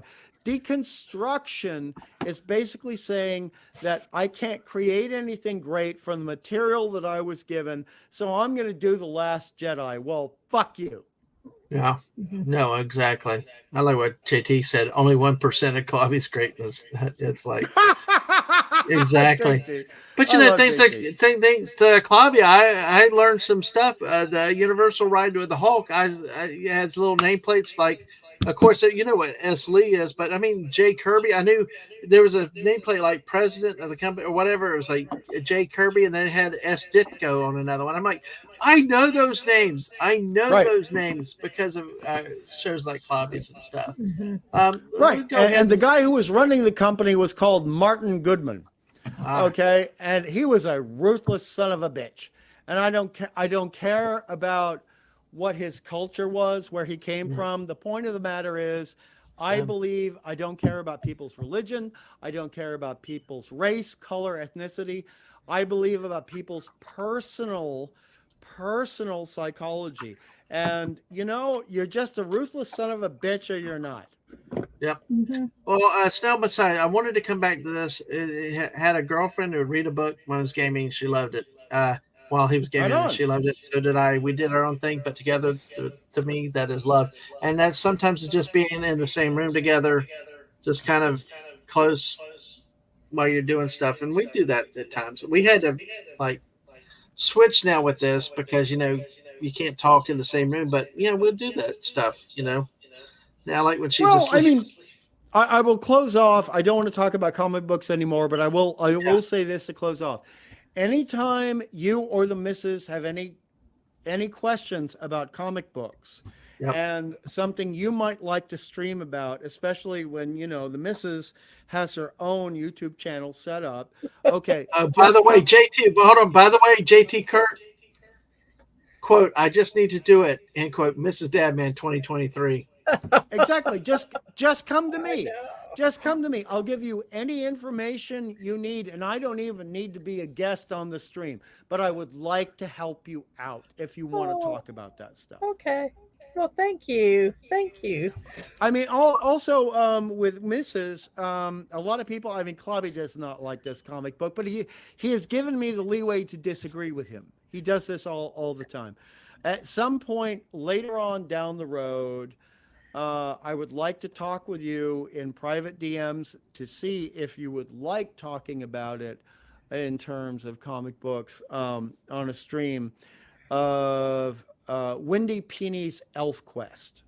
And I will show you stuff regarding Wendy Peeney's Elf Quest. She was fantastic. She is still fantastic.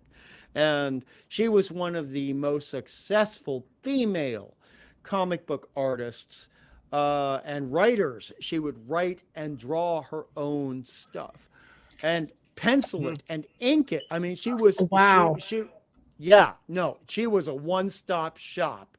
And she also was on David Letterman in the 70s doing the first cosplay of Red Sonja, who was one of the most famous female comic book characters in all history. So if you ever want to talk about women like that in the comic book industry showing support, I am here for you, darling. Okay, I will research that. That would be very, very cool. How do you spell the last name? Okay, Wendy is Wendy space Piny. Oh, okay. I was not even close on that last name. Nope. Okay. A couple things real quick. Pop culture mentioned Meg 2. Saw the trailer. Not sure what to think about it. Just switch your mind off, watch it goes. But yeah, that's a good way to do it. Don't expect it does much. have a lot of, it's not as, the moments where they have the booms are good, but it takes a while for the booms to start. Yeah. Well, at least there's no Ruby Rose in this next one. Oh my gosh. You know what I'm talking about, Dad, man. You know what I'm talking about. Absolutely. So yeah, that Oh my God. Okay, and the Snail Messiah said, "I wish they make TV show based on the Witcher books. It'd be great. They even have games to draw inspiration from. No need to change much, just a little here and there." I thought that's what they were I doing thought they now. had a Witcher. I thought that was in So yeah, unless it's something else. something else or yeah. But Isn't it let's with a Cavell or whatever yeah, his our name yeah, Harry Cavill, yeah, is? Yeah. yeah. Oh, I don't But know. all right, so oh my gosh, I got to address this by pop culture, if you don't mind. Could you go down to yes, there. Mhm. The thing was okay. Yes, the studio, the production company contacted her about doing that, and I've seen all the pre-production art that she did for that. But the fact of the matter is, they messed up before they could start the production and paying her. They messed up. It was not about her.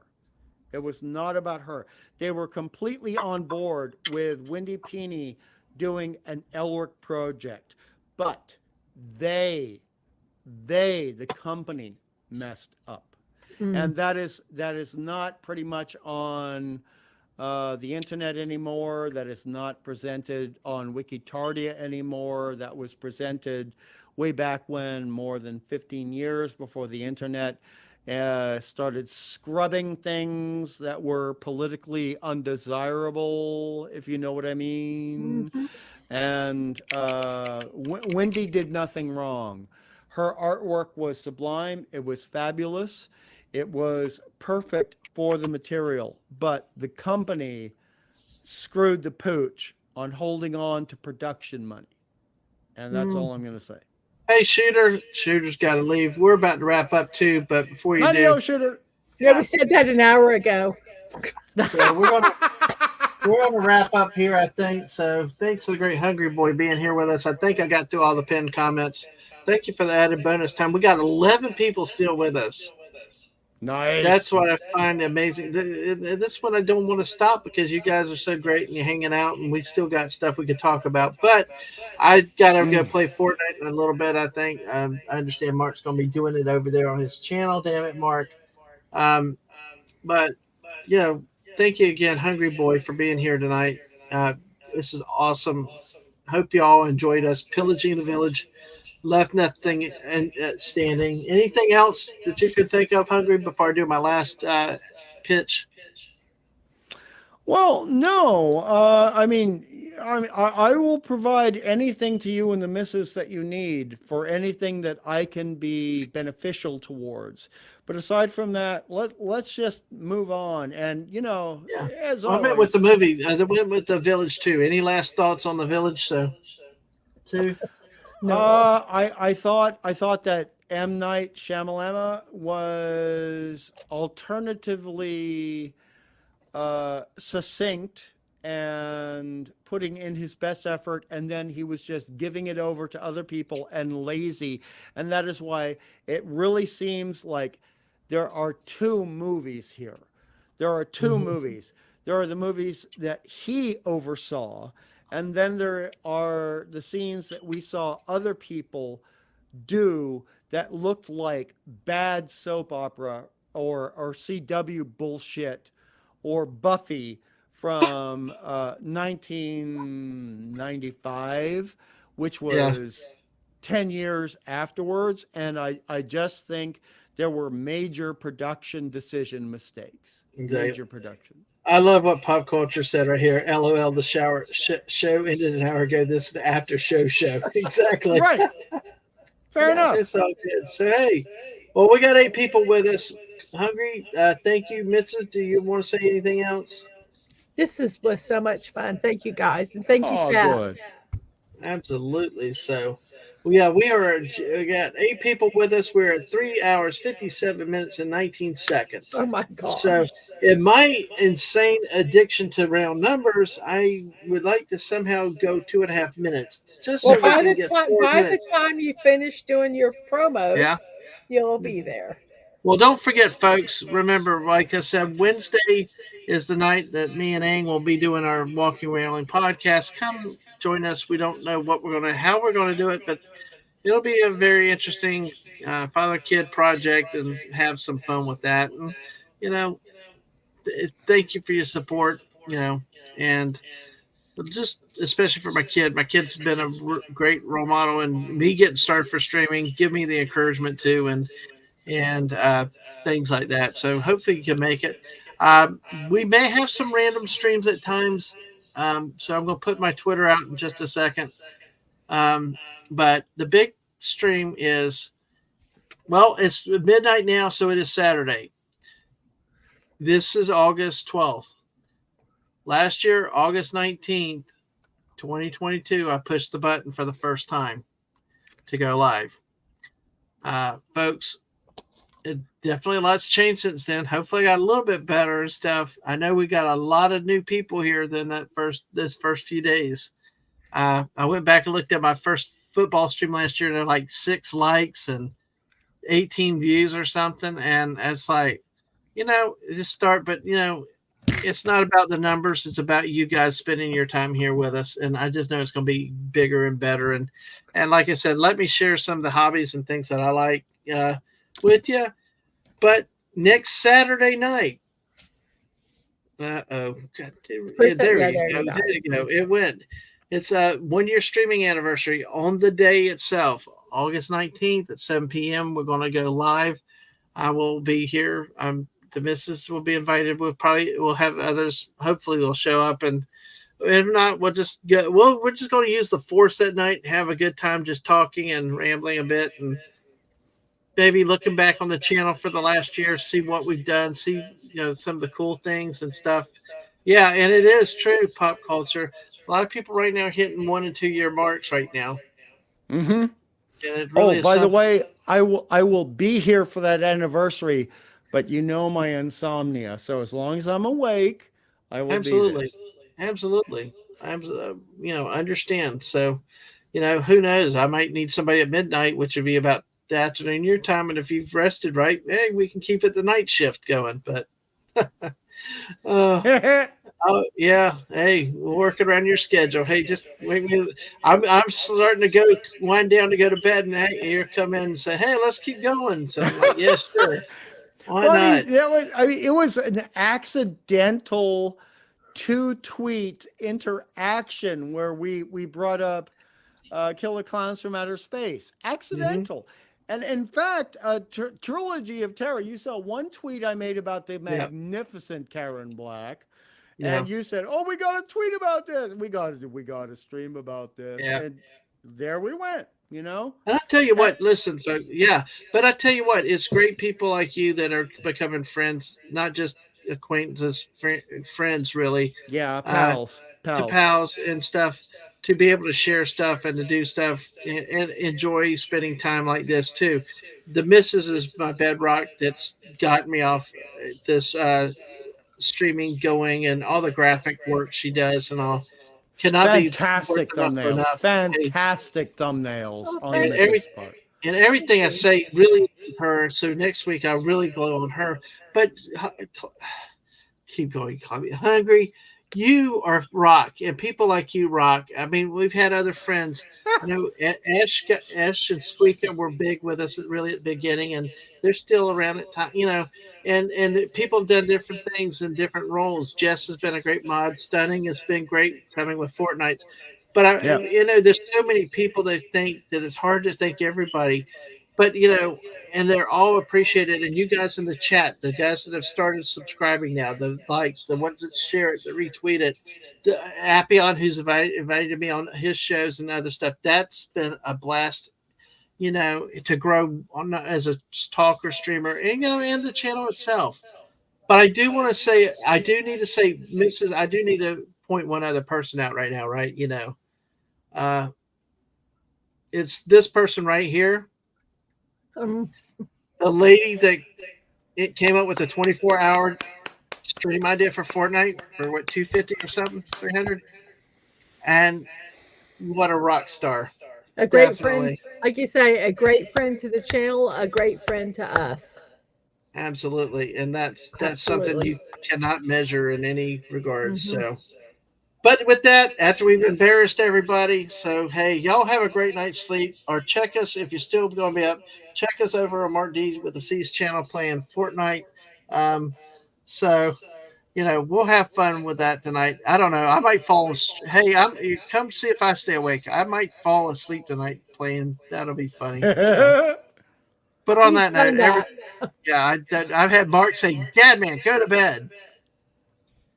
Dad, man, go to bed is hilarious. So, and of course, my character's running into a tree, not moving. So it's like, Well, it's the thing obvious. that I love, even though I'm not a gamer person, and we talked about that privately, Mhm. right? The thing I love watching you and the missus and everybody else play Fortnite together is that it brings a comic book sensibility to the Sonny and Cher 1972 relationship between you and the missus, and I love that. You are my Sonny and Cher, and I love that. I need a good romantic and family relationship. I love the way you guys handle yourselves on the internet, and thank you. Well, you're welcome. Oh, well, thank And you. look at Lisa coming in and say, "Oh heck no, yes, you deserve Lisa, credit." Lisa's hilarious in the Yeah, game, so. I know. Lisa's awesome, but I will tell you, we had a streamer that for older Fortnite players and stuff. He stumbled upon our channel, and the next morning I went into his chat by accident about the time he had said something, and he's when I came in and said hi, he's like, "Hey, we just talked about you." So I went back and looked. He's like, "Yeah, I was this is somebody playing Fortnite." And he actually watched us on the Raiders of the Lost Ark stream with Daisy. Well, he's like, "Yeah, I was just circling out there looking at, and I came across an older couple playing Fortnite, and she's wanting to step back, he's wanting to push, and then she's like, where are you, and I'm like, and he says, I'm just above you, I'm right there, and he's laughing, he's like, just so cute AF. And it was like I have never hilarious. been called cute in my life. I thought it was hilarious. What Exactly. do you mean? You're adorable. What the hell? I'm Thank you, not. tell her You're that. adorable.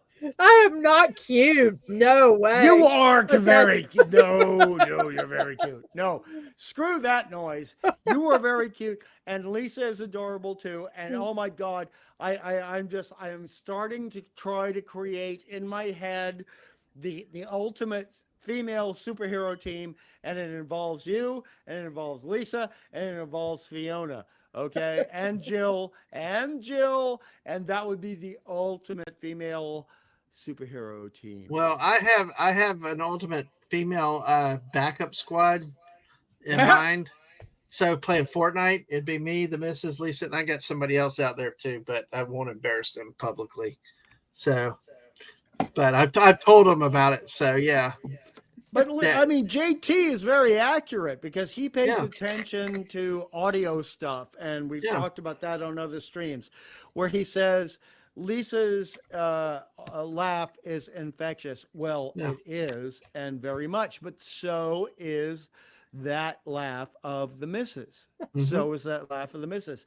And when a woman has an honest and from the heart emotional laugh, it gets to everybody in the right way. It gets to everybody in the right way. And that is one of the reasons this stream matters so much. oh, thank you. Thank you. You're very welcome. I love hearing Well, you I laugh, tell you, if you darling. liked my laugh, you need to watch the stream from last night when I was executing um, Dadman on Fortnite, and I was laughing maniacally while I was Yes. doing it.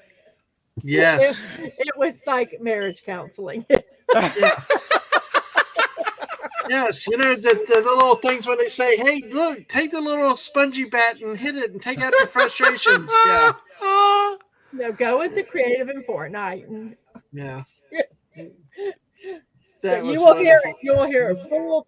You're getting the Yeah. hugs back, hungry. So, but hey, all right, and there's love for you. So, yeah, it was like the marriage counseling stream. We kind of joked about it like that because it was just just go watch it, and it's just It point was blank. so fun.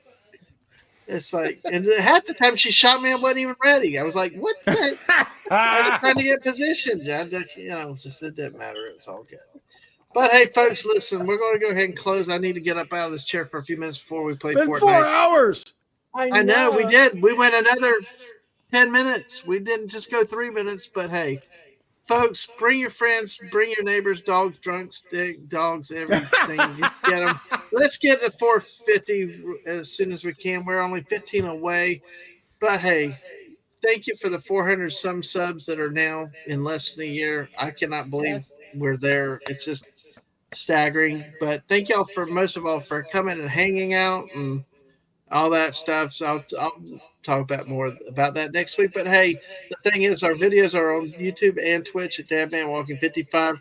But hit the bell on the YouTube side, get those notifications. Make sure you're also still subscribed.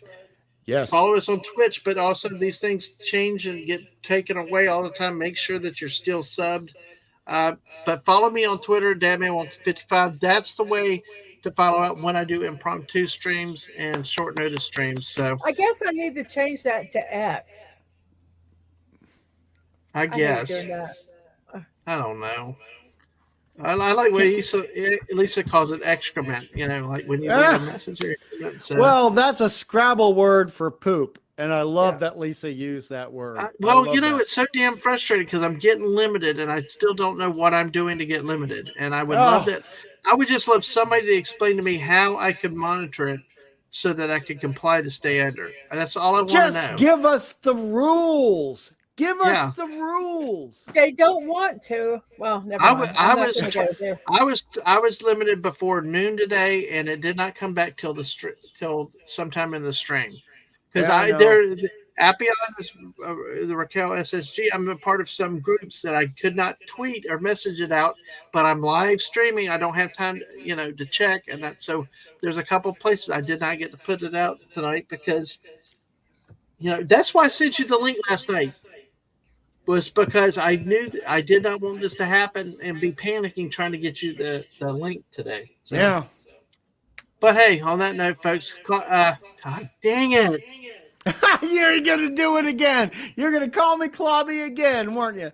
I don't mean to. It's like Stunning and Castle when we're playing Fortnite. There's another two people that B from O and Pa Cores. In Fortnite, I don't know. So anyway, we'll see if on Sunday night if I start trying to call him hungry, okay? Then we know we got a problem. On that note, folks, y'all have a great night. We will catch you later. Everybody Sweet have dreams, fun. people. If I don't see you before then, please come Wednesday night or actually Tuesday night over on Appion's channel. Well, Sunday night will be Mark's for Geekery at 10 o'clock tomorrow night. Tuesday night on Appion's at 9 p.m. We're going to talk about the movie Starship Troopers. Ooh. Yeah. And awesome. And of course here with Aang next Wednesday night. And watch my Twitter. I got a special appearance somewhere on a panel tomorrow night, and I'll let y'all know in Twitter when it's time. But hey, hooray everybody, for Aang! Yes, for Aang, the kid that single-handedly built a Twitch empire on their own without their parents knowing. Bye, all.